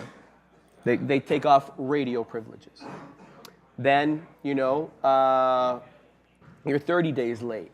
Sunroof and the windows or the power windows won't work. I'm giving you any random examples. Essentially what they do is they take away privileges from the use of the vehicle gradually up until the actual car, I guess, driving itself off, as we expect a lot of cars to be able to do in the near future, and driving it back to a Ford repo center. So the repo man will need to come to your no house. longer be a thing. Guys, who remembers the repo man from WWE? Of course, the repo man. He came in there and he was like always whittling about, like hiding because he was trying to repossess your car. Sorry, I digressed. Did you guys remember that? We got to pull up a video of the repo man. Now I've got a scenario for you. Go for if it. Ford is turning off your heat, you've got a Ford in Canada. It's in the middle of winter. It's got to be proportionate, right? What do you can't mean? take away safety features and stuff like that. I was gonna say, if you Yeah. turn off heat, and Can't take because away the of brakes the and heat being off, Yeah. no, not taking off brakes, but like imagine Can that. you imagine? Like if you turned off the heat and I got into Yeah. an accident because of how cold it was. Yeah. Like there that- may be some liability. Yeah, that's That's a what legal lawsuit departments waiting are for, to man. happen. So I mean, we can definitely talk that. But like a lot of these car companies now, what they're doing is like they're trying to do that remote start, Right. but they're trying to do it from your phone, where it's a Right. subscription-based Yeah, thing, yeah. right? Like so. I got 3 years of that with my car. There you before I go. passed it up. There Yeah, you yeah. go. Like you gotta 3 like years of it. pay monthly fees to be able to start your car remote and I other never functional use it. features. I never use it. The most thing that I use, it was a Lexus app, right? And it shows you how good you're driving. It gives you a score. Oh, yeah. After every time. Yeah. So I did really well. I always got excellent. I always got in the 90s. So then when they offered me that insurance where they base your driving based upon your But they cell gotta phone, plug in your own app. Or they gotta get their own app in there. you got to get in your own app, and Yeah. they follow you and stuff. But you can also put that you're not the driver. So say, for example, you're a passenger in a car. Right. There's a way to go into the app, say, I'm not the driver. So there's some bamboozlement that can happen here. I'll just leave that for your imagination. You have that? Sean has that, yeah. Everyone's like that's what I was wondering. Because what they used to do is like if you wanted to participate in the insurance like discount or whatever, Right. they would give you a little thing that you plugged in. In the car, right? Into the I don't know, man. I don't know much about cars. I just know now I it's take on it your in and they phone. get it fixed. Yeah. But you plug it into one of the sockets there, and it'll track your car. Yeah. But now they're doing it through the phone. Exactly. So The a lot of people- bamboozlement is, it's rampant. I'm keeping an eye on AMD here. We got above that 95. This was like, for me, the turning point. I want to see how they handle a move back down. This is kind of near the bottom end of the range. It bounced off the 94s. We're still looking at that 92 as a potential bottom level. So knowing that we're at the bottom end of the range, if we can hold up by breaking down through 95 one more time and catch a bid, I'd be open to the idea of a long here on AMD. I like the fact that the futures market's bouncing too. So there could be a trend change here, but it all depends on how AMD is going to react on the move back down through 95. I think that's critical at this point to see the strength, if there is strength. And I see you still getting out of some more meta. Oh, I've been printing on this. So I'm been sitting calm, not really talking about it. But yeah, this is one of my trades. I'd say definitely of the week so far. Why I like it is the risk reward. The 198 was a level. I front ran it by choice. I want to take quarters, like you said. We were talking earlier. You told me look for the ranges, take it in the top side of the range so you can ensure a fill, and then maybe you can have in the mid area of the range if you really want to get that good ACB. In this case, this was the top end of the range being that 198-ish area. Technically, guys, the close of yesterday on Meta was 197.79. So I front ran it by like 50 pennies. That's, it's a little risky, but look at the fill. The fill is money. So letting it run. Let's see if we can get that 200. We've been talking about that 200. That's the goal. I don't have any more sitting orders here. I think the next order I'm going to sit in front of that $0.75. So let's go ahead here and move up into the $0.75 area. I'm going to sit at 71s. So here we go. If we make it up to 71, we'll get the fill. Meta looks quite anemic in its move. Especially when you compare it to the likes of Google. The chart on Google looks fabulous right now. You've had a very, calm trade, I want to say for the most part. You've had periods of retracement that goes without saying, but the majority of candles have been green. So you've been, provided that cushion over and over, and it was a great VWAP dip by here on initial strength too. So you had that initial move up, you have that consolidation back into VWAP, and then you have the pop right back up, that ABC pattern that we see so often, right? With these big cappers that are on good relative strength. So Google, what was the catalyst on Google again today? I'm forgetting what the catalyst was, but anyway, I'll look that up. So yeah, that's it. That's all we've got. We're still trending sideways, I'd say, here on the futures. I'll leave that to Arun, but yeah, 4,005, 4,004 to the downside, and hovering within that range of 4,010, 4,012-ish area.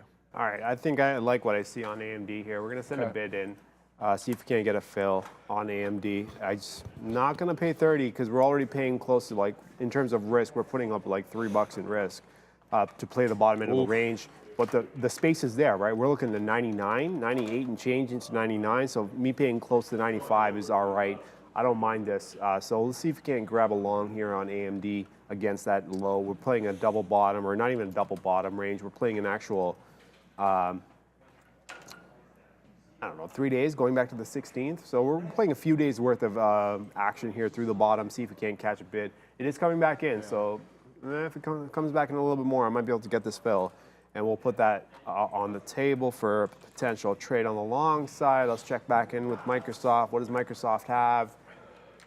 Ooh, I still like the 272. They're still working that 270 though. But I think 272 would open the door for the long there on Microsoft. Oh, damn it, AMD.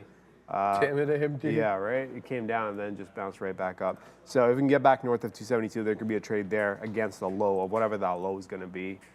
70, no, that's not it. 69, 68 is the low. No, that can't be right. It is 69.52. So 69.5 is going to be the low on Microsoft. Let's see if that one can get back above 72. And then somebody was asking about Coinbase. Let's take a quick look at Coin. It's still going. It just won't slow down. And that's the problem with these names. These ones, they just go. They go, they stop, and then they turn on a dime. The question is, do I still want the fill when it does turn on a dime? Sometimes you got to be willing to get, and it's a conversation I've had with another trader too. In this market, it seems like you got to be willing to be run over, like absolutely run over, to see if you can get a fill, see if you can get a trade in on any market. Really, it's like especially with scalpers. I think you guys have this issue a lot more. Is that like you're so sensitive to every single move? Yeah. So you're like, oh, it's coming in fast. I gotta move out of the way, kind of thing. But like, if you're trying to, like, especially the way I play, if you're trying to position in, for me, it's one of those like, okay, I gotta get in, but if I still like it and it's coming against me, like if it's coming fast against me, I gotta sit and just be like, run. You have to take it. You have to take it. You gotta be willing to get hit by that freight train. Mind you, Especially it's a little dip trade too. When it goes a little bit if it's set more, up. yeah. If it's set up. If it's not set up, it's a different story. But if it's already set up, right, and it's like Coinbase, in my case, that was at 80 long. Right. If it's already at 81.50, and I still like that 80 long, like it can come back in, and I can still take that long. That 80 defend, yeah. You gotta just put the order out, get the fill, and odds are, if you're getting that fill, it's gonna run right through you, and then if you're doing the right moves and making the right plays, then we can grab that long. In this instance, yeah. Does it make the trade any more attractive that 80 was an area of resistance that it initially rejected off and then took it on the second time? Yep. It makes it more attractive. Yeah, the reason being, all I care about is volume. When it comes to levels and stuff, everybody wants to know, okay, what are the levels? What are the levels? Right. What you want to know is, like, that's when it's in the past. You look at a chart, you're like, oh, these are the levels. But when a level's developing, it's not as easy to see. Right. What you want to see is volume spent. Well, it's not always time spent, but volume spent. Yeah. To me, the fact that we're coming back in off these 80s the first time, the morning, then came back in, tried to take it, and then came back down to 79, and then finally broke through, I know there's a chunk of volume here waiting, right? Yeah. So for me, if we got back in there and I still like the long, I'm not sure I do like the long still, but if I like the long, then you got to say there's got to be a trade there to be made against that. Volume, and that's what it comes down to. If you still like it, then you got to be willing to trust in the fact that that's your read, It might come in fast, That's the thing. right? You can't always just wait for a perfect look on something. So it's your move here is, would you take in the initial area of the range and look to average in the mid area? What's your move here? I don't mean to ask you to give away all your trade secrets. Well, I mean, like, here's So the thing. if I can if talk you were about my taking the trading. 80. It's not that big. Yeah, if you're looking to take in the 80, and you got 79 to 80 earmarked, right? Yes. So it's $1. So how are you getting in this position?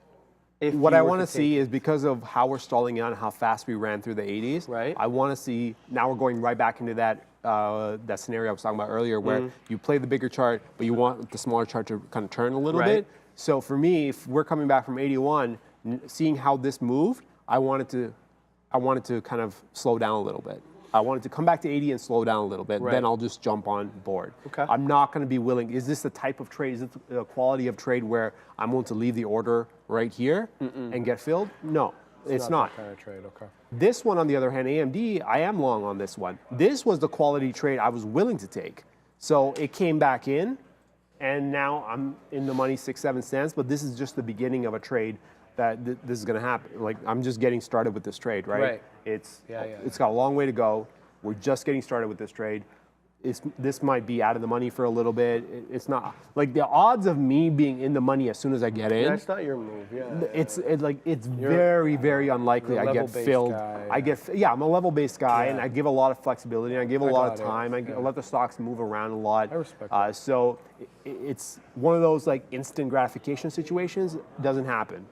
So this one, it is taking its sweet time. It's up like 6-7 cents now. Well, it was up a little bit more. It's come back in, but we're just getting started with that.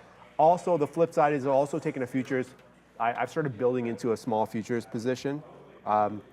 So the thing with this is, the risk is extremely high.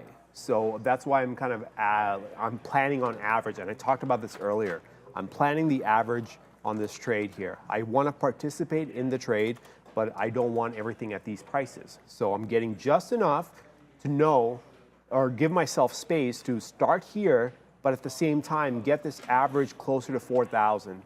Am I going to step in and take everything right now? No. Am I going to step in and take everything even if we got to 4,000? No. I'm going to let it move around. Like, there's a space here. This window is starting to move up for me now. I'm willing to play it through here, and we'll average it somewhere into here once I get more action. This slowing down just enough in the right spot and doing just enough for me to think we could go.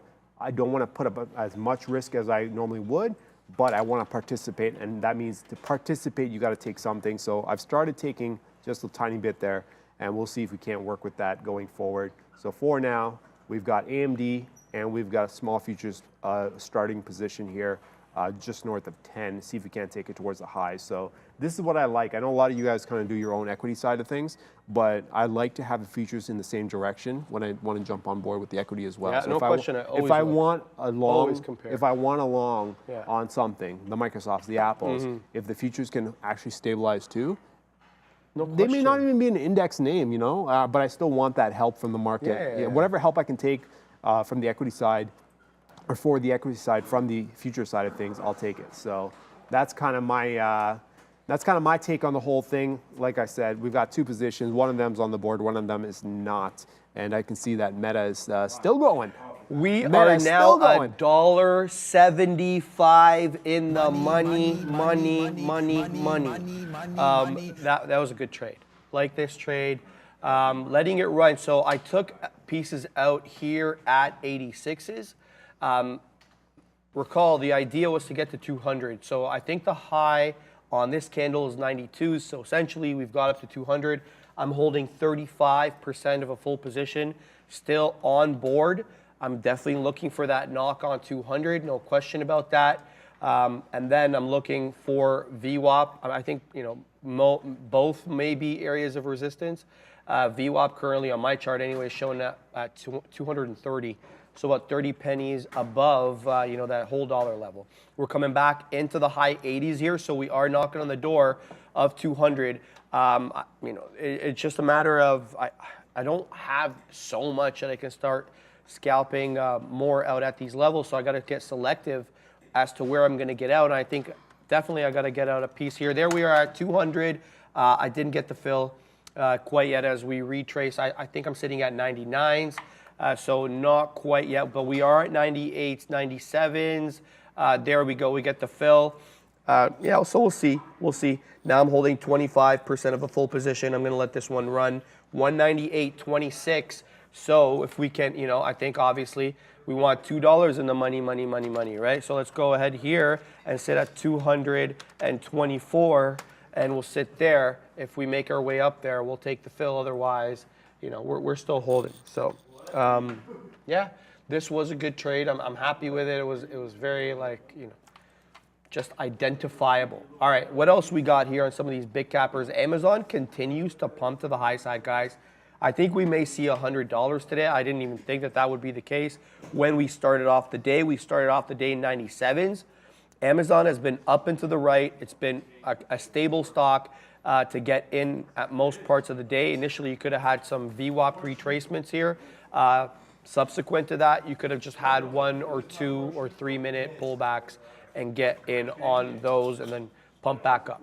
Let's look at the hourly on Amazon. So one level that we have to be aware of is that 101 level. Goes without saying that that 100 level is an issue, but more recent highs here on the hourly, we have that 101 level.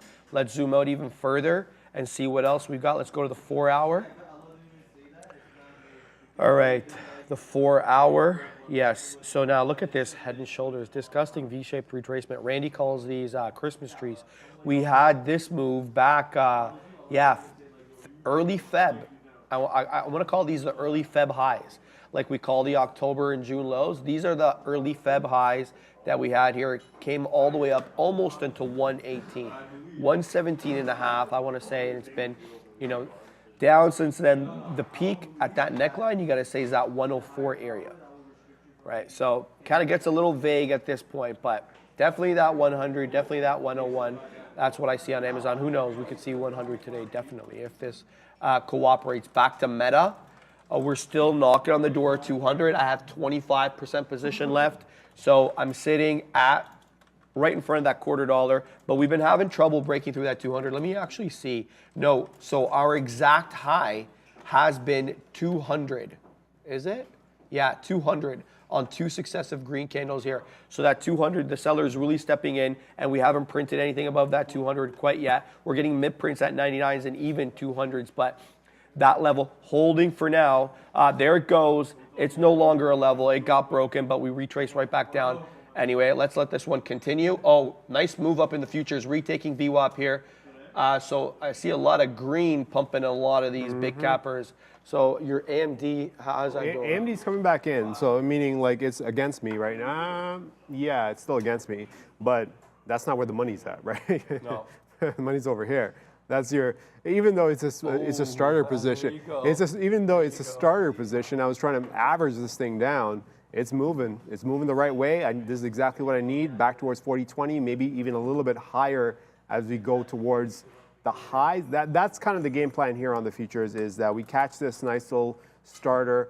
Well, to be fair, the actual game plan would have been if I could have built this position on, but I'll take it. If you get north of 20, I can move the stop on this, tighten it up. Potential issue could be that we break through 20 and then we fail. Remember, this is going to be a problem as well, right? What's up here? That could be a problem as well. So I do have to kind of defend and lock in as much as I possibly can if this were to get to 20 and fail one more time, but we are going to give it a chance. It's still, you know, a couple points in the money. It's just getting started. We're not expecting a whole lot right now. AMD is coming, it is going against me now, 20 cents, but again, we're playing near the bottom end of the range with the futures in support of this long, so that means just patience there on AMD. We're getting some rotation here. I think I see Apple as well, not Apple, Microsoft getting closer to that switch. For me, turning directions here. If we can get above 272, that could be on the table for a long as well. All I'm looking for is how well are we going to stick with these 270 lows, or not even 270 lows, like 269 and a half or so. So if you can stick with that, I'm all for it. That's one. We've got AMD already. We've got Microsoft potentially on the table there. Let's take a quick look at Apple. We know Apple was sideways. I don't know if this is going to be a good candidate for me. Yeah, no, I'm not going to step into that one. And then we got Google. Let's take a quick look at Google. I'm going after the index names. Oh, that 103 on Google would have been solid. Damn it, Google. Okay, so did not see that. That's, damn. Okay, 103. Yeah, that would have been nice too. Right about here. What is that, around just before noon? Okay, that would have been a great trade. Okay, what else do we have? Google, Microsoft, Tesla. Let's take a quick look at Tesla. Yeah, Tesla's gone quiet. It's made its move already. That 190 all the way up. Now it's gone quiet. We've got that zone there for Tesla. That 94 and change area that it's kind of trying to deal with right through here. So it is still trying to work with that. So we'll leave that alone. We're not going to step into Tesla at all. I think Google would have been great. And going back to what Sharif was doing with that long though, this happens more often than not, which is this gap. Like, it is said that more like at some point gaps always get filled.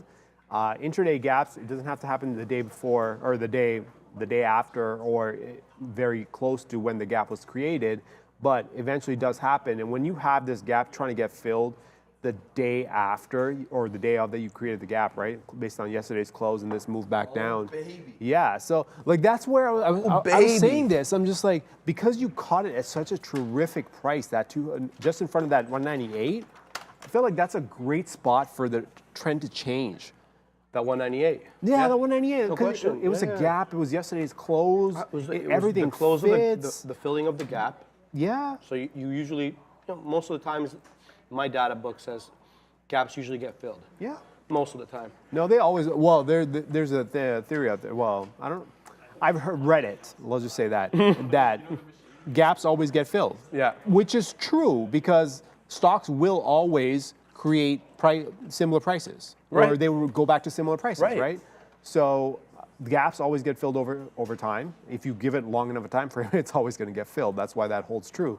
But the fact that it came back down to that gap today, like we started up here, right? By the time we opened, we're at 204. It runs on good news in the pre-market. Yeah. It typically makes a pre-market high, and then it'll sell. It'll be a sell the news event. The news being Morgan Stanley upgrade. You always want to see that.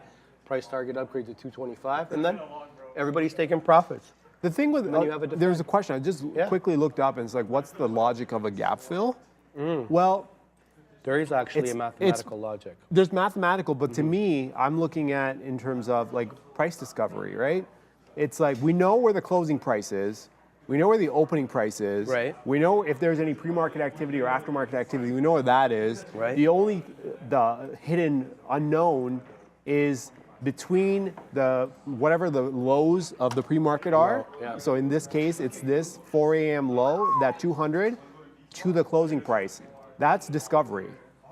So if it doesn't mean that it's going to get like completely right down to the gap. Can you explain what you mean by discovery? Meaning they Hold got to on. figure out what's there. Oh, I see what Like you're there's saying. nothing there. We have no trading action Right. between yesterday's close and the pre-market I got low. it. I got it. So we Okay. got to figure out, is there anything there? And more often than not, because it's such a unknown, Yeah. we tend to gravitate towards the close because that's a known. That's where everyone's market on closes orders Yeah. were. Or You know there's on buyers sitting we there. know there's Yeah. we know there's activity down there. Yeah. Right. So it's like, it doesn't mean that this gap will come all the way down. It's entirely possible that we went to 200, went to 199, and then went right back up.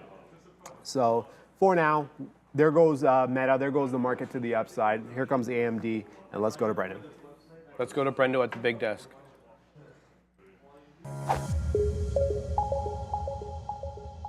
Hey guys, we'll give you a quick update on what's doing the most volume here this afternoon. Another very busy day according to this board right now, which has 10,473 U.S. listings on it, of which about 7,200 in positive territory today. 2365 downside, 901.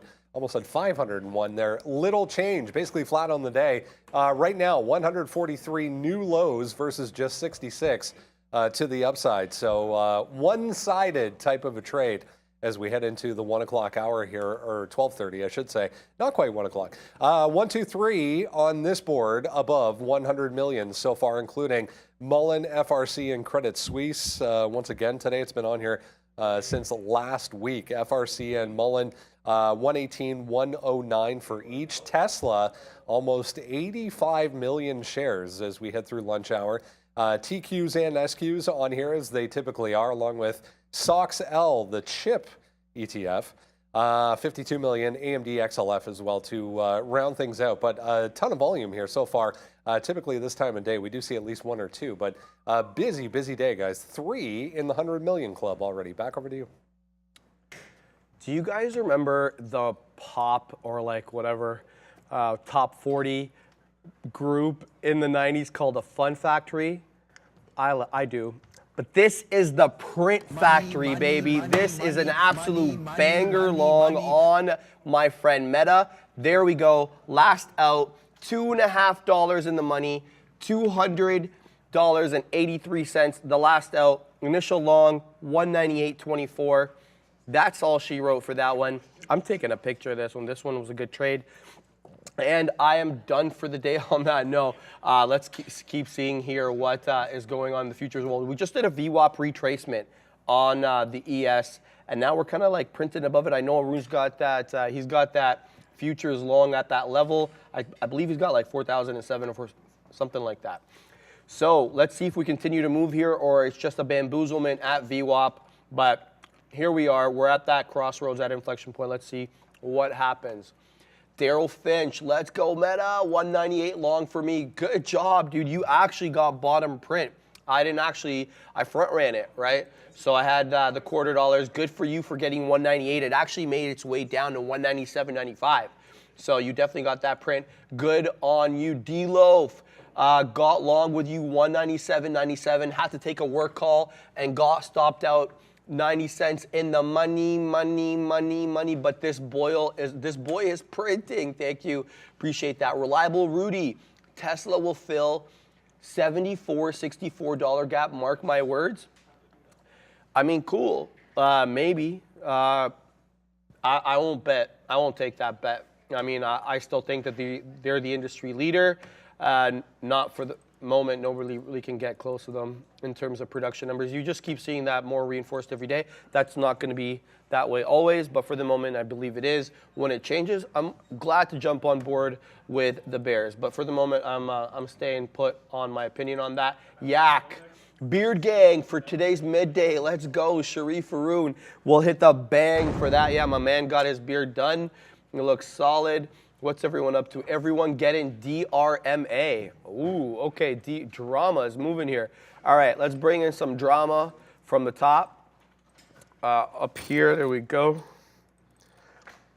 All right, what's drama doing today? So Dermata Therapeutics, this company quickly is a clinical stage medical dermatology company. The company is focused on identifying, developing, and commercializing pharmaceutical product candidates for the treatment of medical and aesthetic skin conditions and diseases. Does it have a headline? Look, today's what? Today's 20 or 21? Today's 21. So I'm not seeing anything today. That must have come in from before. Wow, are we still pumping to the high side on everything?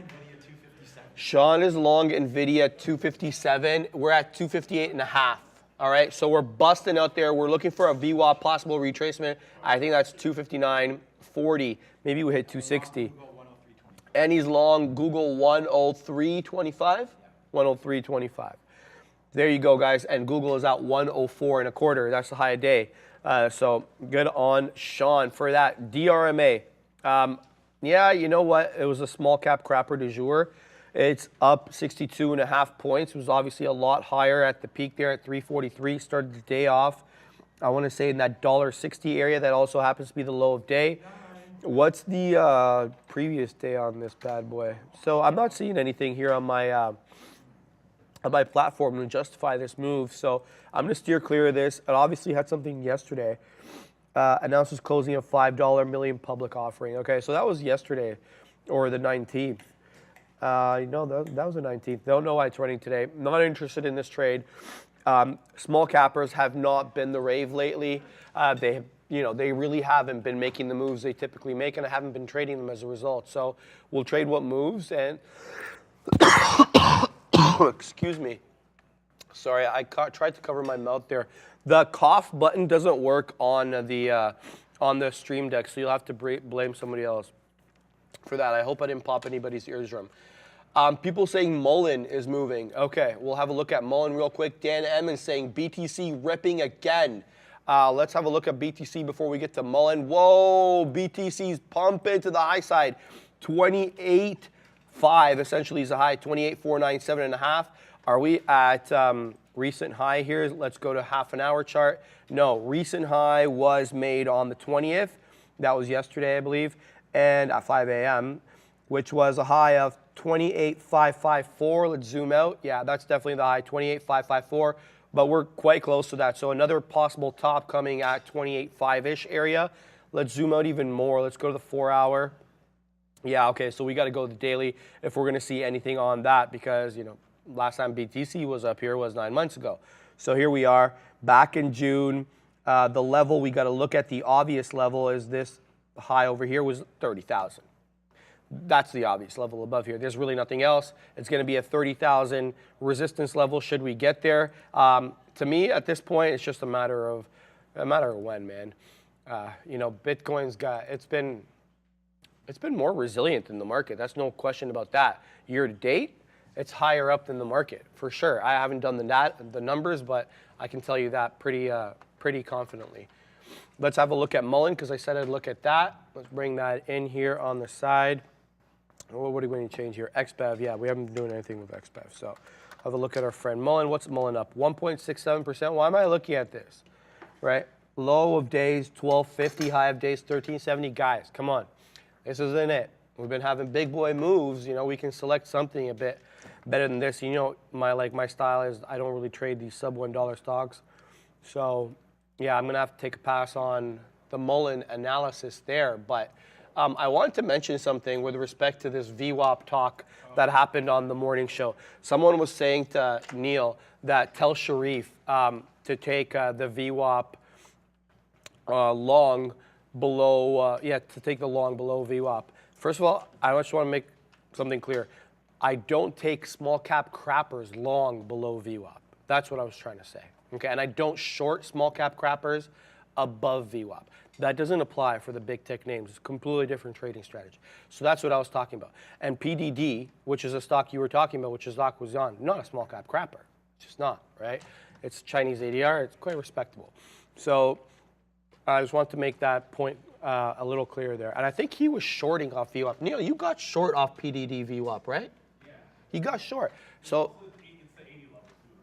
yeah, so I don't think you were telling, whoever was making that comment didn't really understand what I was saying. He was shorting off that. That actually makes perfect sense with what I was saying. So, yeah, so still in, we're in no longs at the moment, Arun. You got out? We got out. I got out top right there, got out the 80s into 201. Probably runs, but. Yeah, when I picked up lunch, guess what do you got over there? Guess what lunch is? This might not be healthy enough for you, though. What do we got? You and your 12 eggs, protein. What is that, potatoes and what? Well, it's cabbage and potatoes. Cabbage and potatoes? That's on the side. Where's the protein at? Oh, it's right there. It's underneath the salad. What? I can't see it. What is it? It's a schnitzel. Schnitzel? Mm-hmm. So sausages? No. It's Can I see? flattened piece of meat that's breaded. Oh, is that what a schnitzel is? Yeah. I'm so like ignorant. Like that. Oh, okay. Oh, penne. What? It's penne. Huh? Yeah. It's like, what is that? Chicken or meat? I think it's pork. Pork? Yeah. Yeah, it's penne.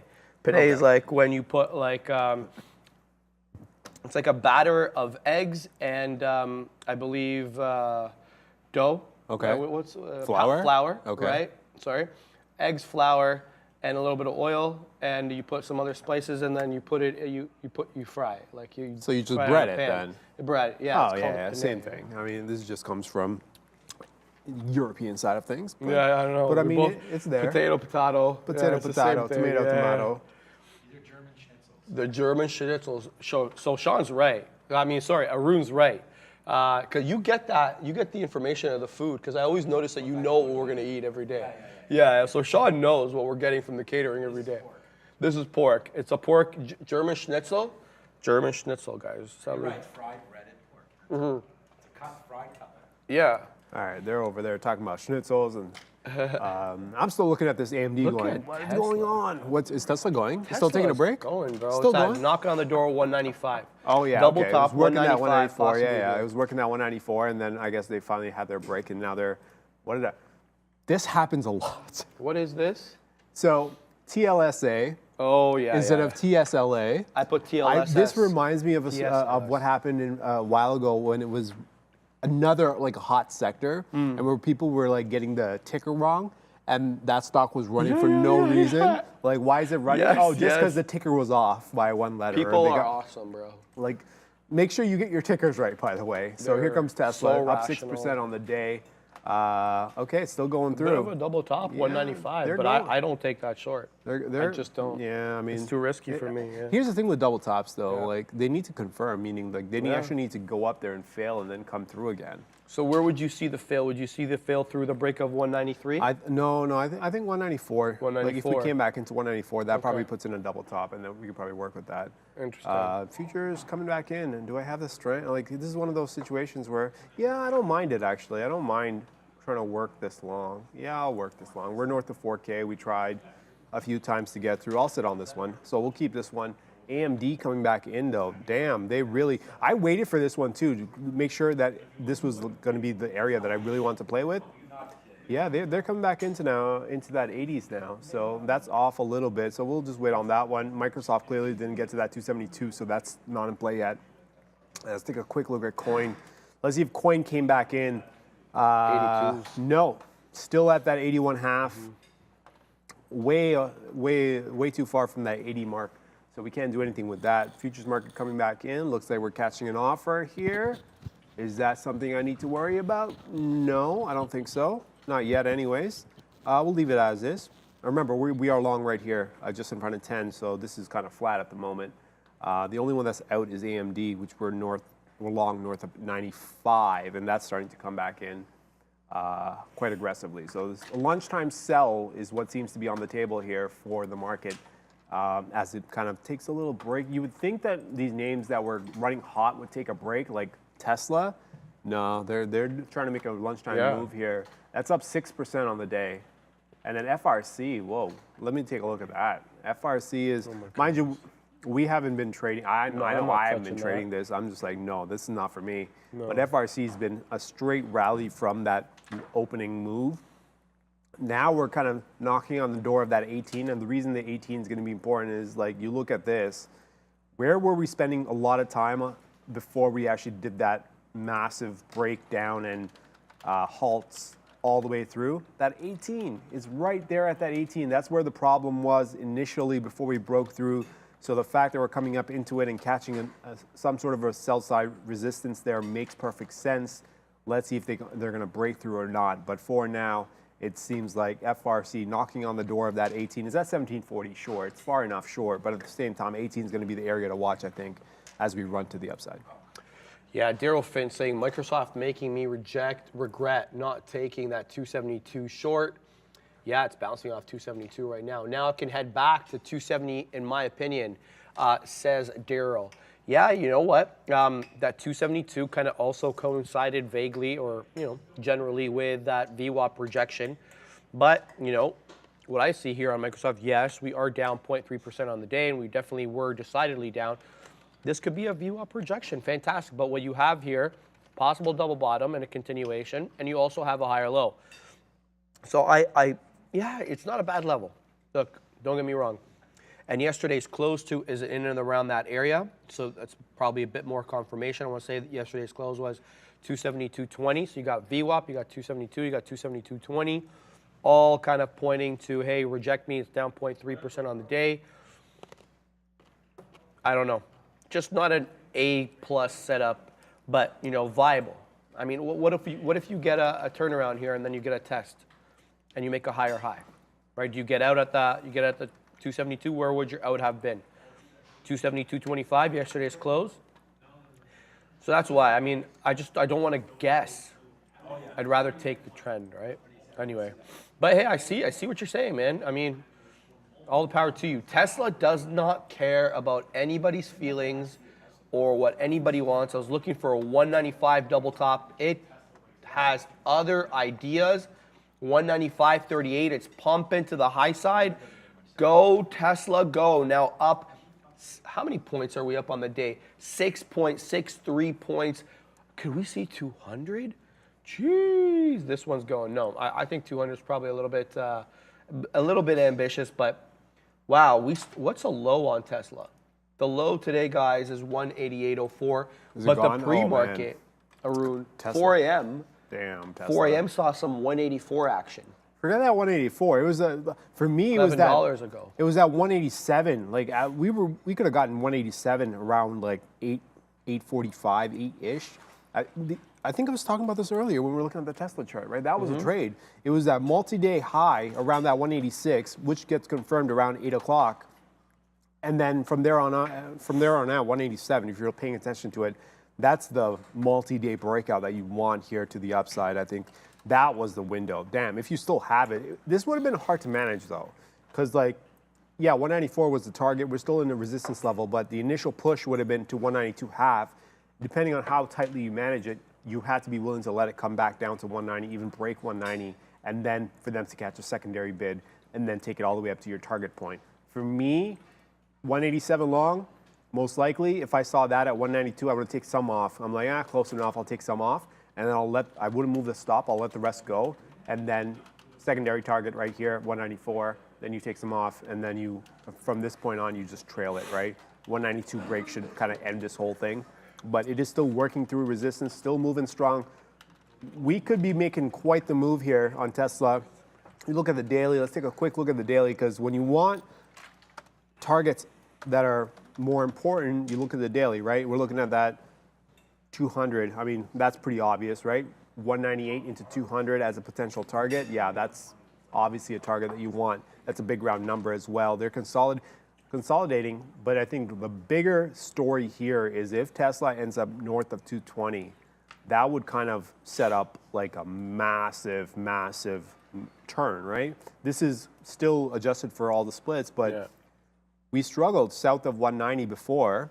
We broke all the way down to 100. We came back up into that resistance area. We dipped one more time. You take that high again, that kind of completes the whole picture, right? Yeah. And that would open head and shoulders. Yeah, that you would open up the top end with that move. So let's see if Tesla can actually get through this 200. Let's see if the Fed helps Tesla get through this 200 and actually continues on and takes out that 220. But I think for now, Tesla on fire, but still at the same time, you gotta watch out for the resistance that is here. Once we clear that 197-ish, I think that 200 is probably next on deck. You know what's interesting? A little What's bit, that? like completely not trading related, more Yeah. like macro related. So it's like, are you still not? You're still nursing that, eh? Which So one? AMD? You need to focus on trading because I was kind of talk a little macro No, stuff. You're good. it'll manage itself. Okay, That's what's yeah, up. like this guy, man, this guy. I'm sitting here like, this guy, manage yourself. No, the interesting thing about Tesla is they've got the margin power, Yep. and they've been using the margin power because they haven't needed to discount their cars because competitors just haven't been able to keep up either by producing in numbers or in producing in type and in the price range that they can. So now they're seeing a bit more competition. They know their margins are way higher than the competitors. They squeeze the margins a little bit to squeeze out their competitors a little bit It's more. great pricing strategy. Yeah. So here's the thing: at what point does the squeezing get to the point? I don't want to keep repeating that word, where you can't really justify the valuation anymore because the margins are so degraded. You know what I mean? Well, then you think about market share. Right. But then here's the thing: so you can say, yeah, well, it'd have to be compensated for by market share, right? Yeah, that's the whole their point, market right? share would have to grow in order if their margins would take a hit, right? Yeah, so that's kind of like Here's the thing I about have with that. Tesla, right? Like obviously they're first to market. First to market always has that advantage, but at the same time, like the cars have been popular. Tesla cars have been popular for how long now? I want to say 12 years, almost 2012. Like was accessible one. and popular, not accessible, but like available and popular. Look, I would see them all over my air 2013 onwards, man. Okay, The Model S. so 10 years, say. Yeah. So 10 years, they've been.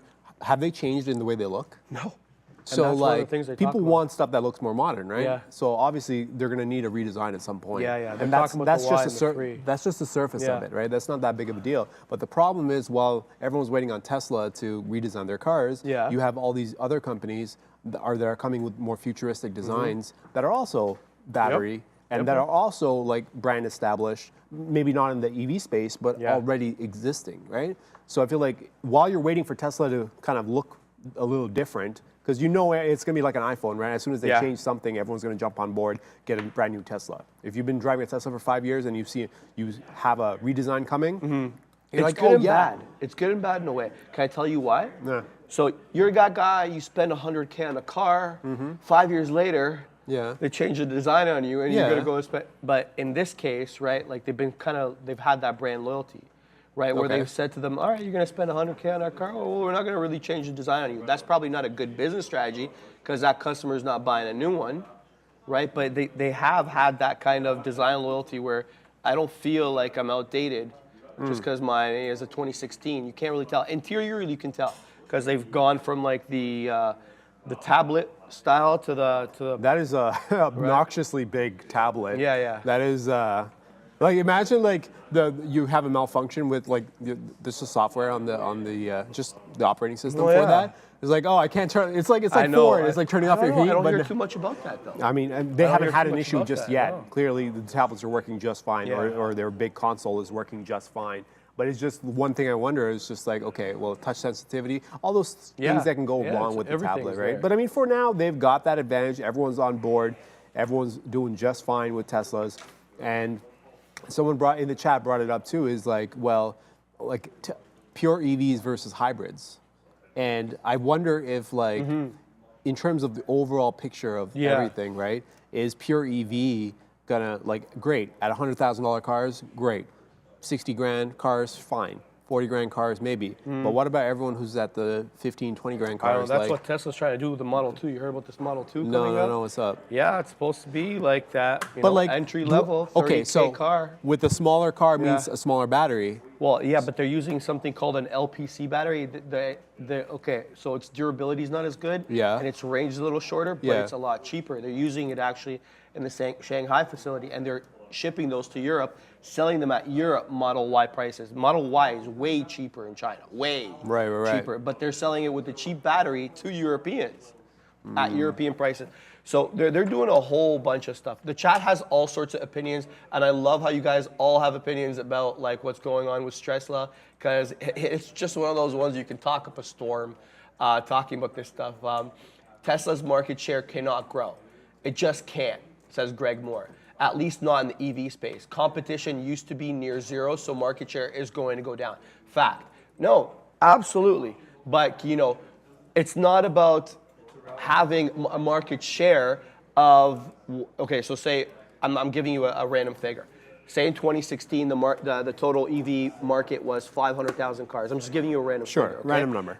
Tesla had 90% of that. Yeah. Now we're like, say the EV market is like, I don't know, 5 million cars, 10 million cars a year. Right. And Tesla has 60% of that. It's still more well, cars. that's still a ton of money. Sure, your market share has gone down, but your revenues, everything has gone up because mere fact, the numbers are so much higher. The only limiting factor, and I think like especially with the cheaper cars, right? Like with the cheaper battery, obviously they're not as durable, slightly shorter range. But if you get into that point where you're trying to hit that lower end market, Right. and like would I want to buy my car knowing that I can't even make it out of the city?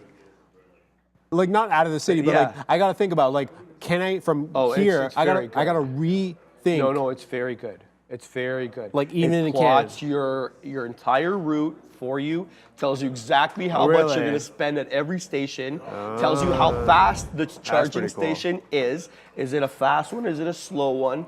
You can choose to change this station to that station. And here's the thing, dude. You want to hear this? So the Electrify America network is the public network being put by Biden. Yeah. Okay, so this magazine did a test. They said, look, we're going to go from Eastern or Central New York to Western New York, and they plotted the whole thing. It was like an 8-hour drive, okay, with a gas car. It was 9.5 hours with a Tesla. It was 14 with any other EV because that that non-Tesla EV had to keep stopping at non-Tesla stations. Either they were out of service, Right. they were super slow, or they were packed. So the drive time for non-EV Teslas was so much higher Right. than drive, and that's obviously not going to be the case because Tesla is going to open up their EV networks to other people. I mean, But it is super interesting to know this stuff. but Tesla dominates. I think that's the guys. wrong comparison though. It's Go like for it. you're comparing EV to EV. Yeah. When could be EV to gas car. EV to not even just gas, but EV to hybrid or something like that. That's a good right? point. Because Yeah. not everybody's going to jump on an EV, right? And that's what BYD's doing. No, to build on your point, you do have a point. BYD's, they call it electrified. So that's their electric and their hybrids, and they're doing both. Yeah, so you're not wrong, especially to emerging markets where you want that public savings. No, I see your point. There we go. completely on We're that. getting some movement in the market now. All right, there we go. Finally, Let's we've go, been baby. waiting for this. Let's go. We got that long there, 40.10. It came back in, went up, came back in. Now we're back above 40.15. Good job, market. And as I say that, someone crosses down 3 points and takes an offer. Okay, I guess someone's sitting at the offer there and willing to cross down from that 40.15. I guess we're going to need some more time, guys. Back to talking about EVs. AMD coming back in. Finally starting to catch a bid now. Let's even get back north of, what is this, 40.30, 40.40, 95.40-ish. So we're starting to catch a bid. Clearly there's an offer there sitting somewhere around 15, between 14 and 15 that's willing to be aggressive with it. So we'll give it some time. Microsoft, are you getting closer to that 92 turn? Maybe Microsoft is looking for a turn here. It could be putting in that bottom base that I was looking forward to for catching along here. So we'll give that one a little bit more time to figure itself out. So for now, AMD long, futures long, futures up 2 points. I mean, like I said, this is getting started. That's not exciting. And then AMD's out 6-7 cents or so right now. So welcome to the lunchtime quiet session, it seems, as this market now catches another offer as we come back to 11 even. And still waiting on Microsoft. If Microsoft can catch a bid, north of 72, I might be involved in Microsoft as well. So we might go into 2 longs there on the equity side and then 1 on the future side. All right, guys, let's have a look at the scanner. Let's see that. We looked at top percentage winners earlier. Let's look at these losers. So on my scanner here, I'm seeing ALT, big boy loser, down 53% on the day. Let's move this in order here. So what kind of price action we got? Okay, so it looks like we bottomed out right above that 5. So the trade's been had here. It looks like it was a move yesterday in the aftermarket, followed by a continued move down south after the bell. So this one's made its move, and let's move on from that. AMBI, oh, remember this one from yesterday? It was up like a bajillion points. Here we go. Let's go to the daily real quick. Yeah, wow. What kind of ugly chart is this? I mean, you can't glean levels here. This is not tradable unless you're, if you have any wide view, it's not tradable. You're going to have to absolutely look at the micro here because this is just absolute bamboozlement. Anyway, the move has been fast and furious to the south side. It hasn't really given you an opportunity to get in, saving except for a couple of, 9-10 minute retracements to the high side here. But I feel like we're near lows, so I don't know if I'm going to be punching in short at these areas. It's also short sale restricted, so you'll have to get in on an uptick. AG as well did a bunch of shareage here, 25 million shares on AG. It's another big move south, but again, it's been one of those ones where it's already made its move, and now we're consolidating near day's lows, so not much of a trend to be had here. If anything, maybe a pop off these lows. Long SI, you saw Neil trading that earlier. It's making big boy moves down to the south. I can't believe this thing is at $1. My God. Oh wow. Let's look at this daily here. Oh, that's just an ugly looking chart. Yeah, it's been tough. It's been tough for some of these crypto banks. I mean, they've been had, but intraday. Again, now we're coming down to day's lows. A bit of a flat bottom break brewing here, possibly at this 135 level. I mean, I don't see any aggressive movements coming from this. It seems like it may step back down, but I'm not taking these shorts. Maybe anything popping off the 50 period. If we retrace maybe to the 50 period, look for a short, and that would make it easier to get into because you'd be getting in on an uptick. It is short sale restricted. So SI there as well, VKTX. Okay, this is more tradable. What's this one up to? Okay. No, this is a 3-minute chart. That's why it looks good. But this is an interesting one here. This is giving you a bit of a more discernible pattern. You can kind of play these upticks and rounding tops a little bit. Let me just fix this real quick here. This is an interesting one. Maybe a pop into 10. Maybe you're looking for a rejection of 10 here. this would be an interesting area, and then your out would definitely be above that 10.20. If you really want to get gangster, you give it to that 10.25, but that would be a new high, right? So if that was a new high, that would, to me, mean the trade's wrong. So if you're looking possibly on VKTX, a 10 short is interesting. In fact, I'm going to go ahead and put an alert. I'm going to put it at 9.95, and I'm going to activate it. So if it comes in around 9.95, I may be looking for a 10 short. That would require it to break this trend line, by the way, because the trend line says it shouldn't come up above 990, but I still think 10 is a better level. So I'm going to go ahead and look for that. Not much else happening at the moment. These small cappers, they really haven't been in play. Let's look at the big cappers. They're still pumping to the high side. Microsoft is now looking to test the recent high here at 272. That might be a double top. Again, 272.22 is the high yesterday on Microsoft. So we are at an inflection point here. Do we go green on the day of Microsoft, or do we reject off that close? Again, someone in the chat earlier, I forget their name, had this short at 272, and they were happy with it. They actually covered into 71 and a quarter, I believe, if I'm not mistaken. So this is could be a rinse and repeat trade, but yeah, let's see what 272 and a quarter brings around. There's a super chat there about skills. SKL. Well, I don't know if it's actually skills. I just call it skills. I remember that name. That's been in play before, right? Has it? A while ago. Yeah, I remember that name or that ticker. Let's have a look real quick. I'm not in a position, so I can do it. SK. Yeah, I'll pull it up. I'll put it up on my screen. You pull it up? Okay, well, cool. It's not doing anything. It's 50 pennies. Which is already what's the daily chart for the last 3 to 5 months? Let's take a quick look at the daily, because, yeah. I don't know about this one there. This is going back to like 2022. I'm pretty sure if I put a moving average on this, even if I put a very tight moving average on this, it'll still respect it as it comes through here. Trend change is at $1.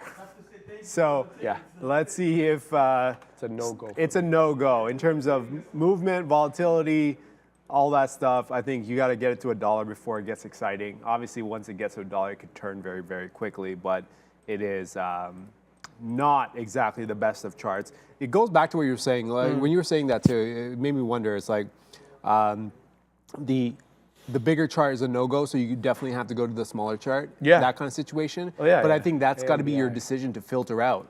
Well, have a look at this. I wouldn't even trade this, and that was that's what I'm saying, though. Like that, like not so eloquently. Goes to like. How do you trade this? You can't. I'm not touching that, man. But that's what I'm saying. Yeah, like if you are making that decision where you can't even look at the bigger chart to figure out what to do, and you're forced to go to like a small chart. If you can't put two different charts on 2 different time frames, exactly, right? If you can't get two different time frames on that chart to make some sense of it, odds are that's not the stock to be trading. Right. It's like filter that one. That's filtered out immediately, right?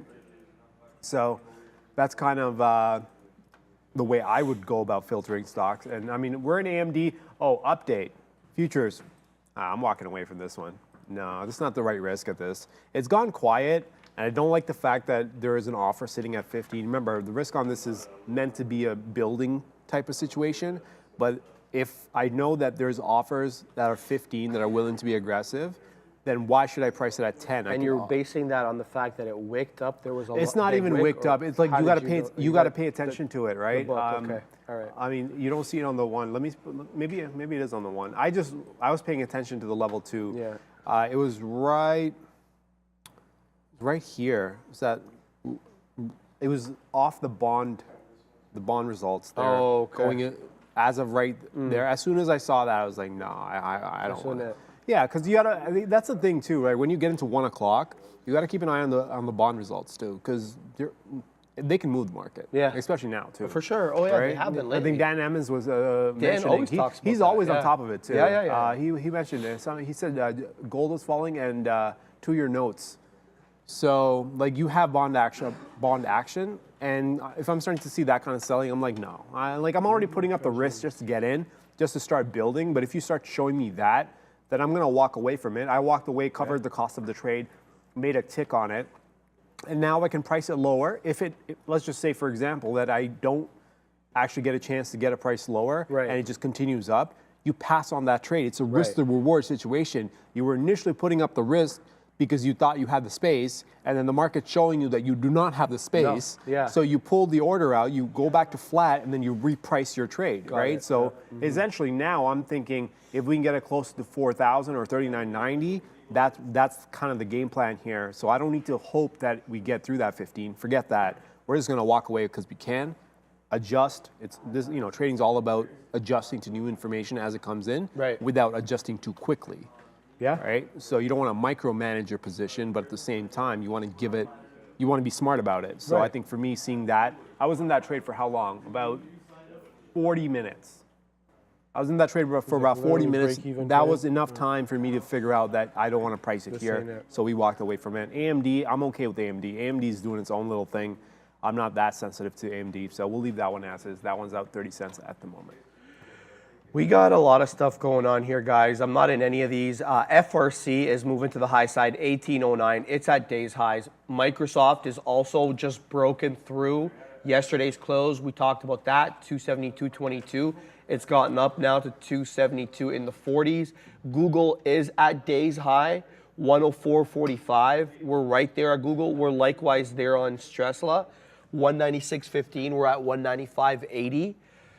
Apple, we're at day's high on a lot of these big cap names, yet we're not even close to being down day's high on the ES. What does that tell you?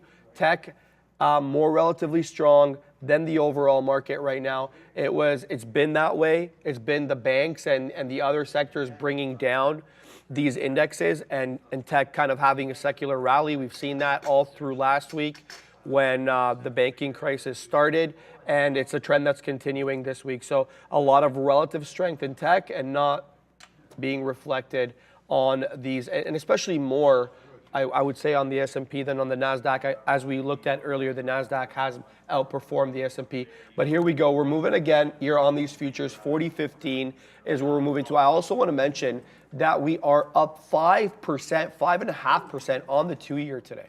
So despite the fact the market's up almost 1%, you don't typically see yields and equities move in the same direction. But in this case, we are 5.5% on the 2-year, almost 3% on the 10-year, guys. So gapping up from yesterday's close, and that gap hasn't been filled either on the 2-year or the 10-year. So interesting look there. Still kind of like learning to weasel my way into these treasuries and how to incorporate them. Sorry I wasn't showing you guys. Here's what I'm talking about, the up and to the left. Okay, so proudly take my face off. Up and to the left is the 10-year, and down and to the left, that's the 2-year. 15-minute chart. Let me flip this to the 15-minute chart right there. So there you go. There's a gap I'm talking about, and there's a gap I'm talking about there. And so that's my little treasury look there. Arun segued that in quite nice. FRC's pump into the high side, baby. Broke that 18 and just took off. It's going to the upside. It's going. I'm actually trying to get a bid in there. I actually do have a bid in there, but I'm not going to chase it after. Or chase after it as it goes towards 19.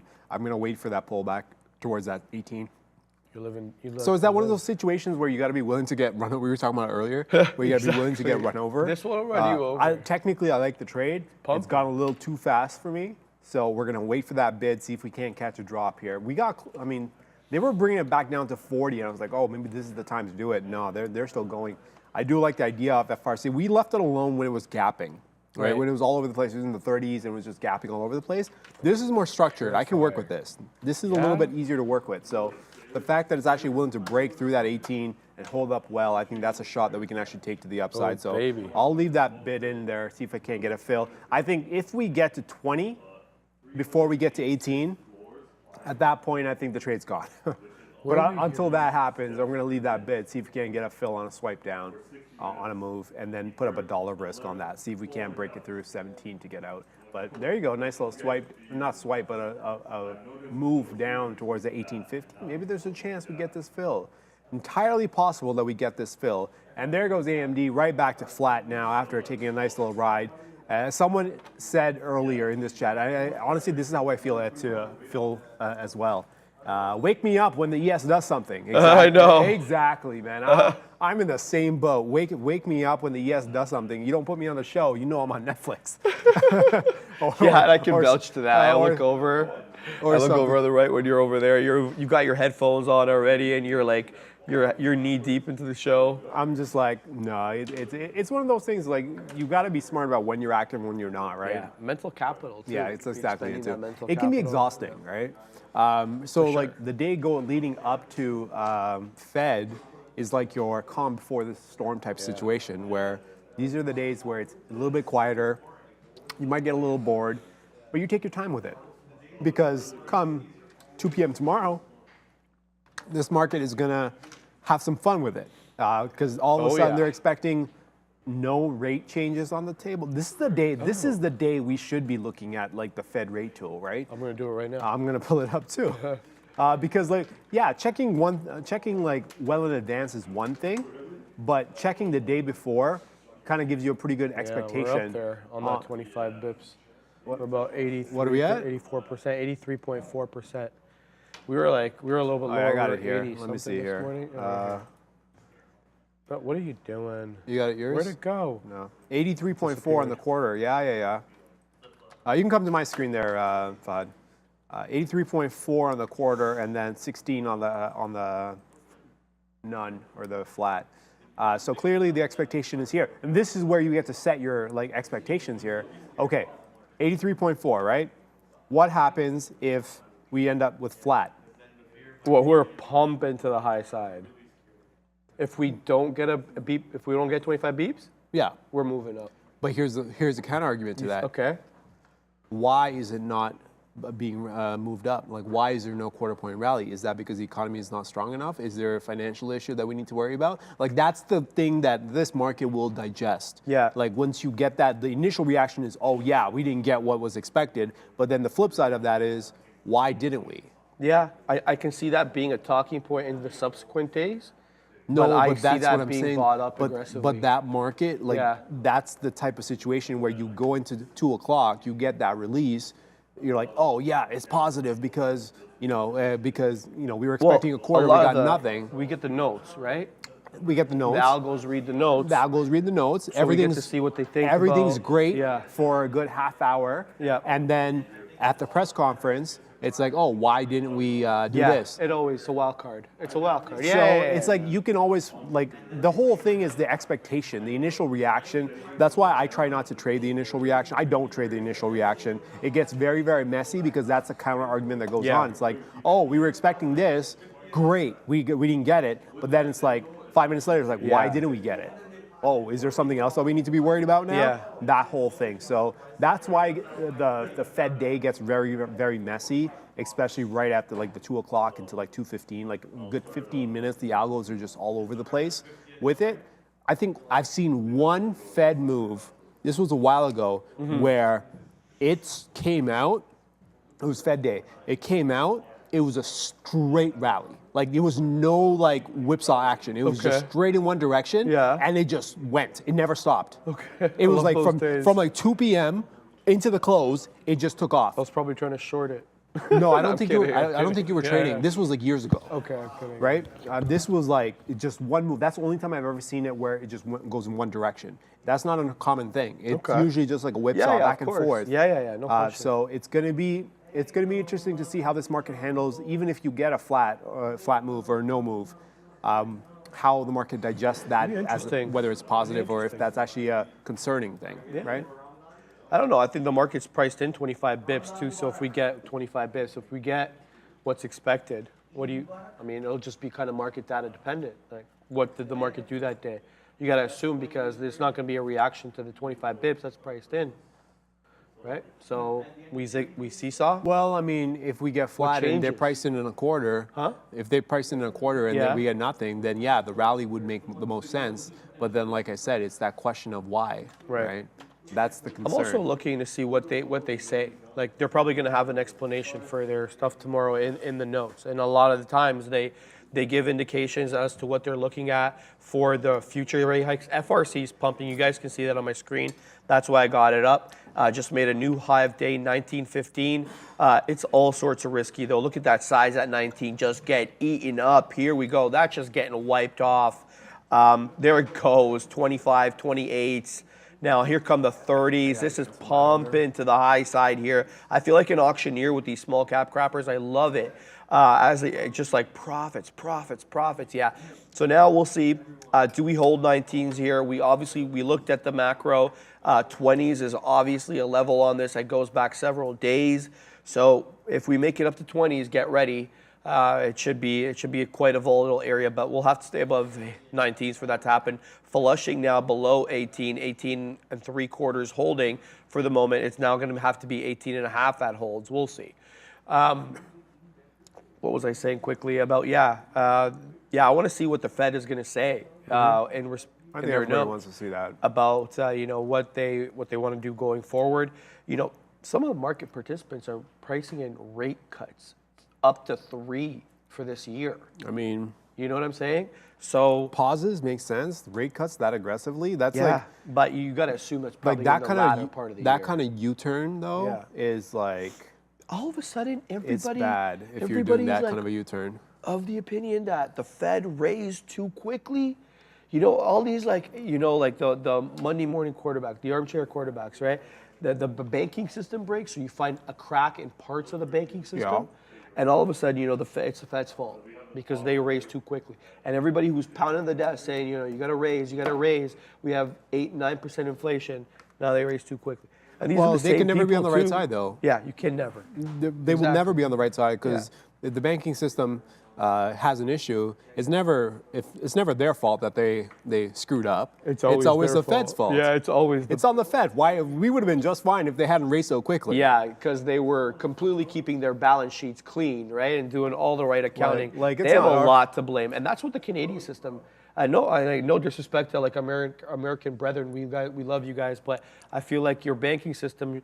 I seldom do I agree with Elizabeth Warren. Seldom. But one point she said on CNBC was the banking system should be boring. Because, it really shouldn't be volatile where people's money It's a completely different system. I mean, it's much bigger. Like the U.S. system is way bigger, so they have a lot more. What's that? What's that? Yeah, if you need bailouts, you're a utility. Like that's really. You know what it is, too? It's all the regional players that get all of these like banking licenses, and because they're regional, they just get to do all this like the lending craziness. Yeah. And like here in Canada, we've got 5 big banks. Yep. And that's it. Like we have smaller ones, but they're usually credit unions or whatever. Exactly. Right? Secondary I don't know. We may have regionals too, but I don't know of any. Really? That's how small they are, if they do exist. big But like players, that's kind of what it is. Like you're stuck with the 5 big banks. You choose one. And they don't have investment banking branches. They have investment banking branches. No. Like are our banks? Canadian banks prohibited from actually engaging in investment banking? I mean, they have an investment. sure. No, like I know BMO has Nesbitt Burns as their investment arm, and I know they have the trading. investment banking, but I don't think they actually. I think this is a separate business, though. I see. Like, Okay. so like they Different have balance like sheets, you mean like trading arms, right? Yeah. Yeah, they have that. They have They trading have that, but I do think they keep it much more separate because it's more scrutinized here. So Yeah, that makes sense. it's just it's just the banking system as a whole. Like who's at fault if something does go down, right? And I think we'll find out soon enough. We'll see what the Fed thinks tomorrow regarding everything that's come up like in the last week. It's not even been a full little bit. It's been like a week or so, right? The crisis happened not last Thursday, the Thursday prior to that. Yeah. So it's just we've over a week then. digested, yeah. But this is the kind of thing that brings volatility, and this is what you want when it comes to markets, right? We want volatility in this market, and I think this year has been a letdown for volatility. Oh, yeah. I think a lot of people January were was expecting. If you guys have started trading in the last 3 years or so, I think your idea of volatility is quite different from I bet. From say like Neil, Sean, or I bet. if you've been trading longer, you know volatility. You're like this is the market that I'm used to. This is what it used to be like. Right. And then the last 3 years, like, I don't know what happened then, but this was not normal. You take all the volatility you can get. The thing with the market in the last few years, or the last 3 years, where it was crazy volatile, is that it was forgiving. Meaning, Right. like, if you miss a trade for whatever reason, you would always have another opportunity next one, yeah. very, very quickly. You were given a much shorter window to get another trade that would make sense. You would, if you missed the trade, the market will come right back and give you a fill. That's not how typically I remember markets working. Like usually, if you miss your window, you're not getting anything. Right. So I think if that's people's expectations of market volatility, I think that's got to change over the course of the year. Of course, we might be hit with some sort of other issue. Who knows? Who Yeah, knows, new right? war Like breaks out, all I you mean, can do is just whatever. be prepared. Some more balloons show up. You know? More balloons show Yeah, up. you don't know, bro. I mean, just be prepared, right? Like, you might want to be bored out of your mind, and you just got to do whatever strategy you've got. But as soon as the volatility picks up, you got to pick up your game and you got to run with it, because that's where you make your money when the volatility's hot, and it'll be ebbs and flows, and it'll be hot for a week and go cold, right? We saw it. It was hot for 3 or 4 days, and it's gone a little bit cold now.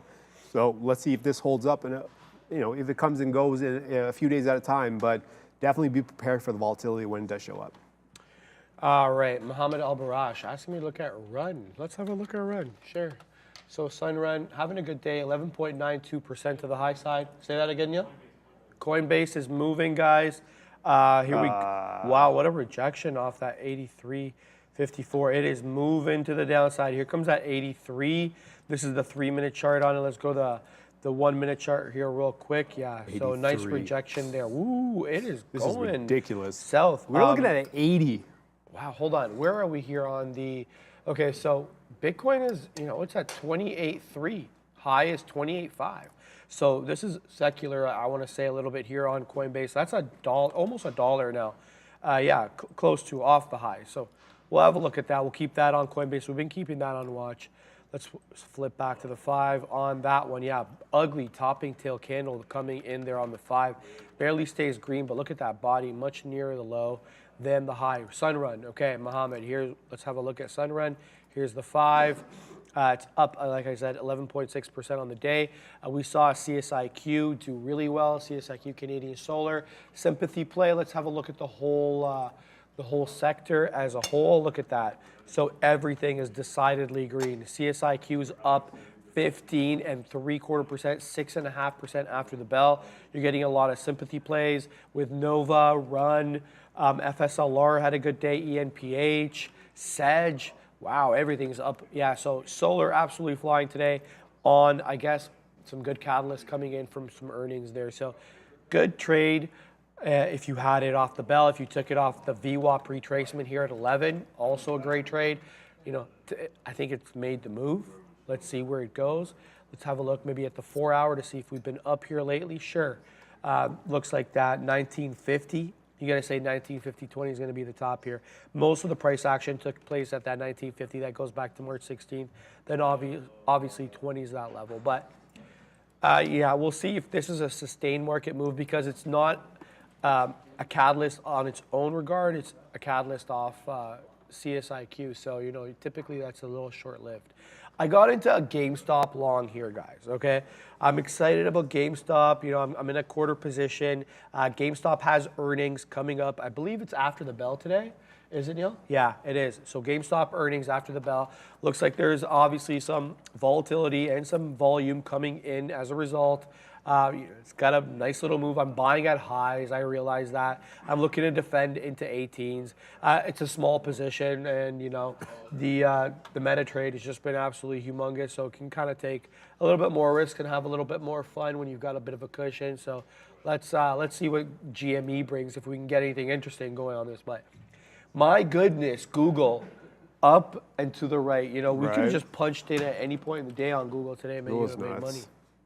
I mean, we were looking at this at much lower. Well, I said the window was 103.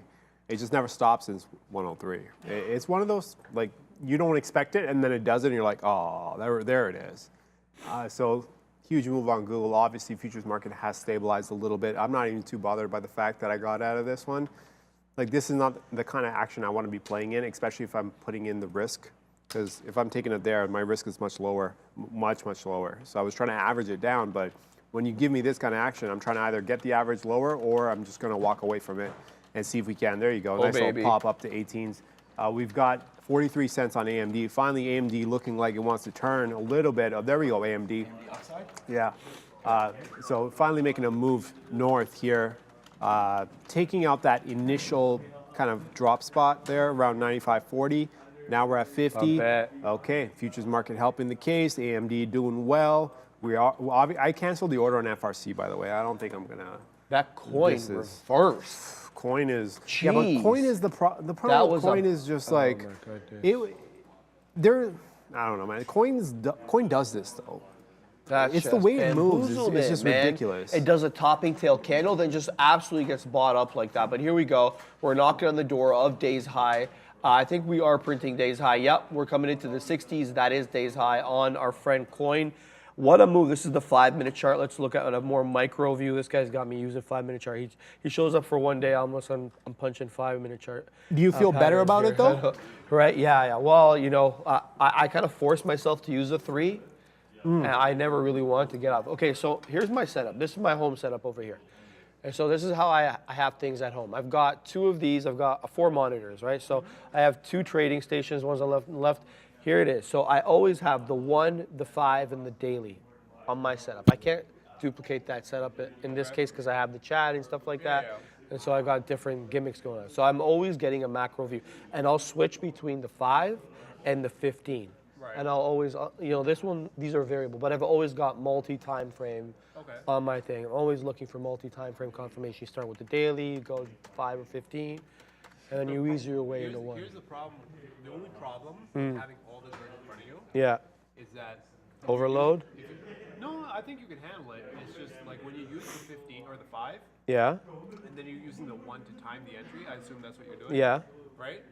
After you get it, you forget to go back to the 5. Yeah, you got to start charting off the 5. The profit levels, the outs, they're on the 5. So Okay. once you get in with the once you use the 5 to get in with the 1, You shut the 1 off. you gotta turn the 1 off. That's your mic is not. Oh. There it goes. We were talking about the 5 and the 1. What I was saying was that if you use the 5, or 5 to get in, and then 1 to time the entry, then you need to move back to the 5. Right. So a lot of times, what ends up happening is you go from the 5. You're like, oh, it's a long. Let me time the entry. It's a 1. And you start looking. And at then the you 1. just stare at the 1. No, that's not. You got to move back to the bigger chart, the one that made you decide that this is the trade that you want to get involved with. Yeah, so I I think because that'll help avoid like micromanagement of trades and stuff. Right. So I think that's the way to go. There goes AMD, 50 cents now in the money, still going strong. The future's now crossing 20. I guess I should have just stuck with it. I don't know. I mean, like I said, the risk was a little high on that one anyways, but we'll leave that one alone. But AMD running strong. We're not done with this one yet. This is just, again, this is just getting started. The play here on AMD, let me get this chart up. We're playing near the bottom. We're going to try to get this into the 97 to 97.5 to make sense of the risk, right? 95, I think 97.5 can get us maybe 2.5 to, it'll be like close to 1-to-1. That'll be the initial target we're going for. Obviously, we prefer 98.5 into 99, but for now, AMD rotating exactly what I want. In terms of setting up trade, this is like the time to do it, right? When it gets quiet, when everyone's just, nobody wants to get involved. This market just kind of all of a sudden catches the bid and takes off to the upside. We had some trouble with AMD. Remember, it was in and out of the money. It was out like 30 cents at some point. Now it's starting to move the right way. We're doing all the right things. Futures market helping out. Looks like we are going to get somewhat of a turn. At least let's take a look at the high end of this area. So remember, 35 is the top. We found the rotation around the 10s. Now let's see if this one actually has the ability to get back to the highs. If it gets into the 25s, and this is the trade I think is a much better trade in terms of risk profile for the trade.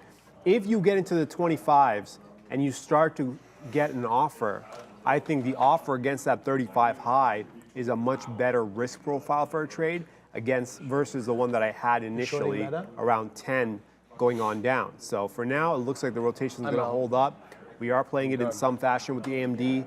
We've canceled that FRC order. We're not going to get involved with that. Microsoft still hasn't really taken that 72 mark. Actually, hold on. I need to look at Microsoft again.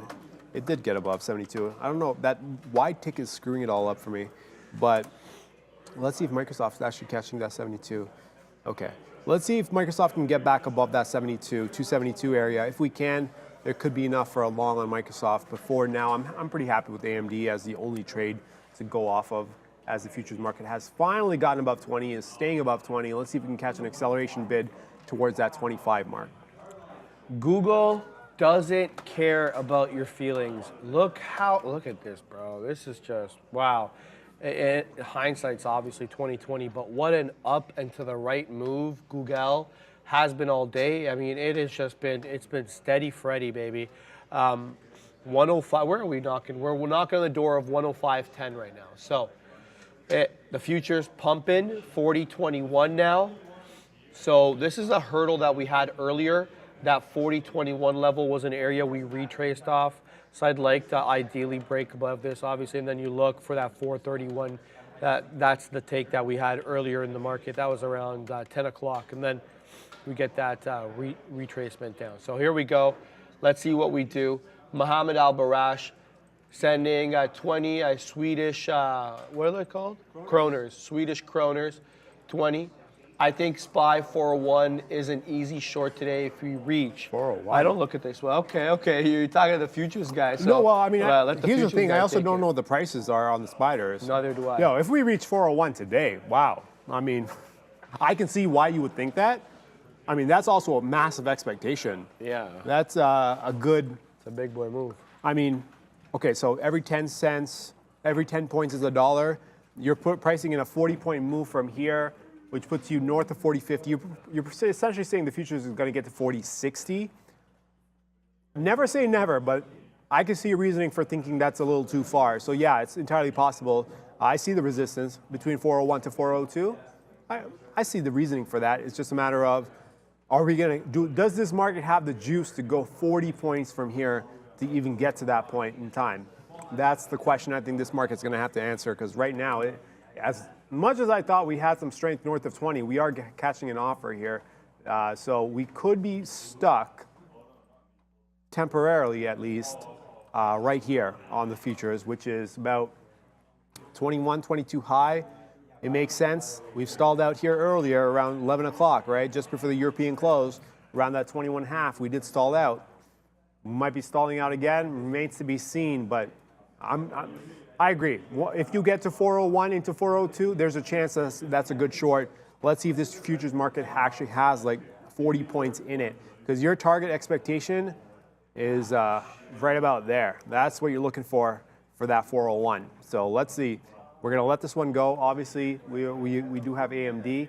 We gave up our futures position earlier.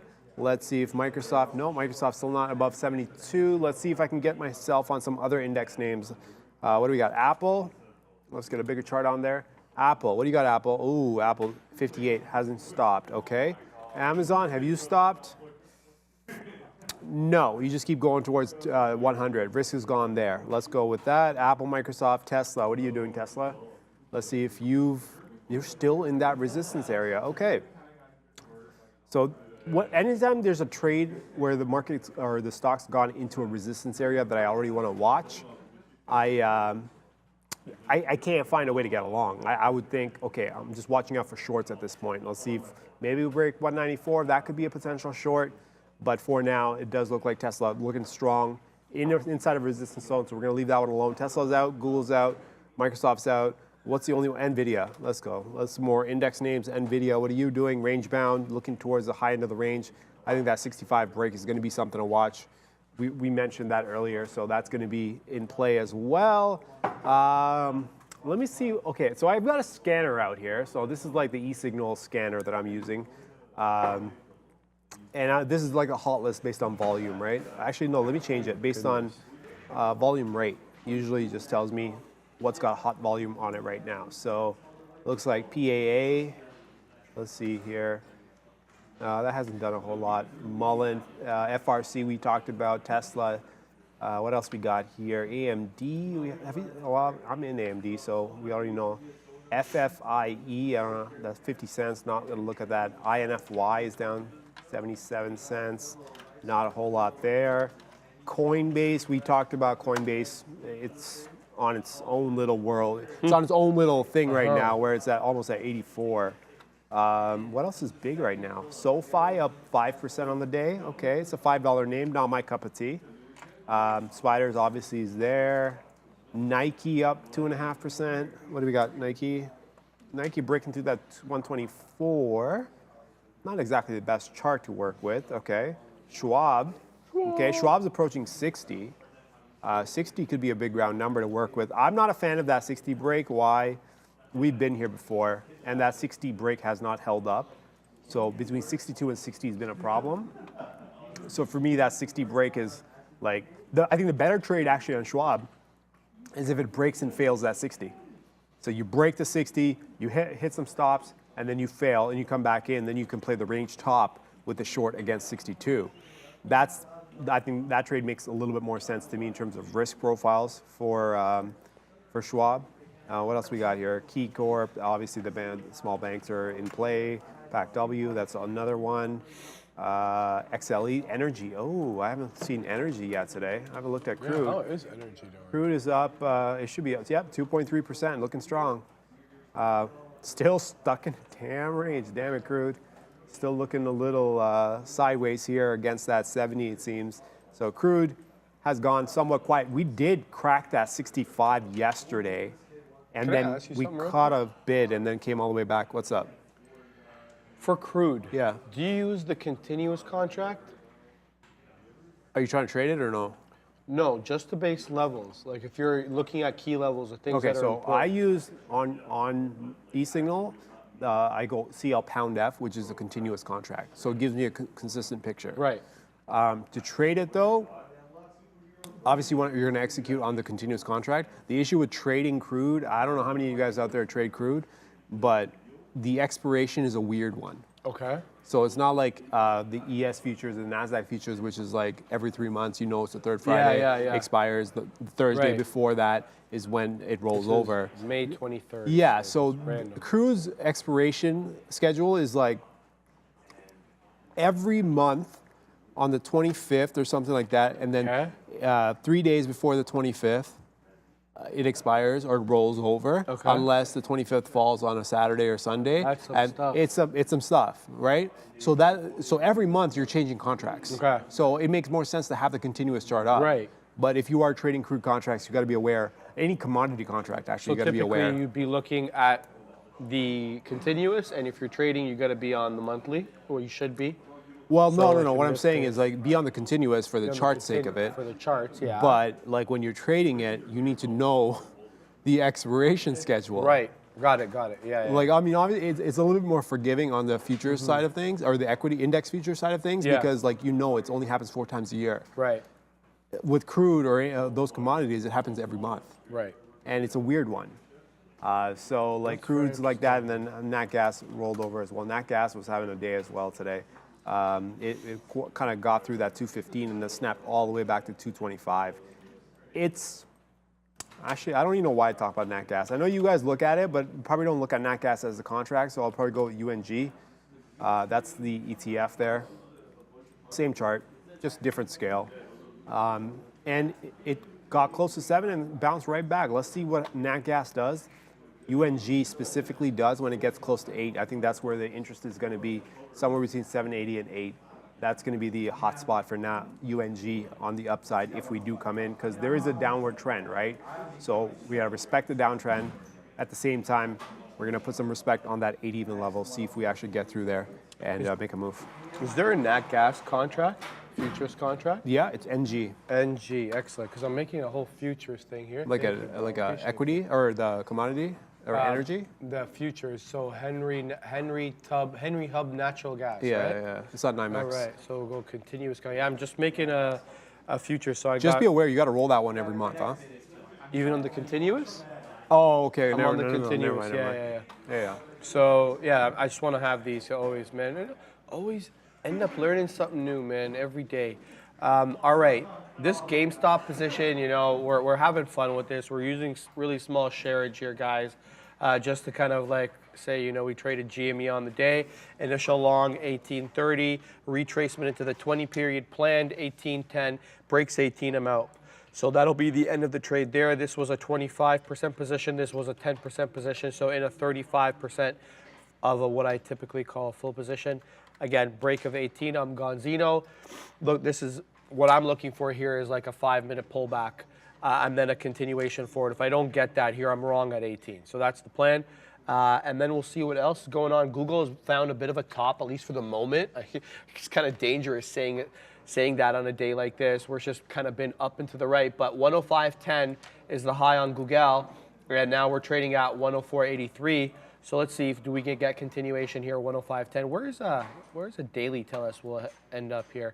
So good resistance level on the daily. He's got to go all the way back to Feb highs, man. February 8th. Last time we were up here, we got as high as 107.82. So that's definitely a level we'll be looking at. So essentially maybe 108, 107.82, whatever. There was a lot of price action in and around that area. So that's going to be an interesting area of resistance. Let's go ahead and put that trend line in there to keep ourselves notified of that. So Google having a great day, but slowing down at least for the moment. We'll see. What else we got going on here? What's the chat up to? Anything you guys want to look at? SoFi. There was something I saw in the chat. It's like it was just a comment. I was like, that was hilarious. Bob W, I think it was like, Arun doesn't want to take delivery of oil. It's like, yo, if I could take delivery of oil, because there's certain rules and regulations for taking delivery. You have to be zoned for that. You can't just have oil at your house. Imagine like a truckload of oil barrels just being dropped off at your house. You probably wouldn't be able to give it to you. The reason I bring that up is because like, were you around when oil went negative? Yeah, man. That one contract, in March. The front month contract went negative. Like they're essentially saying, we'll pay you to take it off our hands. Which is crazy. It's like they just had nowhere to deliver it. All the facilities were full. No demand, nobody driving. No, it wasn't even demand. They couldn't. They just had. They couldn't produce? No, they had a ton of inventory. Oh, okay. So they had nowhere to offload it because all the facilities were full. Yeah, because nobody was driving. So that's what I mean. Yeah, so like if I could take delivery, I could pack a bunch of oil barrels. Oh my God. Like just like let me rent a warehouse. No, put but all the oil you're barrels talking in there. about that as a joke, man. I was setting up my platform at home, and one of the things it said was futures delivery. Like you actually enter an address into your brokerage, which I guess is kept on their file, or I don't know if it's shared. I don't know how it works. I've never taken delivery of any futures contracts, but there's a whole thing where you enter your address and stuff and like confirm different things about the delivery of the actual futures contract. I mean, they got to vet that though. Like if you give them their address, be like, okay, does this guy have everything that's necessary? For sure, the driver can't give you the thing. He's not just gonna walk off and wash his hands. I did what I could. Like it's like Amazon delivery, man. No, I did what I could. He's got some regulations. Can you sign for it? Yeah, no. Can you sign for the barrels, please? That is funny. Imagine taking on that though. That would be hilarious. But yeah. I mean, like you need all of the what is it? 1,000 barrels, right? No, I got friends that live up in Aurora, and they got some land. Aurora, in case you guys are wondering. Not for 1,000 barrels. Hold on, no, but this wasn't like them taking a futures contract delivery. No. It was them hoarding gas, buying it en masse, cheap. Where are they storing this? Because they had land, so they had sheds in the back, and they just went and got canister after canister, and like they. Oh, we're talking about jerry cans or actual barrels? No, man, they were getting it in the jerry cans because you can't go to the gas station and fill out an oil canister. Okay. But eventually, they were putting it into the oil canisters, so they were able to. Were they successful in reselling it? No, but they used it themselves, having bought it super cheap, and they're still using that source. That's like Costco shopping at its finest. Costco for oil is pretty much what it is. Sorry. That's nice. That was quick. Like, I took it quick. I do that sometimes with Costco. I'm getting scolded on the right over here for having taken Sean's mug, King of the Grill. Come to this proudly. Right, that's Sean's mug usually, but today I just grabbed it real quick because I needed a tea, and yes, I'm not. Father's Day present, man. I know. Well, Sean says it's a Father's Day present, so I've kind of tainted that. I'm sorry. He says that's all right. Abhishek Desai, can you look at coin? Turn out a gold coin. Yeah, right. Okay. Quickly here, I just want to say before I look at coin, because coin is off highs, but GameStop now back into 18. If this one breaks 18, 18 is a low for now on this little last descent. If it breaks 18, I'm out. Just want to make that very clear. Coin, yeah, it's up 10 3/4% on the day. kind of bottomed out. It looks like they're at 83. Now we're curling back up above 83 and a quarter. Could we see continuation? The last candle brought us 83 and a third. If we can continue above that, but there we go, Huadung to the bottom side, right back into 83 again. And you know, 83 and it's 83.75 break. That's a lower low. And I don't want any part of that long, not that level anyway. And we're way extended off VWAP. VWAP's at $80. We're at $83. So it's an extended move. You know, you assume some sort of maybe here, some mean reversion. It's the first time we've touched the 50 period on the 1 minute chart in the last, I want to say here, when do we touch it? 11:45. And now we're touching it. Looks like we're heading back south. So a trend, a micro trend change. Let's see what the 3 minute looks like here. Still well extended off the 50 on the 3 minute chart, like well extended. The 5 is not going to look any better either. Yeah, the 5 is super extended off these levels, but hey, you know, 84 top, that's a hell of a move intraday, but I'm looking for possibly some south side move here, but I won't be shorting it. I mean, I don't, it's just not an A+ setup for me. Going back to the 3 and the 5, they're too similar. You got to choose one or the other. They're too similar, right? Yeah. You got to choose one or the other. You can't have both. I changed all of them to 5. Literally. Yeah, I think the 5 is, personally, like the 5 makes sense because it's such a common number here. At the end of the day, you can try to be special by using odd numbers, like in terms of time frames and stuff. Right. At the end of the day, you just want to see what other people see. Yeah. How you play off of that sure. information is a completely different game, right? The 5 is a very common number that's used.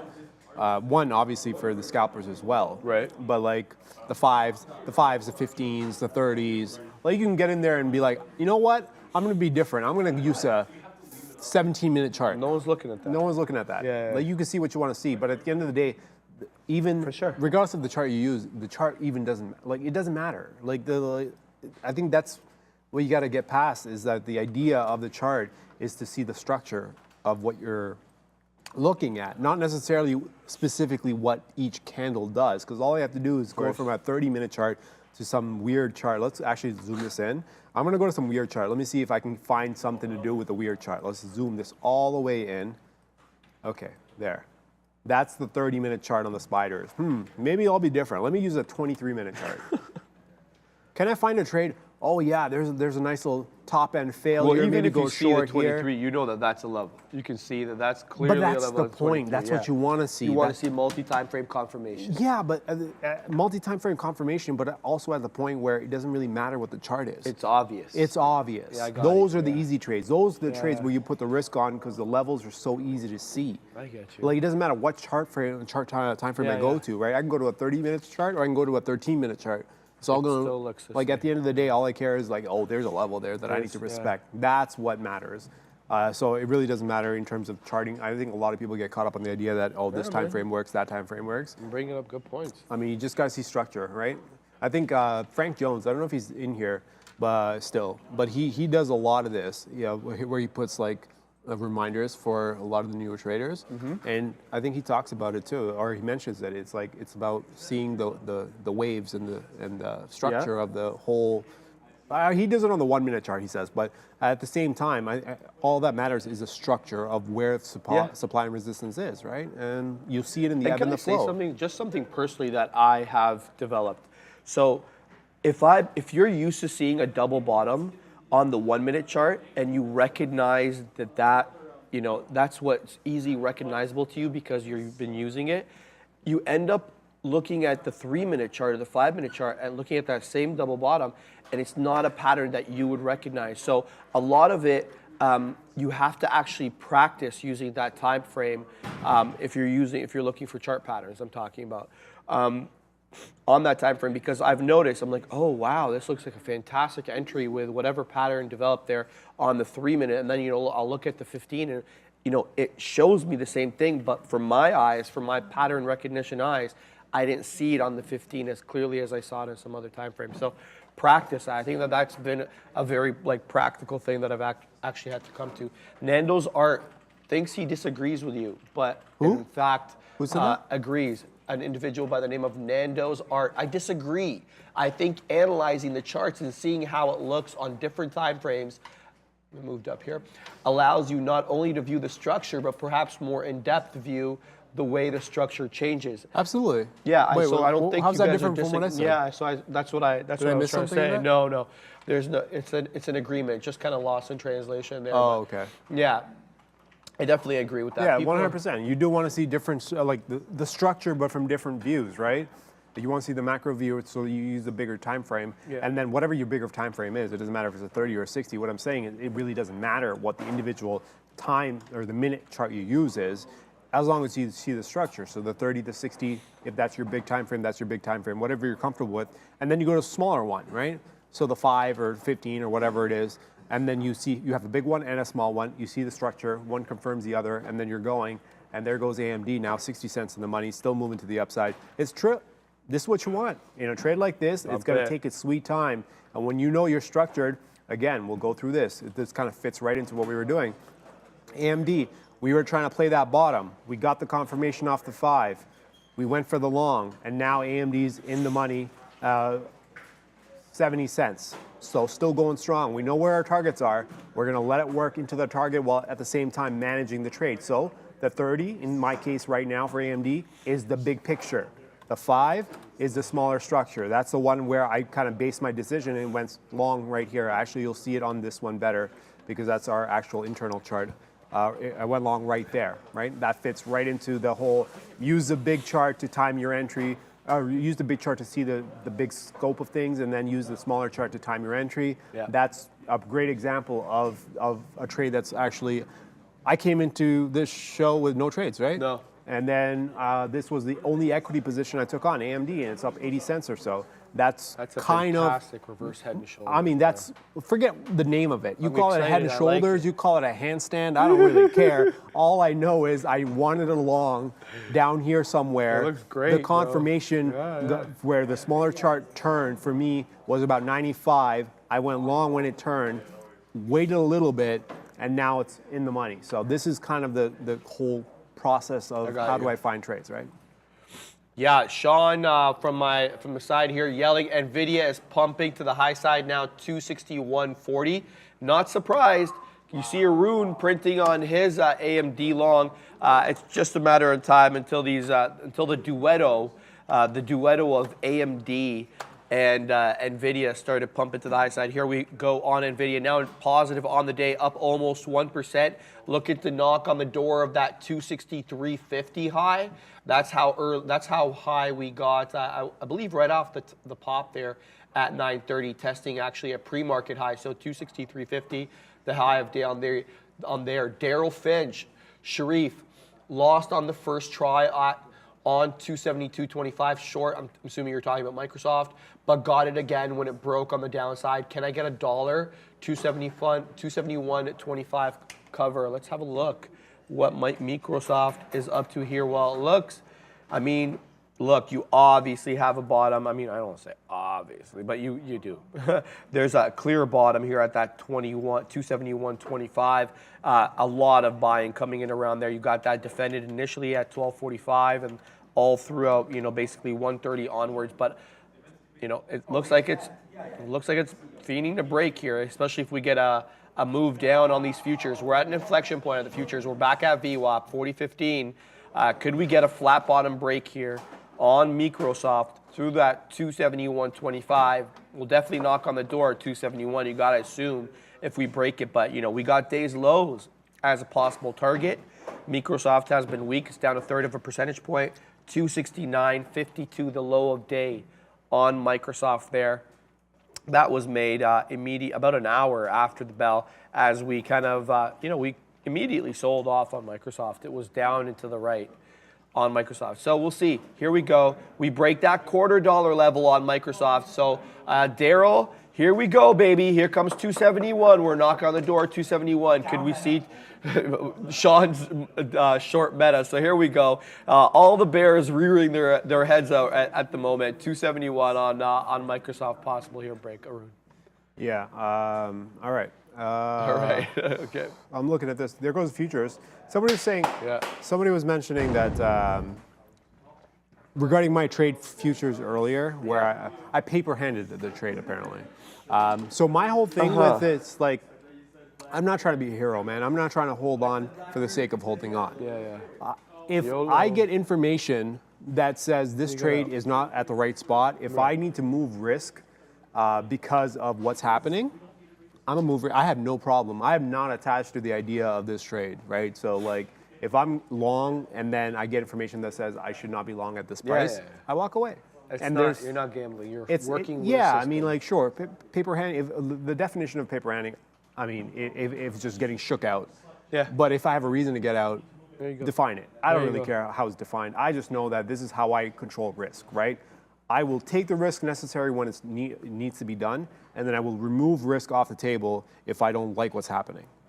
Right? I think, it's not a matter of people just know closing who my you eye. are. It's Who- just whoever you would said think. that Well, I you're just hope paper that handing the trade is probably just trying to pull your. It's just one of those things where I think your people leg there. people like have that idea that like you once you get in, you're in. Yeah. Like forever kind of thing. No, That's not trading, man. You gotta. You're like the Fed. You're data dependent. Data dependent. Exactly. You are absolutely data dependent. It doesn't bug me, but I'm just saying, like, I think what it is like, are you saying that because you want to be like a hero type thing, or not? So, I think always got to be honest with what's in front of you. Always be smart about what's like. You can always save that risk and come back another time with a smarter trade, right? It doesn't mean it needs to happen right now. This market is boxed in. Before we end this show here, I'm just going to do one more last update on the futures and the way we're looking at this. Look at that, we're boxed in. There's no point. Once you got the information that there was something sitting at 15, no, that's boxed in. That means there's no point in putting up this much risk when you know that much action is up top. This is not the idea of risk reward. That matters a lot more. So for me now, south of 4,000 can be the only entry price. So we're going to move this adjustment down. Just restate that real quick because you just made a lot of sense there. So go to his screen, please. So this area here, come to it so people know what I'm talking about. So this area. Yep. So that's where you would take the line. You would have to risk all the way down to here. Exactly. Because that's the zone. And you're not taking that because this zone is not a good risk to reward. Exactly. I got it. It's risk reward. That's the name. That's the name of the game. We're all right. We're all done. You want to close it out? We are done, guys. It was awesome having this guy on. It's the first time I've been on you in the midday show. But obviously, this guy, I knew this guy before I even started working here. I stalked him at the gym, and I'm like, I know who you are. He walked up to me one time. We forgot to talk about that story. Yeah, we'll talk about it tomorrow. I'll be in tomorrow. Have a later, guys. Hey guys, welcome back in. 2 o'clock, couple hours left on what's turning into a nice positive afternoon. Trying to make it 2 in a row, heading towards Fed Chair Powell tomorrow, coming up right now in 24 hours. Make sure you're with us because we'll bring you the rate decision live. The Fed